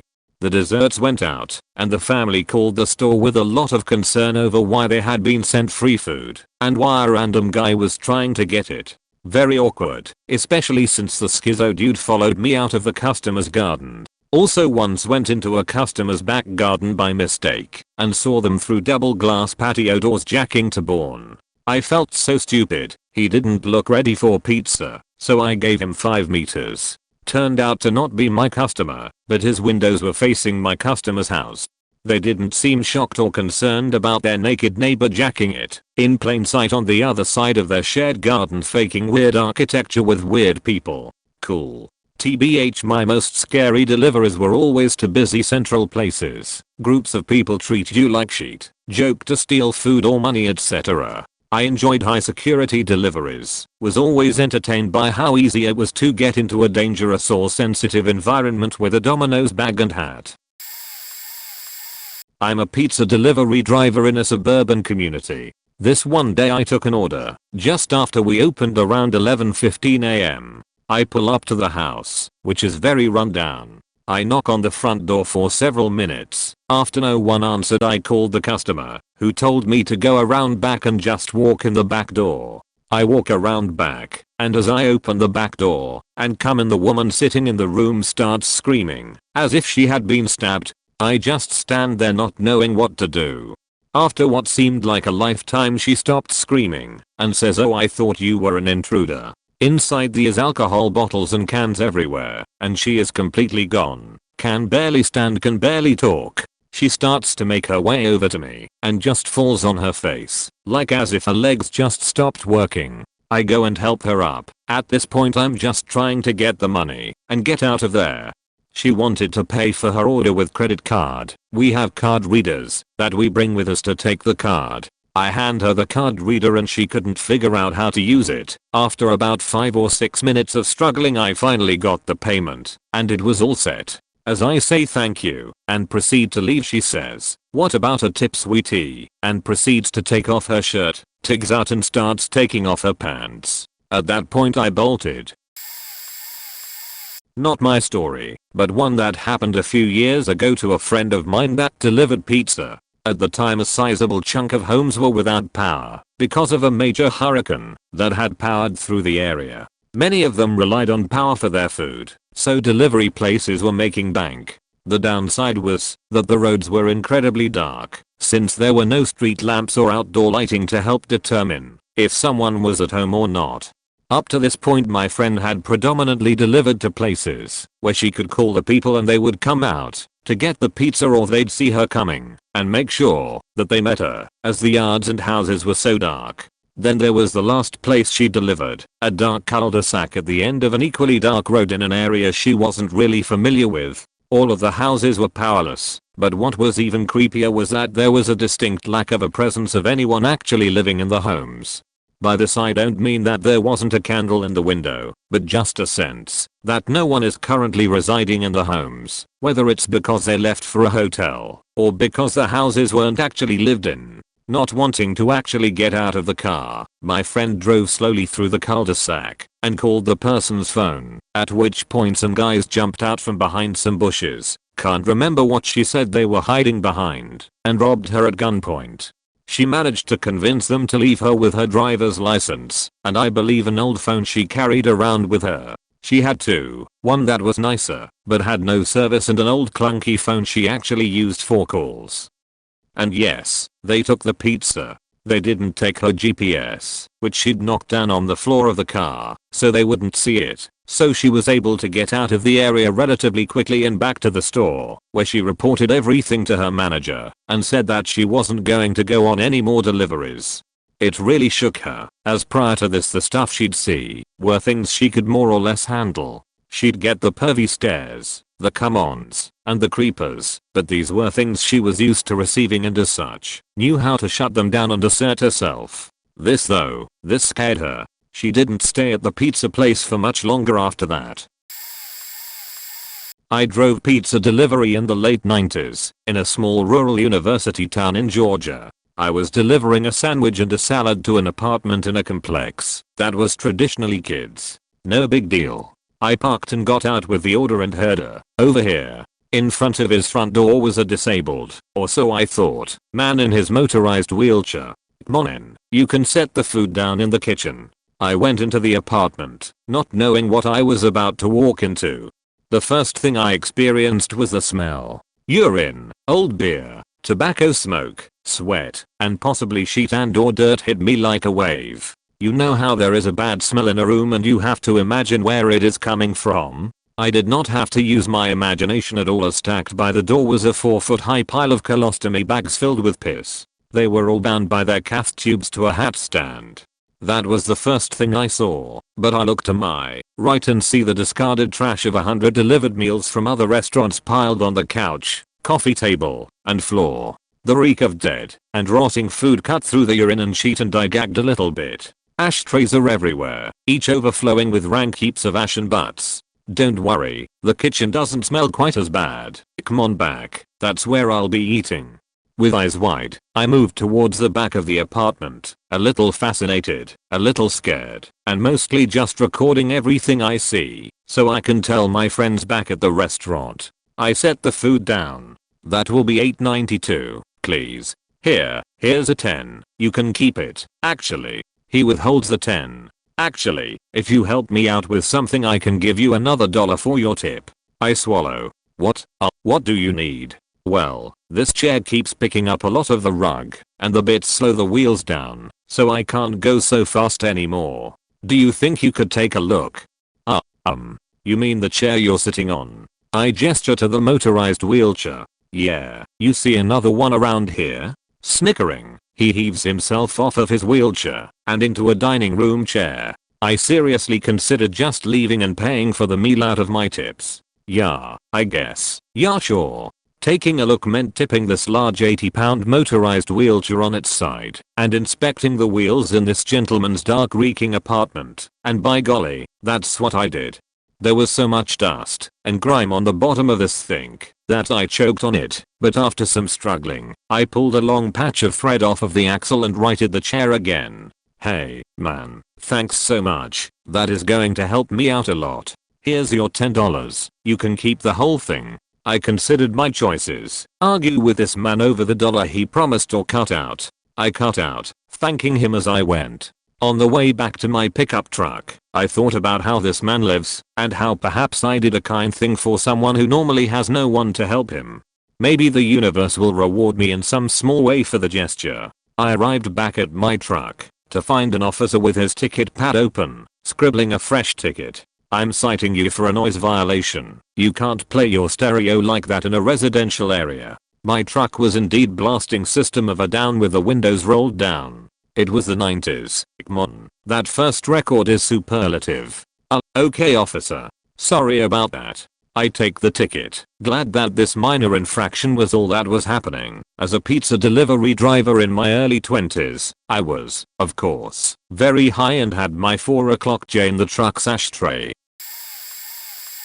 In high school I had 3 friends that delivered pizza for 2 local places in a little tiny town. Every once in a while they would get a call to deliver pizza to an old cemetery on an old country road out of town. The cemetery had not had someone buried there since the early 1900s and was an eerie looking place just from the entrance. Anyway, both pizza places had refused delivery for several months, but the person kept trying.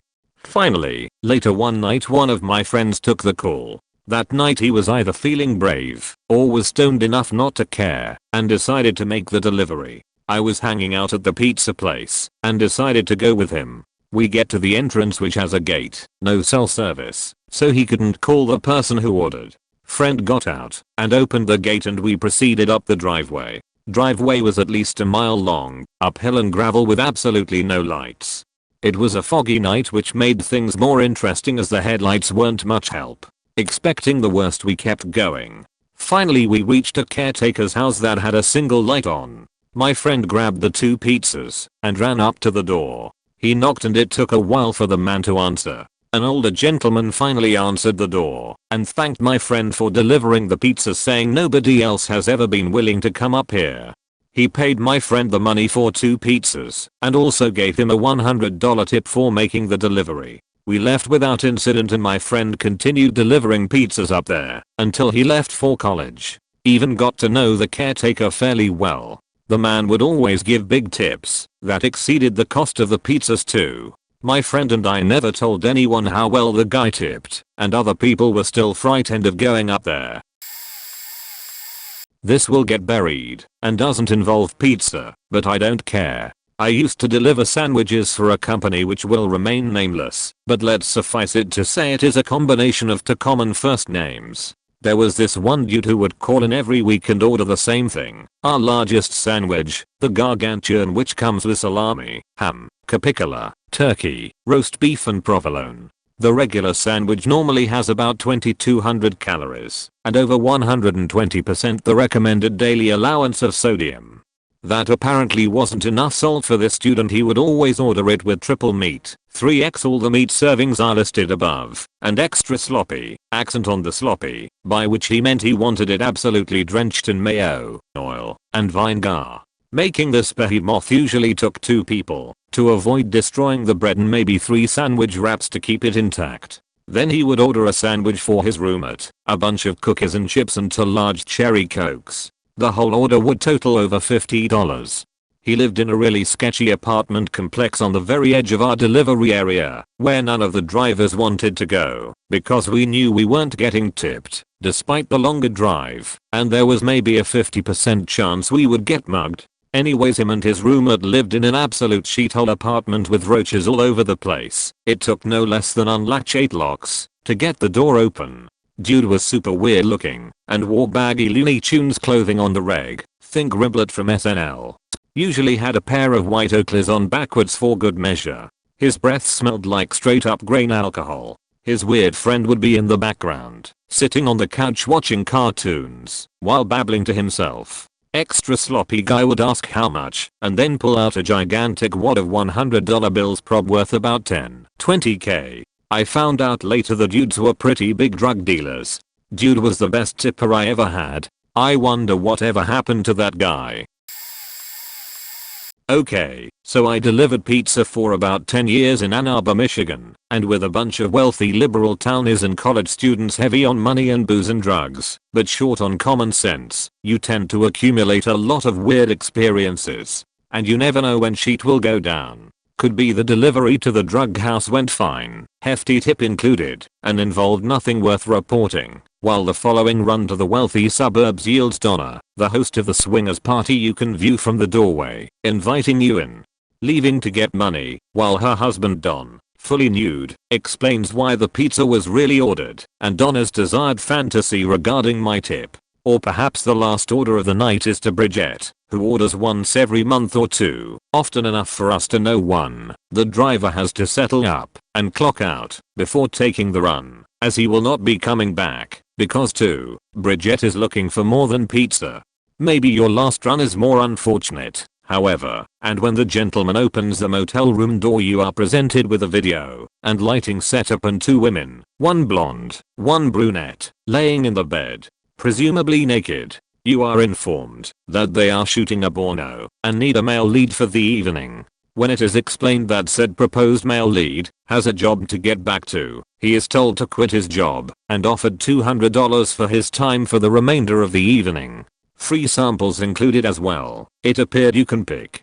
Go ahead, try one of them out. I know most of you are tempted to call bullshit, but I assure you, I have no reason or desire to lie. Think of it this way, 4 or 5 nights a week for 10 years is a long time. While the average night was usually just that, average, every 1 in 500 or 1 in 1000 deliveries were eventful, I guess you could say. Weird stuff. but by far the most faked up place I had to go was just a few blocks down Hill Street from where I worked. Geppetto's Pizza, real name, long defunct best pizza ever. It was a run to a house like many in Ann Arbor, carved up into apartments. In this case, between the first and second floor. My delivery was to the first floor apartment. I knocked, was instructed to come in, and as soon as I passed the threshold I noticed 3 things immediately. First, there were 10 to 12 guys gathered around the TV, sitting in kinda of a semicircle on couches, recliners, and whatnot, in a somewhat small living room. Second, although the volume had been turned down somewhat, I assume, Bourne was playing on the TV, which is a far from ordinary programming choice for when the pizza guy arrives. Third, and this hit you hard, as soon as you crossed into the room, the place reeked of such masturbation, specifically. Oh my god, a circle jerk. I thought these were myth, as I just could not understand the motivation. For those who are not familiar, a circle jerk is, I'm told, where a group of guys will all masturbate while watching each other. Generally speaking I suppose, as there are, I'm sure slight variations. There was no mistaking it. The smell was unmistakable and too pronounced and everyone appeared a bit flushed. Not one head hung in shame, however. Just another day at the office for these guys. Thank God I didn't get here any earlier. So as I stood there uncomfortably, everyone reached in their pockets to secure their $2 to $3 donation for the pie and someone collected and handed it to me. EWW, gross, and, transaction complete. I politely but expeditiously vacated the house. When I got to the car and counted the payment, I found out that they didn't even tip. Damn, after dragging me in there to bear witness to that crazy sheet, they didn't even have the decency to give me a reach around. I was delivering 4 Domino's in a college town. This particular college town is known for its trailer parks. Most of them were just students and didn't have the kind of reputation that most other trailer parks would have. They weren't super creepy. I was a closing driver, had been working there 3 or 4 months already. I was used to driving places in the dark and slightly creepy dark roads and staying awake until 4 AM. Nothing, however, could have possibly prepared me for this completely random creepy sheet that happened one night. It was around midnight and I'd been assigned a delivery to a trailer park I'd never been to, which was odd because the bulk of deliveries were to trailer parks. I didn't think anything of it, though. It's dark and I don't know this trailer park at all, so I drive a little bit past the trailer, but it wasn't far enough to turn around. So I backed up about one trailer. I was driving a push-to-start car at the time, so when I got out, I took the key fob with me and locked the doors with the car still running.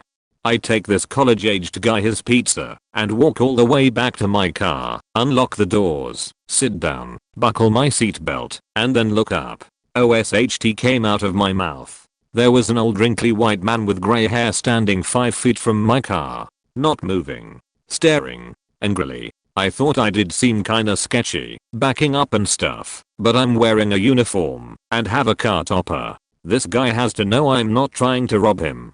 So I just put the car in drive and go to do a U-turn. The park wasn't a circle, it was just one long drive without so much as a cul-de-sac at the end, and he moves his body to stare at me the entire time I'm turning around. As I'm driving back down the street, he begins to slowly walk to the middle of the road, as if he wanted to stop me. Panic mode sets in, and I speed up a little bit and swerve around him, but as I passed him he screamed and then started chasing after my car. I'm so lucky that there was no one on the road a little after midnight, because I didn't even look. I just tore out of there. I'll never forget exactly how that guy looked. It was a death stare. The guy looked like a zombie wanting to eat me, and I don't know how I didn't even notice him at all as I was getting in my car. I was on edge the rest of the night. A little backstory. When I started training with my trainer back in high school, he once asked me what I did for a living. I had just got a job as a delivery driver and was making good money, so told him I worked at a pizza place. The rest of the conversation went like this. Trainer, do older women still order everything pizzas with extra anchovies on the side? Me, yeah, it's pretty common actually. People always want anchovies on the side for some reason. Trainer, no. Extra anchovies. Me, what do you mean? I just said they do. Trainer, no, you said anchovies on the side. I said extra anchovies on the side. Me, looks super confused. Trainer, oh, see, you don't know? Back in the day there was a movie that was about a delivery boy that would deliver pizzas. If a woman ordered that exact pizza, it meant that they wanted the driver to come and have sex with her. Me, staring in disbelief. Trainer, on my deliveries I used to fuck cougars almost every single time they ordered. Get ready, I just assumed he was lying. The story sounded a little fabricated, so I didn't believe him. Back to the original story. Every week this group of 3 old ladies would order pizza for their book club. A large everything with garlic crust. When I delivered they always invited me in. Always offered me a drink of alcohol. I was 17 at this point and I refused to drink and drive, but I always declined. On top of that, they always made sure to flirt with me, all 3 ladies.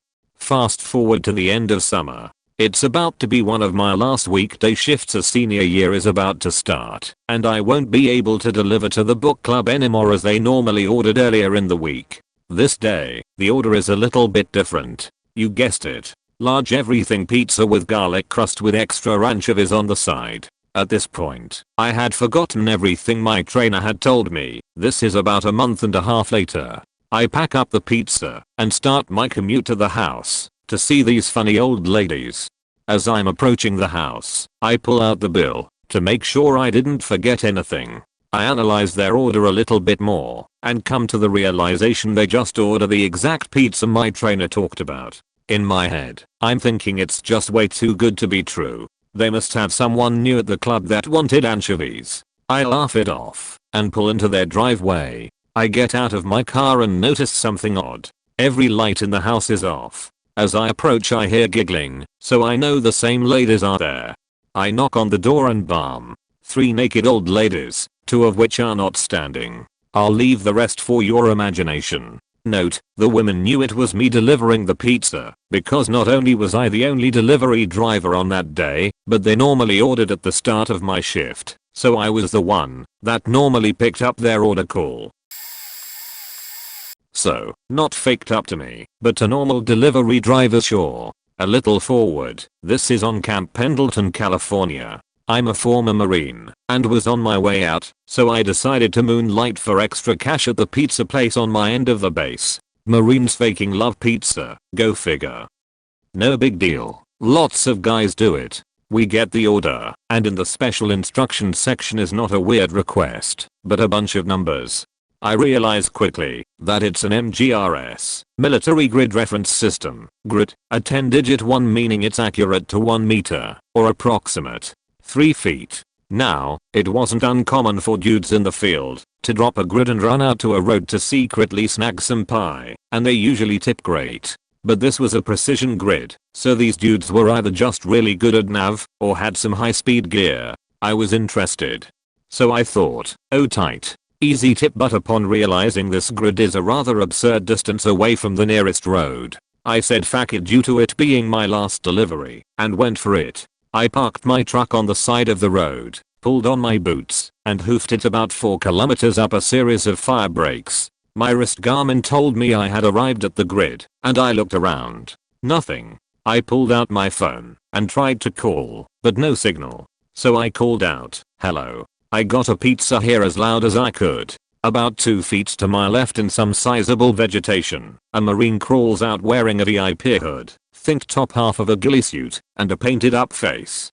He says dude you came. What a G. And is followed by several more who crawl out, quietly rejoicing. They take their pie and slide me a bunch of crumpled up bills. They'd obviously all chipped in for it. After some good laughs they figured I was a moonlighter and kept thanking me as they'd been on the op for a while and just wanted real food. The dude admitted he had simply stepped out of the hide and got a quick grid to put on the order, not expecting it to ever come. Still have no idea how they placed it though. Even staff section gets lazy, I guess. But they tipped like $40 something bucks, so cool. It was a really cold winter night, and at around 11:30 PM my boss calls me over to stop doing the dishes and take this delivery to the weird side of this suburb. This place has a reputation for having really strange residents around my city, and nearly every time someone in my store delivered to there they claimed that they met some quirky customers, to say the least. So I arrive at this guy's place and the front yard is like a garbage dump with random junk adorned everywhere. At his door he has the warning "No cunts here" or something poorly spray painted on the door, which struck me as rather odd, even for Australia. I was knocking on his door and trying to call him for about 5 minutes to no response, until some guy across the yard starts yelling at me telling me he wasn't at the door. This guy looked scruffy with an enraged look in his eye, and he begins rambling on about how he doesn't have money, but he can give me an iPhone 6. I explained to him I need money, not an iPhone. He wasn't gonna take no for an answer, so he begins showing me just a bunch of various IT cards, and how he just lost his license for drink driving, so he can't come into the store. I was getting a bit fed up, so I told him I'd take the pizza back, and if he can pay next time he can have it delivered to him. I returned to the store, clock off about 20 minutes later, leaving only one other delivery driver in the store, who informed me that the same guy called shortly after I left, pulled the same sheet, while trash talking me about benign stuff that never occurred.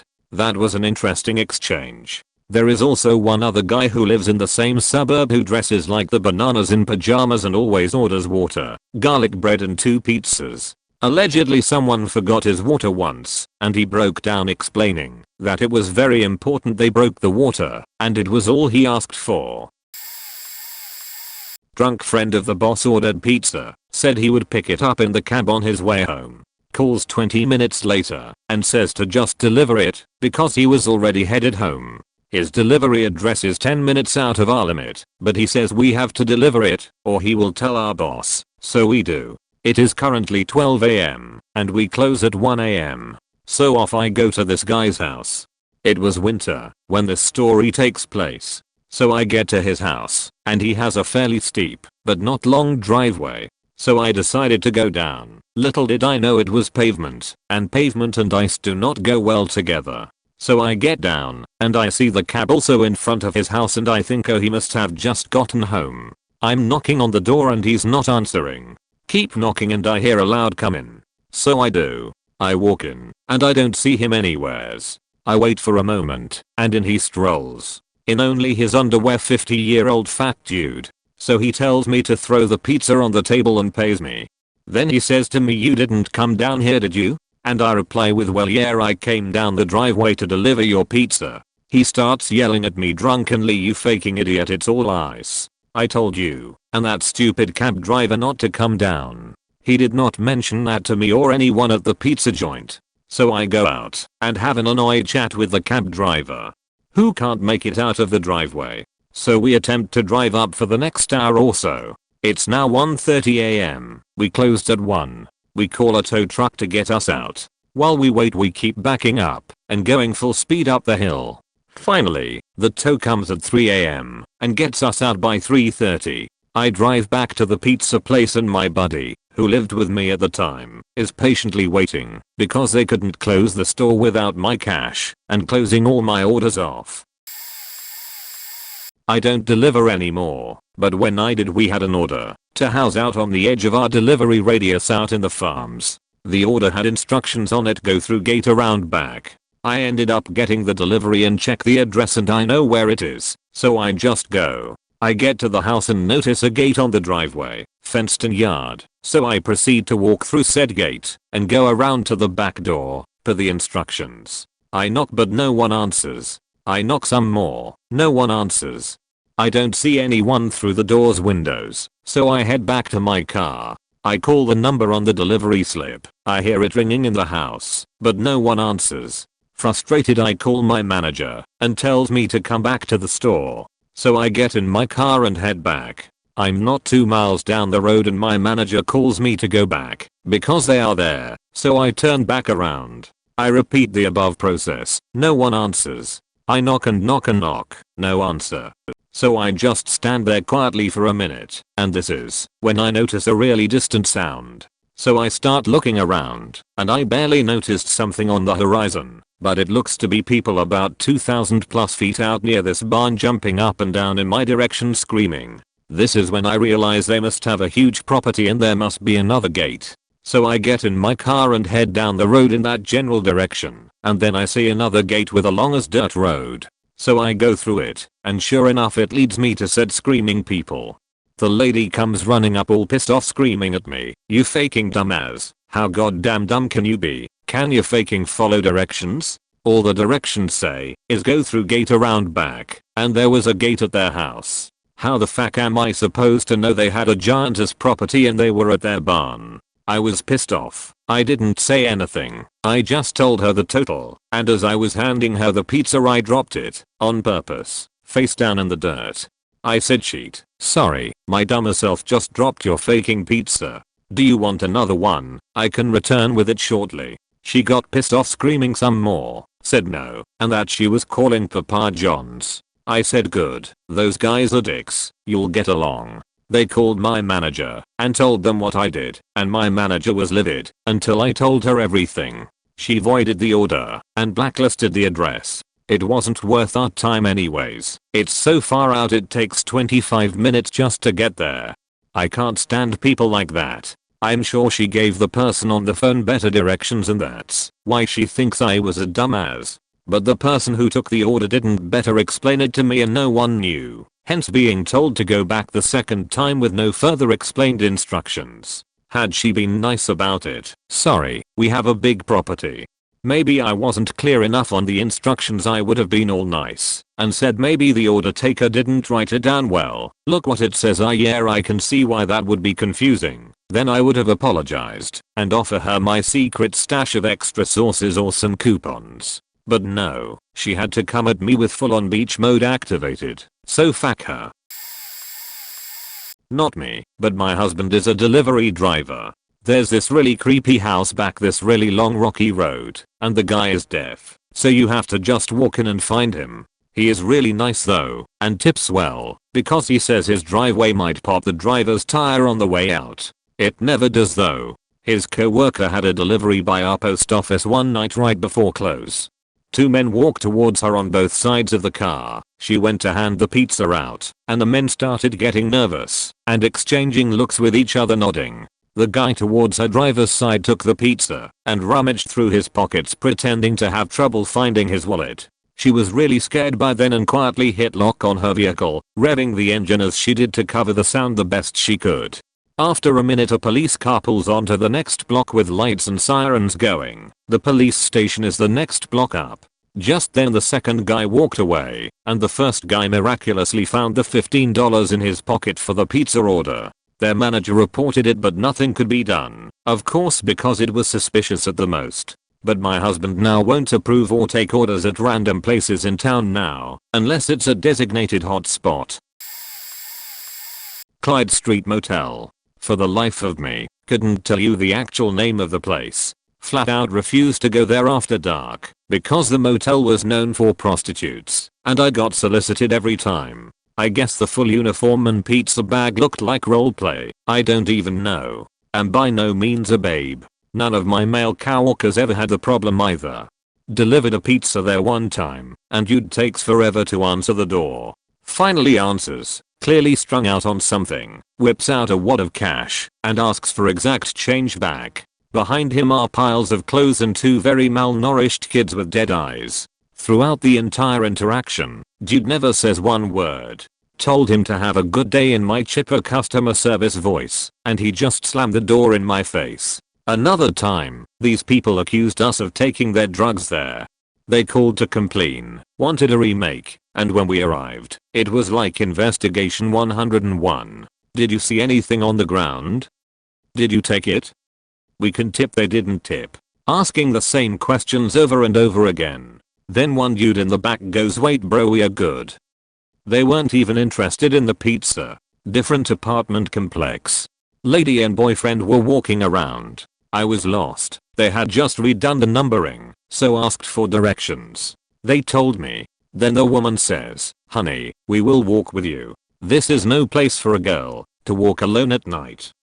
My female coworker had gotten robbed here 3 to 4 months prior, so this one put me really on edge. I could go on for hours. I kind of miss it. I once walked up to a house with the front door open and a screen door closed. There's a small dog at the screen door barking, and a fairly large living room behind the dog.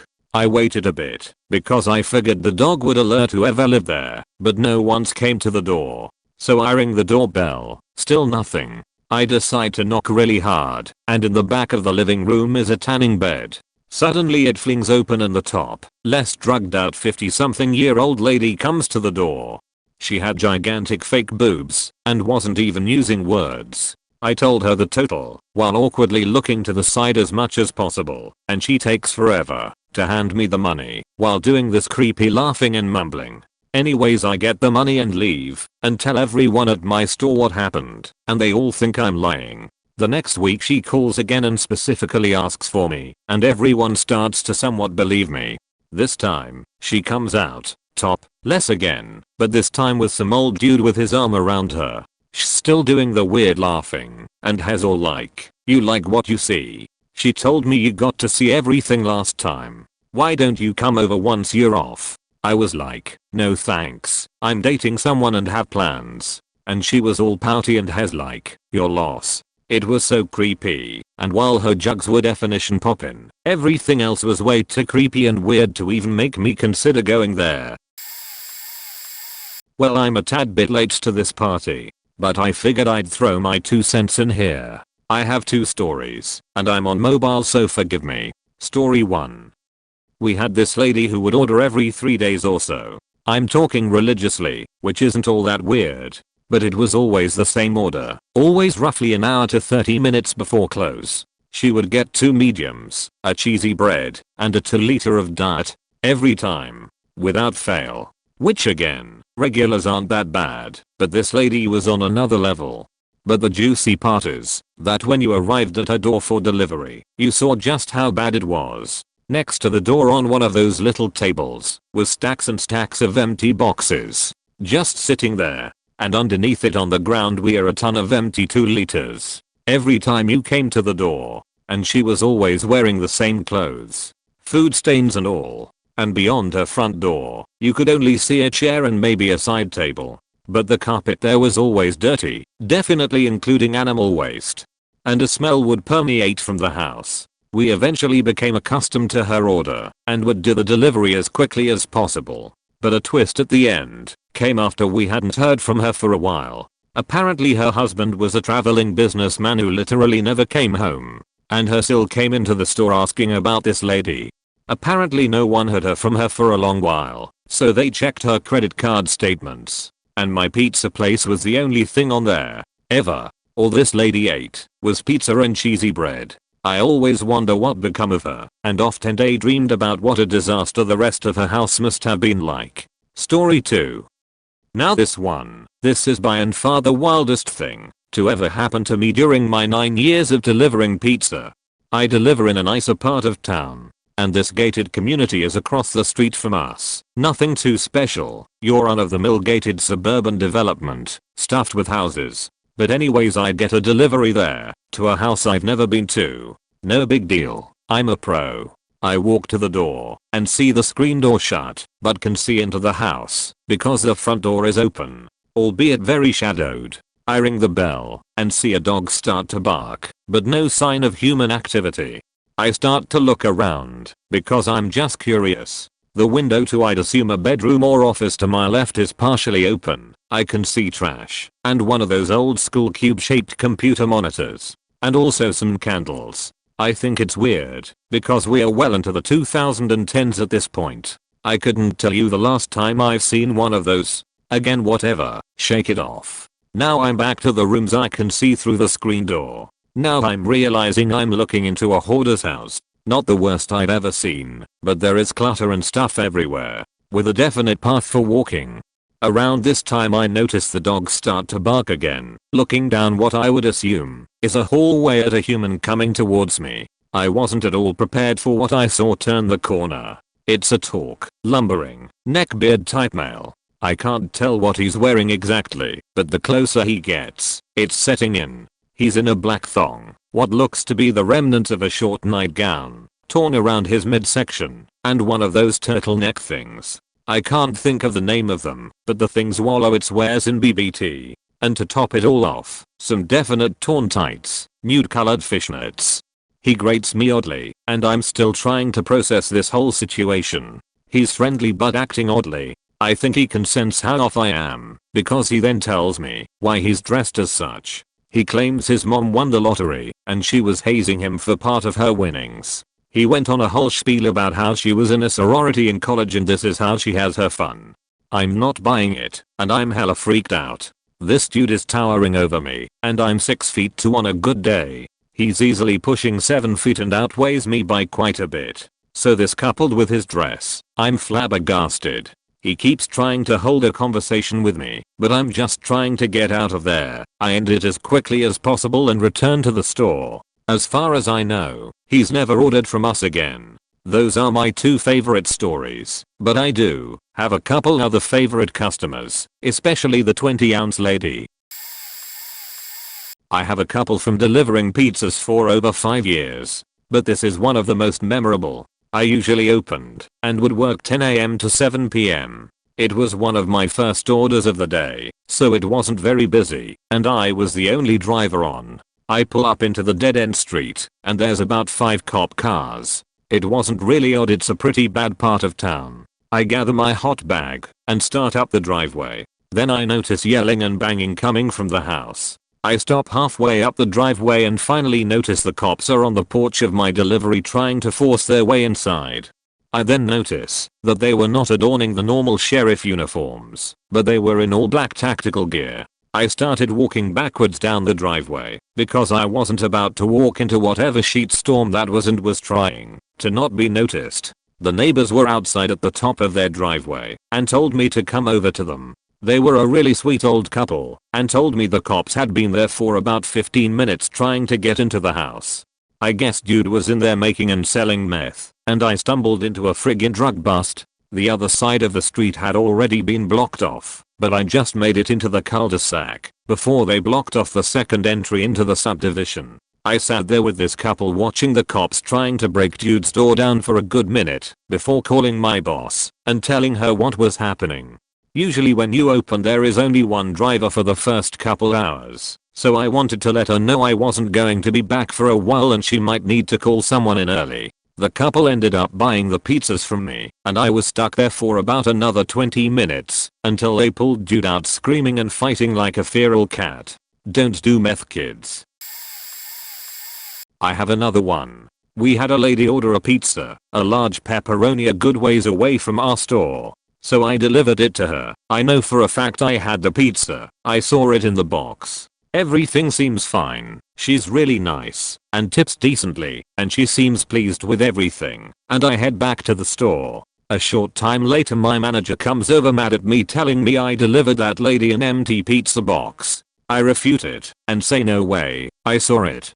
But they insist the lady says I did and is pretty livid about it. So they send me back out there with another pizza. She seems pretty upset. I apologize and head back. But I added it to my delivery journal, where I kept a list of suspicious happenings, so I could track them. The next week, someone delivers to her again, and the same thing happens. The lady says we delivered her an empty pizza box.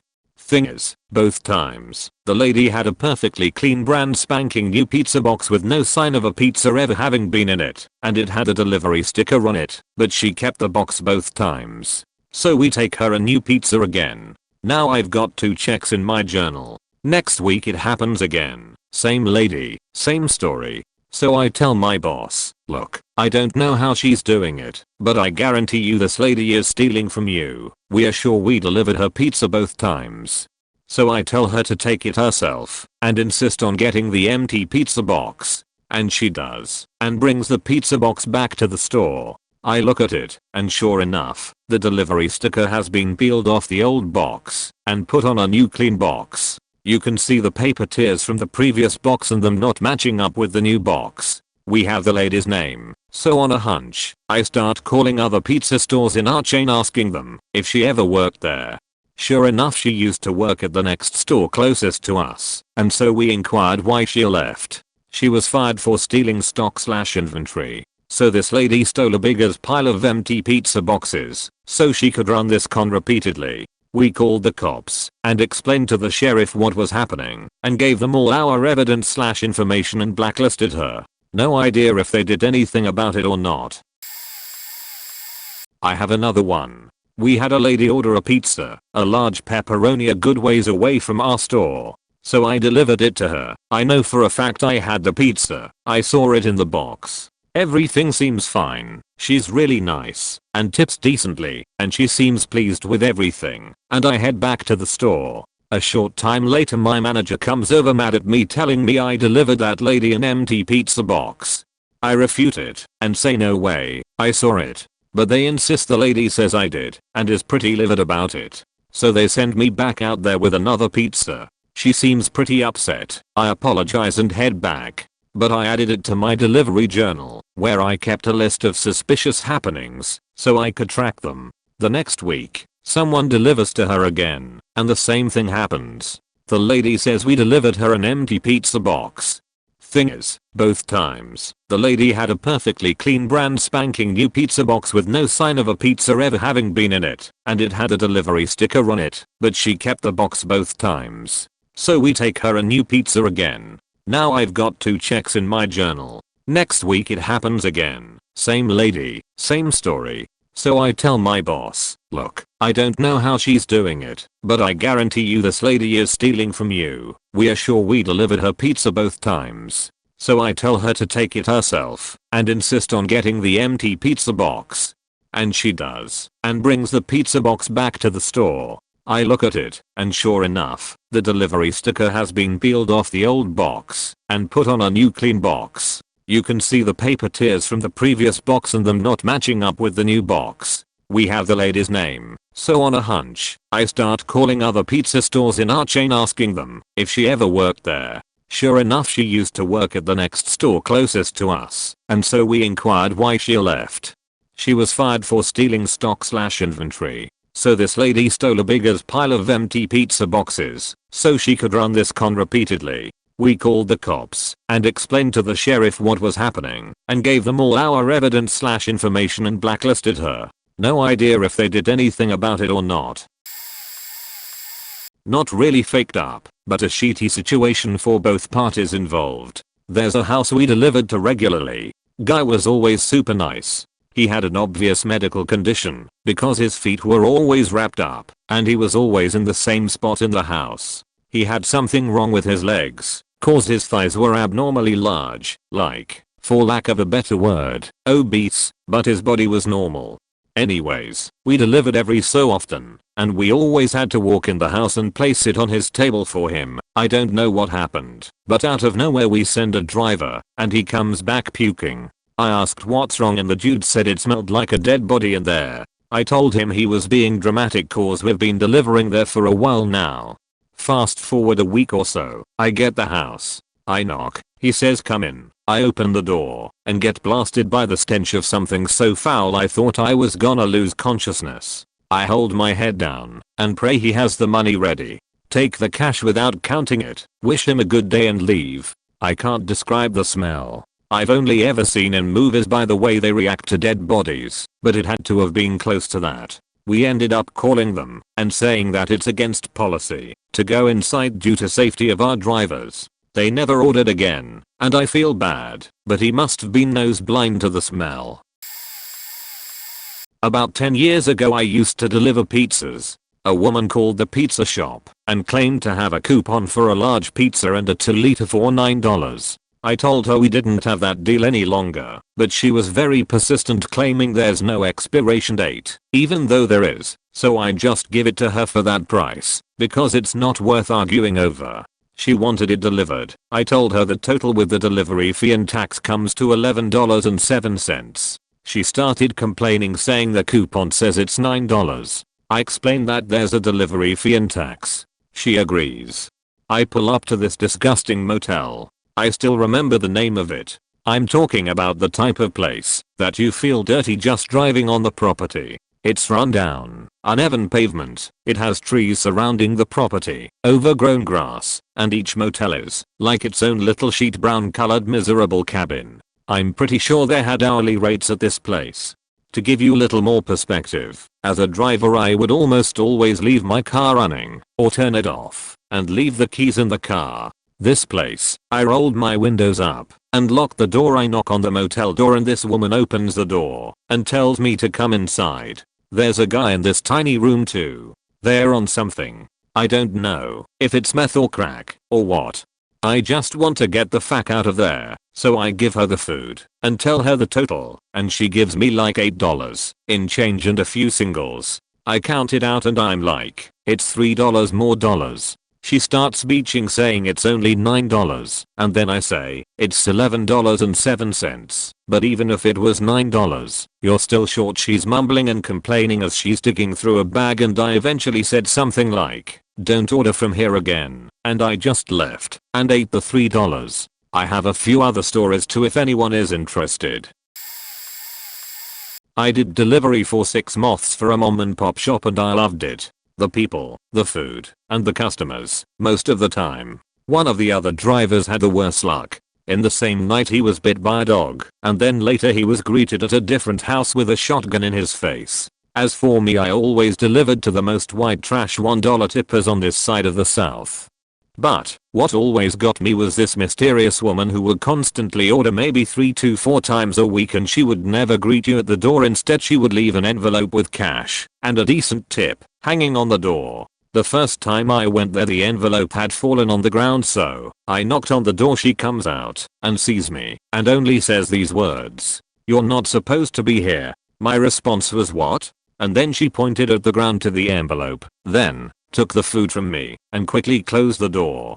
Ever since then I always fantasized with coworkers about what went on in that house. P.S. Please tip above 20% on deliveries. If not, then at least tip. These people are using their own vehicles, their own gas, to drive down crummy roads, which add a good amount of wear and tear to the car, to bring you your food. Sure, we don't make your food or serve it directly to you on a plate, but there's more sacrifice than just the time it takes to drive to the house. I deliver for DoorDash, so not technically a pizza delivery driver but close enough. This happened about 3 weeks ago. I deliver in a pretty nice area, but the area expands out into a really bad section of town, about 20 minutes out. I get an order for about 15 minutes away, but it is a $15 delivery, so I accept it. It was an order at the Wendy's right off the highway for 7 chicken sandwich meals and 2 extra large drinks and some dessert. The area where the Wendy's is on the border of the good part of town and the bad side of town. So I never actually looked where the delivery address was until I left the Wendy's. I pick up the food and I get the delivery address. My heart sinks because it's in the heart of the worst part of town. It's 11 PM and this was supposed to be my last delivery. I get closer and closer to the address, and I'm starting to get super nervous. The area is super sketchy and there are absolutely no street lights where I'm going. I look on the delivery app, and on the special instructions it says come around back. Front porch lights do not work. I pull up to the house, and it is boarded up with wood all around the windows. There are absolutely no lights and the only way to the back door is to go around the backyard. Against my better judgment, I get out of the car, my heart racing at this point, and walk around to the back. I get up to the back door and the door is slightly cracked. I call out, "Hello? This is DoorDash." A man answers and says, "You can come in." I open the door, and it is entirely dark inside the house. There is a faint light illuminated by maybe a phone, but that's literally it. I walk in, and the smell hits me immediately. I'm walking on God knows what. The house was filled with dirty plates, clothes. I couldn't even see what I was walking on. I approach a man who looks to be bedridden as he is approximately 600 to 700 pounds. He tells me to come over and bring him the food. I hand him the food, and he thanks me and tells me that I'm the only person that has ever accepted his delivery. I felt really bad for him because he wasn't a mean person or anything, but he had to realize the position he put me in and others, I'm sure. He told me if he could pick me as his driver he would every time. I said goodbye and ran out of the house. I legitimately have never ran so fast in my entire life. I was so disappointed in myself for just not cancelling the delivery and just trusting my instincts. I haven't done the service since because of how scared it made me. Delivered to a dementia ward. at 0300. If you're like me and have worked in a place like that, or you just don't understand, after visiting hours the doors are alarmed and set to call the police in case somebody wanders off. I didn't know what it was and walked my happy as straight in. 2 nurses, 12 angry CNAs, and a ward of screaming dementia patients later, you could say I was a little alarmed. Delivered to a born shoot once. They invited me in for a barn rippin' to watch. Delivered to a guy with an entire mobile home inside a semi-trailer on a cemetery. He wasn't supposed to be there, needless to say. He told me to never tell anyone I found him there, or he'd kick my head in. For context, he used an address, just not the address for that property. Not faked up Paresi, but I delivered to a mobile home at 0300. Again, it was guy and a girl, and the instruction were really weird. It said not to show any light on the house, call them when I was there, avoid the front door, sneak around the back, etc. Guy looked like Snoop Dogg, and smelled like him too. Girl was whatever, but I did see her. They were obviously together. Delivered to that same house a couple weeks later. However, they really had no issues or weird instructions about the delivery. They answer the door, lights on and the like, for it being late at night again, and the girl is there. However, an entirely different dude answered the door. TLDR, the second guy made talk about how I've probably never been here before and basically insinuated to me that he might know about the Snoop Dogg guy being there, and that he, Snoop, didn't belong there. If you catch my drift. Delivered sandwiches in a smallish city. We were the my delivery open until 4 AM. At 330 we got an order for 18 sandwiches, all the same, going to a very ghetto apartment complex, and they said it would be paid with cash. Make sure driver has lots of cash. We need to break large bills was how they ended the order. A few of our drivers had been robbed in the past, so I was very hesitant. However, in my city poor folks tip well, and rich assholes never do. I could always use more tip money, so I decide to follow through with the order. I know this apartment complex well, because one of my best high school buds and current weed dealer lived there at the time. So I call him up when I'm on my way and explain the situation and ask him to just hang out around the corner just in case something sketchy happens. So I get there, meet up with my bud, and go to the basement apartment door. I knock, and a tiny dog bark is the only sound there is. I wait and knock again. The dog barked louder, and I heard some movement inside. That's when a huge, I'm guessing 5 feet 9 inches over 300 pounds, hairy, guy wearing only witty tighties answered the door. He slurred something to the effect of "fuck off," and slammed the door. My buddy and I exchanged looks, and then I opened up the bag, and gave him a sandwich for his trouble. Ended up trading 3 more subs for a baggie, and ended my night. I worked for a local place. It was right on the border between the apartments, rented almost exclusively by college kids and the nice part of the ghetto. Lots of petty crime in the area, but few incidents involving us. Due to the location we only took credit cards for delivery, unless you arranged something else ahead of time, and the drivers never carried cash except for cash tips we got. It was a Friday or Saturday, and we were running late hours for the weekend. It's about 1:30 AM, right at the end of the time we take delivery orders, and we get an order to the worst part of town. It's an apartment building that is surrounded by high power spotlights and security fences. I've seen juvie centers with less security. I'm not allowed in, so I have to call the customer and wait for him. I'm about 100 yards from my car, which is parked on the street, right at the edge of the spotlight's range. As I'm waiting, I see a car slowly creeping through an empty parking lot, no lights on at all, windows tinted darker than the night. It creeps out of the parking lot, onto the road, and stops right behind my car. I get the pizza delivered, but I'm freaking out about this car, so I call the store. The bars had let out at this point, and the rush was in full swing, so I know it's busy and all hands on deck. My co-worker answers, and I quickly tell him my situation, and ask that he just stays by the phone, until I let him know I'm good. So I head for my car, giving him a play-by-play of what I'm doing, and just keeping talking, until I get in my car, get it started, and gun it out of there. I'll let him know I was good and hightailed it back. Other highlights include the building so notorious my manager was seriously considering giving me his gun, or the time the cops came in with rifles because 2 people had been murdered 3 buildings down, and witnesses said the suspects went our way. When I was young, I delivered pizza for a popular pizza place here in town. I used to do all the afternoon runs for people's lunches. We often got calls for deliveries for a lot of the local businesses. One call, I was asked to deliver a pizza to the local prison. Met by guards who escorted me in. That was kinda weird.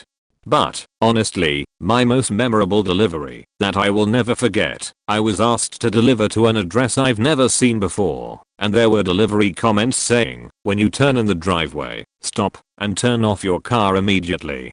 I knew it was a business address, but it was weird to get instructions like this. Boss said it was legit, so I made the delivery. So, I'm traveling down the road, cross the tracks, and start going up the hill. Along the hillside is this 10 feet tall fence with barbed wire and lined concrete barricades. I turn into the driveway and stop, then turn off my car. I wait a moment, since I can't go any further because of a guard building and a complex maze of concrete barricades. Since no one was around, I got really confused. Suddenly, about 7 guys dressed in army fatigues come walking across the lot with their rifles, aimed right at my car. I roll down my window and raise my hands. 3 guys walk up to my car with 2 aiming their rifles at me. All I say is, pizza? The 3 guys laugh and lower their guns and then tell me that they'll take the pizza from there and then pay me. I back out of the driveway and head back to the store. Told my boss what happened and he didn't believe me. I quit about a week later. I used to deliver for one of the giants of pizza in my hometown, which was relatively well off from a money point of view. One night I get a delivery at an address with a lot of notes attached such as this is a new build, not on the maps yet. Go to the water tower under, postcode, then keep going until you reach a big gate. I got to the gate, rolled down the window of my Civic, and pressed the intercom button. Approach, a posh voice said. The gate slowly opened. On the inside I saw a few buildings, all attached with glass and X-type structures. Very fancy. I left my car and was met with a teenage kid who came to collect the pizza. I handed the boxes over and he went to hand me a £50 tip before pulling it back and saying, no, I do not believe you're worth this today. Shame. Whatever, I only did this job as additional income. I didn't need the tips. So I get back in my car, head for the gates, which were now closing. Good. I park by the gate and inspect the control panel, pressing buttons that look like they'd open the gate. Nope. Hey, could you please open the gate? I asked over the intercom at the gate. Oh yes, of course. The gates didn't open still. Suddenly there's barking, more than 1 or 2 dogs. It sounded like a small pack. They were getting closer. I hopped back in my Civic, dogs coming closer by the second. I call the phone number on my delivery ticket. Hello, it's me, the pizza guy. Could you please open the gate so I can leave? I'm stumbling my words, desperate to get out. Panicking. Nothing felt good about this. Oh, you meant the front gate. You really should have specified. Please don't let the dogs out when you leave. The gates finally opened, allowed me to kick my car into first gear and accelerate as fast as possible back to public roads. No injuries but a close call. When I got back, I told my manager I wanted to request we blacklist that address from getting deliveries. That rich kid was psycho, and I didn't want me or any of my cowhawkers to deal with that again. But they order a lot and tip well. Mark got £50 last time, he replied. I refused to go to that address moving forward and quit a couple of weeks later due to unrelated issues. I'll never forget that address, and whilst I lived in England I made a conscious effort to not even drive on the public road in front of it. I once rolled up to a house where a guy lived with his kids. Everything seemed normal until after I pulled up and rang the bell. At that point the guy opened the door and everything was fine. Gave him his food and he gave me some cash and a generous tip. I make small talk with the guy for a moment and his kids asked about my car. I'd imported it from Japan. Was a Subaru Legacy B4 twin turbo. I got a lot of questions about it. At that point a busted up old minivan rolled up and blocked my car in. A gigantic woman gets out of the passenger side door and storms up, clearly drunk, and just attacks the guy. I was stunned for a moment, but from what I heard during the yelling is she was the ex-wife, and he had kicked her out for being constantly hammered around the kids and just being an all-around bad parent. During the melee I backed up and pulled out my phone, called the RCMP. At this point the woman realized what was going on and started screaming at me to mind my own business. I had to file a police report because the man did fight back in self-defense, but I didn't want his kids going to her. He just pushed her down. The woman took off and got back in the van where her mother screamed something and tore off. The kids were obviously upset, so I decided to wait for the Mounties and give a report. Delivered a few more times after that, and the man was happily living sans wife with his kids. TLDR, a huge domestic broke out, and the man I was delivering to got stomped by a 300-pound woman. While in school, I was delivering to a house just on the edge of the student ghetto, and as I walked up to the front door some lady wearing a long t-shirt rushed toward me on the sidewalk. She was probably mid-30s, and in a sort of hushed panic. She looked like she had been crying. The guy who ordered the food stood in his doorway and offered to call the cops. For her, not on her. This was back when there were still more landlines than cell phones. She insisted no cops, no cops. So I gave her a ride. I continued my route and she rode shotgun. She showed me she wasn't wearing anything else besides the t-shirt. So I stopped by my apartment and got her a rolled pair of cargo shorts and big green sweatshirt with another Big Ten school's name on it. I was still working, so I took her back to the shop. She fell asleep on the way. I showed my manager the woman asleep in my car from the front counter and got raised eyebrows and naughty smirks. Lol. She got out and didn't ride with me for the rest of my shift. I remember her smoking outside our shop. I was wondering when she'd leave, but she didn't. But when I was done driving and after doing my dishes, I gave her a ride. She asked me to drop her off on the west side. I can't even remember if I even brought her to the right side of town. I let her off as the sun was coming up, and I remember a man in a suit approaching her. So I guess I played it safe. Didn't get laid, a disease, robbed, arrested or anything. I'm not sure if I've ever told this story, but as it turns out, nothing really happened. Sounds like the makings of Penthouse Forum story. Could have been, but I live a fairly boring life. I delivered a pizza to an actual crazy cat lady like in The Simpsons. This was about 15 years ago. I was pretty new to delivering pizzas and we get a delivery order through the system. The store manager gets a cheeky grin on his face and tells me this delivery is for me. I turn up to the house and knock on the door. Crazy cat lady opens. I'm immediately hit with a waft of breeze from inside. The whole house stinks of cat urine. The smell is totally overpowering. The lady is holding a cat in her arms. There are 2 more at her feet, and I can see into her house that there are cats everywhere. There must be at least 30 cats living in this house. Crazy cat lady then asks me to come inside and put the pizzas on the dining room table. Nope, I'm not doing that, I said. She muttered something incomprehensible, so I doubled down and said nope, it's against company policy. Which isn't technically true, but we are allowed to use our judgment. She then throws the money at me. I pause to consider picking the money up, but then the cat jumps free her arms and attacks me. As it turns out, pizza warmer bags are an effective cat deterrent, and I was able to bat the cat away with the bag. I run back to my car and drive away. When I get back to the store, the manager and another driver look at me and the expression on my face and cackle with laughter. My response was to suggest to them that they fornicated with their mothers. I have many faked up stories. This is the first that comes to mind. I used to deliver in a really diverse suburb. In a 7-mile radius you had everything from multi-million-dollar homes to Section 8 project housing. The Section 8 housing was on the outskirt of town and was tucked away. This created a condensed area of crime, including murders, drugs, and prostitution.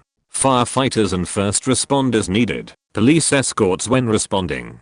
I was still new to delivering. I had heard other people complain about taking deliveries to that area. One Saturday around 5 I got the luck of the draw. I had to leave all cash at the shop and was advised to lock belongings in the car. Customers who ordered from this area knew they had to pay exact cash or credit. I arrive and it's not that bad.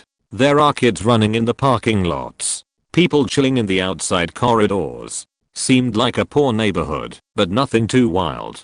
Way deep in the back I find the destination. There are these two old fat guys sitting in white lawn chairs. They were both over the age of 60. The fatter of the two had no shirt on and his man boobs were sagging a good foot. He was also hooked up to an oxygen mask. The other guy was intimidating and wore a wife beater. The thing that was off about all of this was the two girls they were sitting with. They were in their 20s and in good shape. They were dressed pretty well too.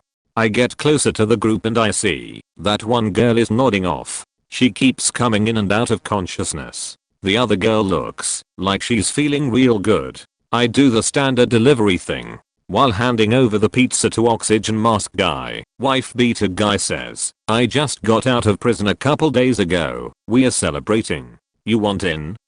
He gestures to the girl, who is still conscious. She starts giggling. I decline. He then says, "What about this beach?" and smacks her straight across the face. The mood changed immediately. Gas mask guy declares it's time to go inside, grabs the pizza and heads towards the door. Wife beater guy throws the girl he just smacked over his shoulder and grabs the other girl by the hand. He tells her if she behaves he won't hurt her, then bitches about her friend being a total waste. I can't forget that one girl looking back as they walked away. I get back to the shop and asked if anyone knew about these guys. Couple guys did. They were old man drug dealers who enjoy doing what the story implies. I had a couple more encounters with them over the next 5 years. I also delivered to one of the girls. She was a working girl with a cute baby boy. She asked me if I had drugs. After I said no, she offered head for pizza. Turned it down. She tipped like $6 and was super nice. So it was 93, 94. I work for a restaurant in Freehold, New Jersey. Not far from the restaurant, I got a call. I make my way through the bitter cold of winter. It's a gravel driveway, winding through trees. I pull up to the house. There are not many lights lit. I proceeded up the front porch, 3 steps, if my memory serves me correctly. I knock on the old wooden, battered, screen door. A big old heavy door swings open. Standing before me is what I assume is a woman, head to toe dressed in fatigue. Her left hand is holding a doorknob, her right hand holding a rifle. I rattle off the total of the couple of boxes of pizza I'm holding in my hand. She hands me a pile of cash, messy, unorganized. As the crinkled pile of cash falls to my hand, I notice between the door and her looming figure, there are old people naked on the couch. I'm 18, might still even be 17. I scrambled to organize the money and heard the best words I could have possibly ever heard at that particular moment. Keep the change. Retreating to my car, and what can only be called a panic, I start that 1975 AMC Hornet and tear out of there. I arrive at the restaurant. His name I will never remember, but his face I will never forget. My manager. He asks me, with a straight face, "Why did you spin your tires out of their driveway?" After explaining my way out of my complaint, he responded by telling me, "Yeah, they always seemed a little weird." Didn't have a lot of faked up deliveries, but some interesting ones. Once I took an order for the strip club right near my house, just so I could stop at home. It wasn't a real strip club, because it was near a residential neighborhood. I had a regular customer who was an attractive woman who always answered in her nightie and tipped $10. I memorized her address and grabbed those orders whenever I could. Honestly, one of the most faked up thing that happened was probably at the shop. I was between orders, probably washing dishes or whatever, and the manager came by and told me I should go check out my car. Earlier in the evening, one of our off-shift drivers showed up, drunk. He was the older guy of the shop who had been a driver for a decade. Apparently after stumbling out of the shop, he wanted to get into his car and got in mine instead. He had a 96 black Ford Escort. I had a 96 black Ford Taurus. From the front they looked almost the same. So he had sat his ass down in my car and was trying to start it. Surprise, his key was similar enough that it turned to accessory but wouldn't start the engine. So I'm out there He's in my car, drunk, turning the key back and forth trying to figure out why his car won't start. Eventually we convince him it's my car. He gets out, gets into his car and passes out in the driver's seat, legs hanging out. We end up closing the shop and leaving him like that. Hours later, he was apparently gone before the owner showed up in the morning, and nobody ever spoke of it again.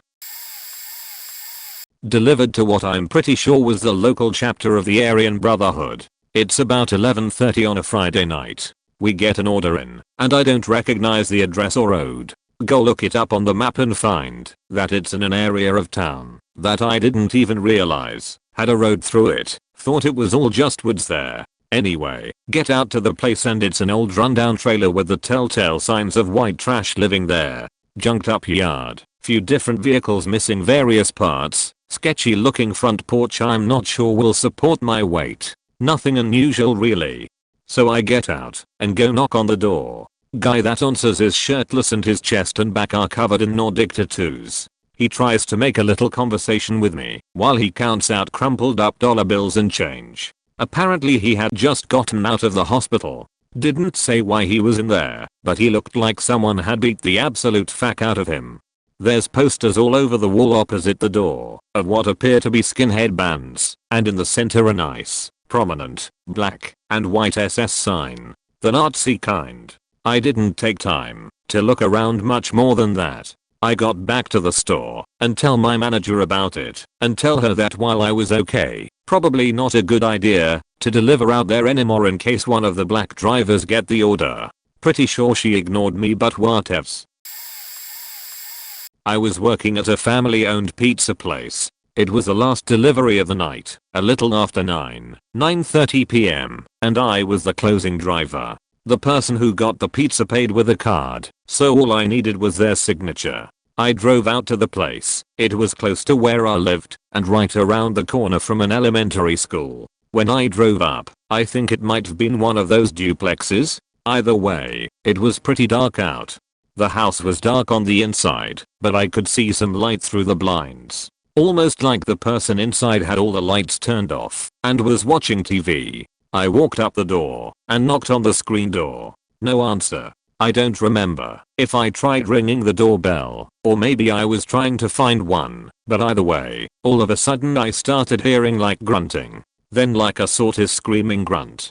Now, I'm a small Asian girl, 5 feet 4 inches 130 pounds wet. So I immediately ran back to my car and locked the doors. I called my manager cause I was freaking out. And I'm like, bro, what the actual fuck? I think he might have told me to stay in the car while he calls them.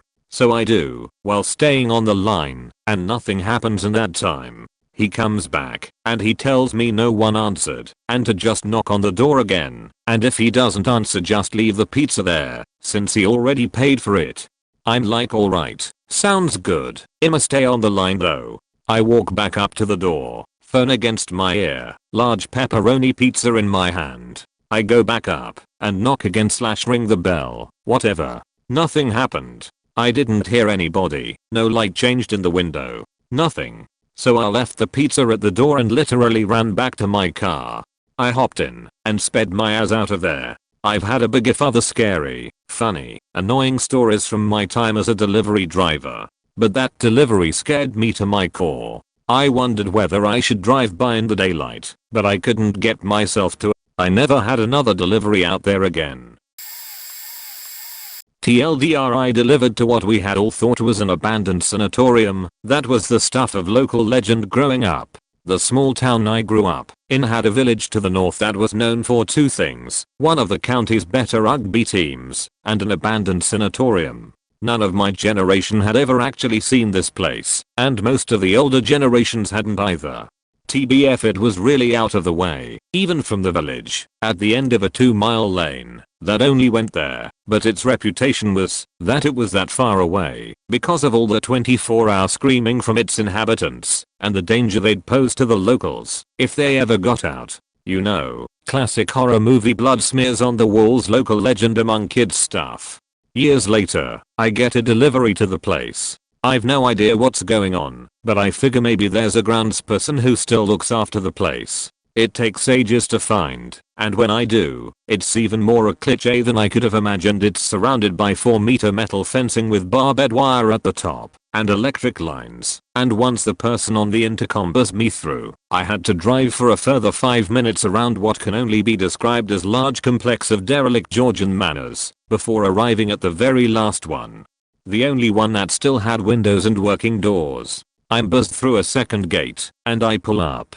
I turn down the Slipknot and now I can hear current pop music blaring out. I quickly realize there is a party going on, and that my full load of 10 pizzas is for there. It turns out that the last remaining wing is now a fancy retreat for people with a very wide range of learning disabilities, and that I'll be delivering the same pizzas here every other Wednesday for as long as I have the job. I'm a fairly grounded person, and at that age I wasn't afraid of anything, unless it presented an obvious immediate danger, but I definitely felt a growing sense of unease as I drove through that estate.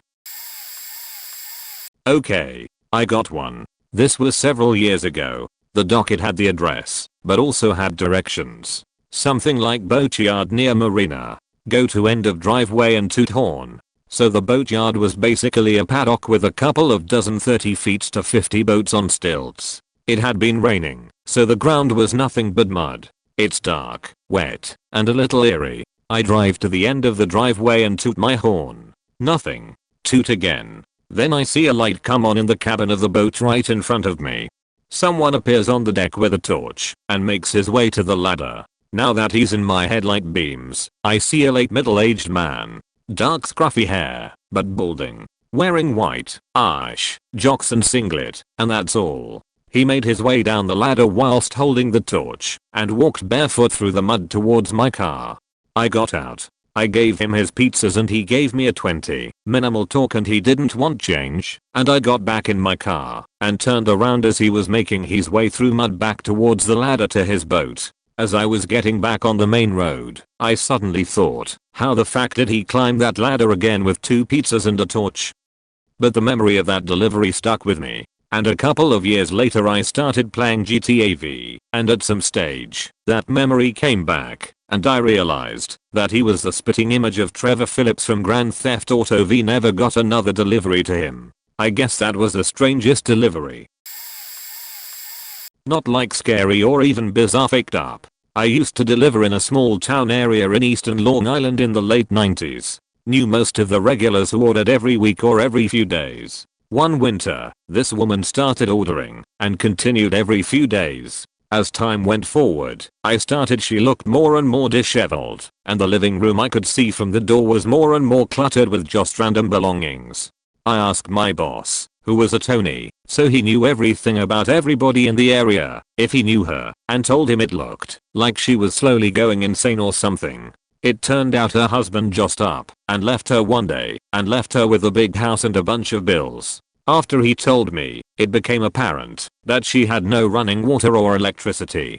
That's why she always looked disheveled and filthy. I don't know why so much of her stuff was piled into the living room though. I guess she had been buying a pizza every few days and just stretched it out. The faked up part is that as the winter closed in, she started answering the door wrapped in multiple blankets, and you could actually feel the colder air come out of her door since, if you don't know, it's actually often colder in an unheated house in the winter than it is outside. Out of nowhere, she stopped ordering. I don't know if somebody helped her out or if her squatter rights cut off, but given how she had been living for months it doesn't seem like she had any kind of friend or family support system. I figured she may have died in that place one night. When I was a delivery driver, a few deliverers stood out to me. On one occasion I drove up to a rundown motel, and as I pulled up I saw 2 dudes run out of the brush near my car, one in full camo and face paint and the other in a full ghillie suit. Then they ran across the road into a wooded area. No clue if they were playing paintball or what. Never saw paintball guns, just a real what the fuck did I just see moment. Other times I'd have to deliver to a bad part of town, where multiple drivers got robbed by either knife or gunpoint. Always freaked me the fuck out going there, because it was dimly lit, and I had to have my head on a swivel to not get jumped. I carried a giant foot-long heavy-duty flashlight on me in case I had to defend myself, and also to be able to see house numbers in the dark. Never had to smack someone with it, but it always gave me the heebie-jeebies. Had a few deliveries that never answered, which was always a sign to get the hell out ASAP. Eventually we stopped delivering to the area due to aforementioned robberies. The worst regular we had to deliver to multiple times a week literally lived like 300 feet away from the store. Whenever a delivery driver had to go here they dreaded the hell out of it. The system kept track who was up next, and it felt like I had to go to this place all the damn time. The tip was always $1, which wasn't a big deal, since it was close. The problem was, we would deliver to this really overweight lady, and as I would approach the door it would reek of human urine from the outside. When she would open the door a wave of stench would engulf your nostrils. You could try holding your breath, but this lady would stand there and have a 5-minute conversation with you while your nose is being attacked by the most unholy smell of stale piss. It was never ever worth the $1 tip. I don't know if she had a medical issue or what. I'm not the one to judge, but it just wasn't a delivery I ever looked forward to. It was definitely fun at times, but also weird and uncomfortable as well. I got tipped with alcohol multiple times. It was great to get home and booze up on free drinks. Would I do it all over again? Maybe. May have missed the boat on this one, but I have a contribution. There's been many strange deliveries and many strange situations. However, for some reason the one that sticks with me happened towards the end of my days as a delivery driver. It was just this lonely guy in a small unfurnished apartment who had clearly been up for days doing meth or at least a good amount of pharmaceutical amphetamines. When I came to the door, he was a combination of excited, fearful, and desperately hungry. The smell hit me as soon as he opened the door. It smelled like mold, musk, and inside out as whole. His voice was shaky as he greeted me, and it seemed obvious that he hadn't talked to anyone for a hot second. He said he was glad to see me, and that he hadn't eaten for 5 days. He was twitchy and his eyes were bugging. Inside the apartment, there was nothing but a dirty mattress with a poor excuse for a sheet, a television propped up on a milk crate, and an box. The rest of the room had some trash and empty soda bottles. I felt sort of bad for the guy, as he represented an extreme version of the majority of our regular customers. People, mostly alone, ordering food to their house because they are too immersed in some kind of bullshit to get their sheets together and go to the grocery store. Depressed and mentally ill people, obese people, disabled people, gaming addicts, drug users, alcoholics, etc. Don't get me wrong, ordering food by yourself is fine. I've done it a bunch myself. I don't mean to put down these people. I've also been a depressed alcoholic drug user who played too many games. Skinny as a rail though. It just hit me as an exaggerated microcosm of so many of my clients. This was around 1 or 2 AM. For some reason, with all the shit I've seen and put up with, I worked for 3 different pizza places, all in different cities, over the course of 5 years. That one customer just put me in a funk, and I was up the rest of the night having some sort of existential crisis. So, not the most exciting, just a memorable anecdote. Thep is a delivery guy. This is an oldie. Back in '84 I had just gotten my first car, 78 Camaro, and got a job with Domino's. This was when you could drive there under the age of 18, right after you got your regular permit. There was a house on a main street that I delivered to. Guy opens the door, and he looks like a classic Santa, but the bad kind, thin, but with just a beer belly, wife beater shirt, white-ish beard, partially bald with white hair fenders. You can extrapolate the missing teeth and the yellowed fingernails. We exchange money for pizza and I look over his shoulder and his living room is classic hoarder. Fast food cups, bags, pizza boxes and wharfing all of that were a multitude of beer cans, where there was a horizontal surface to rest something on, be it couch, table, floor, the back of a cat. There were ashtrays. The house smelled like tobacco and stank. Can you get me some cigarettes? I look at him. What? Cigarettes? I need some. It'll give you $5 if you go to 7-Eleven and get me some Parliaments and you can keep the change. That was probably $3.50 for me. I can't do that. They won't let. Mon, just stop there on your way back, and then after your next delivery bring him by here. His tactical planning was on point, and I couldn't think of a reason not to, so I did as he asked, got his polyments, and after my next run, I brought him to him. Fast forward 3 or 4 days, him driving down the main street on my day off, and as I pass his house, there is a mattress outside leaning up against the garage door, half burned, smoke damage coming out of the door and the windows, and the house was sopping wet. My wife smokes, and to this day, when she asks me to go to the store to get her some cigarettes, I insist that she calls them cigarettes, or I won't go. Just hopped off the road after delivering for 6 years and starting management now, but I always love telling this one. New folks like to ask drivers this question to get to know them and such. Anyway, this was about 2 years ago, and I was delivering to this grungy little trailer park about 10 minutes away from the store. Most of the trailers look like they could be blown over by a strong gust, but despite the conditions residents would still tip, so at least their hearts were in the right spot. Maybe except one. This was a new customer order, so I was a little extra enthusiastic to put on a good first time appearance for the company. I get there and knock, and an old lady kind of shouts from the other side to come in because her and her husband are disabled. I open the door, and as I'm stepping up, her husband warns, careful, I'm naked over here and my wiener is out. I quickly glance at the old lady sitting on the couch opposite of the man in his recliner, thinking it's a jest, and the lady is smiling all politely, so I just let it go.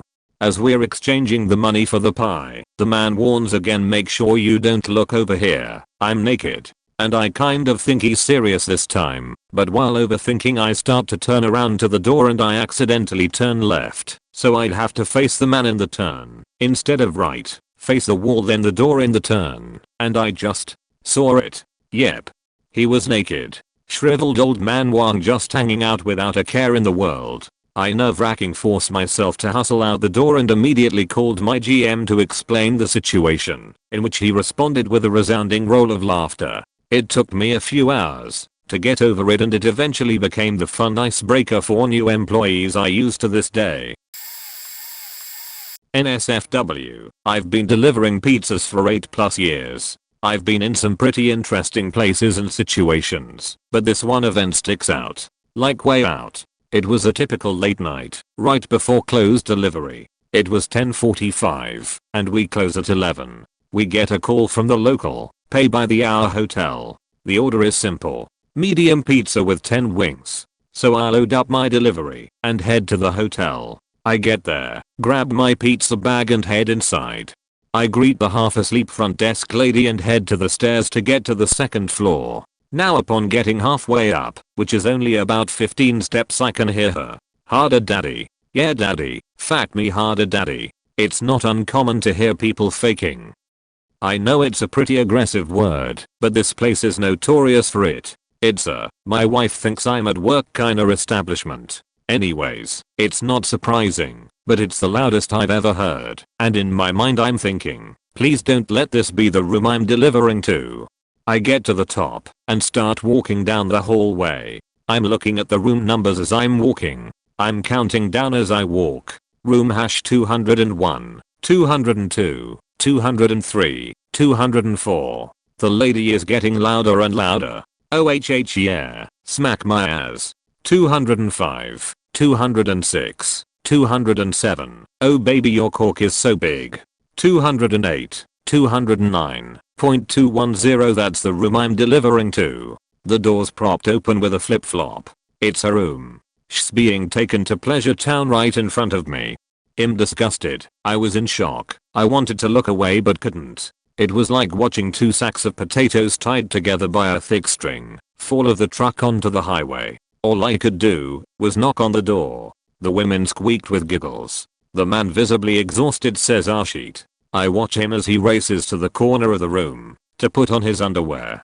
He comes to the door, his underwear hiding nothing. I stare at his manhood, then into his eye. I say 24.73. He hands me 30. I look back at him and stare at him for a solid 15 seconds, then walk away. Before I can even get to the stairs, I can hear her again. I was shook to the core. I couldn't believe what just happened to me. I was angry. I was confused. It was an event I would never forget. Bit late to the party, so this will probably get buried, but here goes anyway. I was a pizza delivery driver for about 4 years, so I've got a few, which are mostly more funny than faked up. Last delivery of the day was a guy that called us at 21:50 for the biggest pizza we had. We were a bit pissed, because making and delivering this pizza meant overtime for us both. I arrived at the dude's house and rang the doorbell. When he answered the door, I kid you not, a whole cloud of weed came out of the door with him. This guy was so baked he didn't even remember ordering a pizza, but he was more than happy to pay for it. He even offered to do so in weed. Had to make a delivery for a woman in her 40s somewhere, and she answered the door in nothing but a bathrobe. When she saw me, she wanted to pay me, but couldn't find her wallet, so she invited me in. This is where my 16-year-old mind hoped to get paid in different ways. She didn't. Sad face. Instead, she just started opening random closets in her house to find spare change. This continued for about 10 minutes. When she had rounded up all of her change, she couldn't pay for everything, so I called my boss to ask what I had to do. My boss told me just eat a slice of pizza and leave the rest. Was good pizza. Making a delivery to a normal looking house, the person answering the door wouldn't open the door more than a few centimeters, peering through the crack in the door, asking me what I wanted.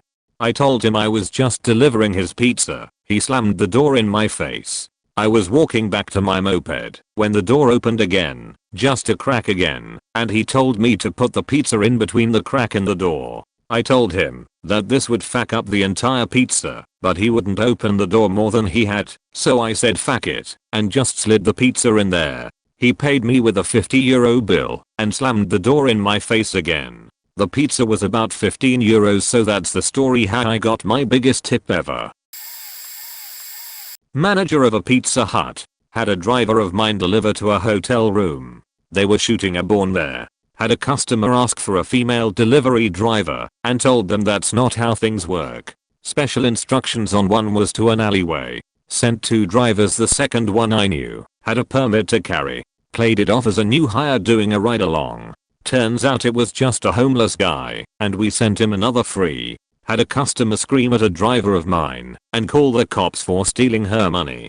Her money was on the table next to her and she claimed the driver must have put it there without her seeing it. Had a guy come into the store one night, was normal calm guy. Got his total, and because it was after hours of a special we ran, started screaming and throwing a hissy fit. Cops called, escorted him out, never saw again. Multiple times drivers would be tipped with weed. One of those people was a high school teacher. Became regular so the drivers would just share with those that partook in smoking. Funniest one was a driver got a call about forgetting a drink. They never ordered a drink, but you complained, and the company takes it in the ass, so we have to now waste time on a driver to go back out and give you free drinks and a free food coupon. Driver comes back, and the people call back saying they wanted MTNU not Pepsi. Fed up, I called them out on it. My GM hears all this, answers the phone, and says he will personally bring a drink out to them. Brought them an open can of MTNU he had in his car. People suck and fuck with people that make your food. Not smart as we remember you, and you will get your food unharmed, but it will take at least an hour or 2. A few deliveries that I made stand out. I delivered to a place where the gentleman's father was giving everything he had to his small Asian girlfriend over the banister, overlooked the front door with a window. Another delivery that I did was to a hotel. He answered the door while she sat on the bed. She looked visibly upset, like she had been crying. She uncovered one of her eyes, and it was a wicked bruise underneath. As I'm waiting for the debit machine to approve the order, she mouths at me to call the police. Another hotel, I knock on the door, and some lady on the other side screeches, "Frank, if that's not you with a crack, you can fuck right off." "Ma'am, I'm just here to deliver the pizza that you ordered to other person in the room. Hurry up and let him in." As I was walking in the room, the baby screeches to her friend to shut the door because all the smoke was escaping. I couldn't see 2 feet in front of my face. They were hotboxing the room. I can feel myself starting to get high. The lady paid, tipped me $5, he tipped me 20, and joint and a beer for after work for.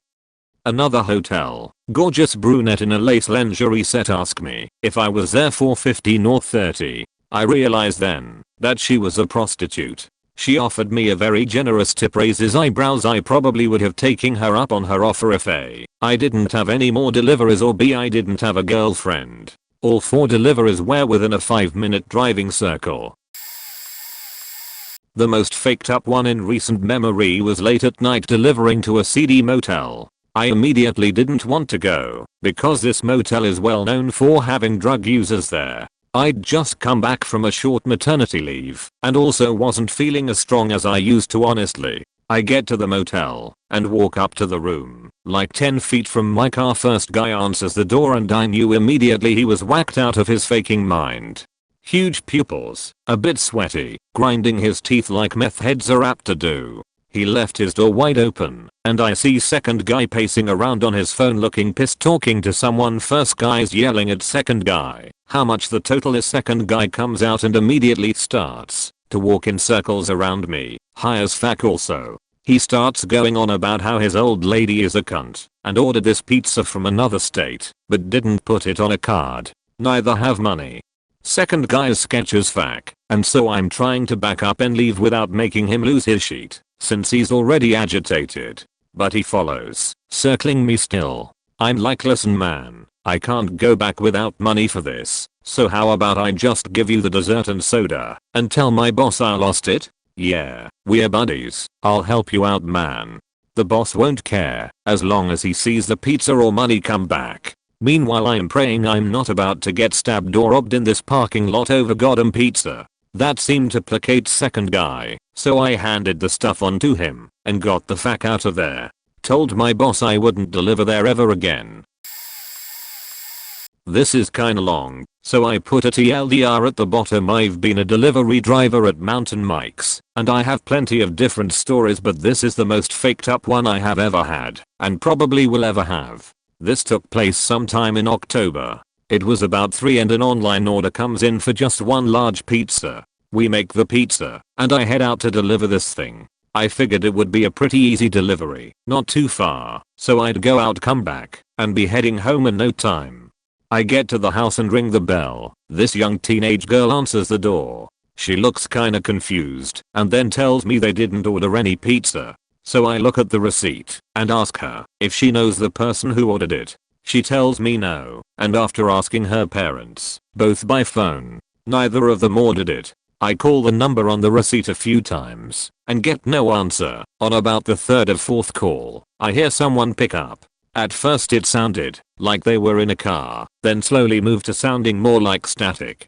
This went on for maybe a minute, and then out of nowhere I hear the blood-curdling scream of a woman. I start freaking out on the inside. The teenage girl was still with me, and she can tell I'm kinda shaken. She asked what happened, and honestly I shouldn't have, but I turned on speakerphone. The screaming comes and goes. The woman ever screams for help sometimes. I hear something that sound like banging, like someone hitting a wall with their fist. After a while the screaming stops. At this point, I'm wondering if I should call the cops, but at the same time I didn't wanna hang up.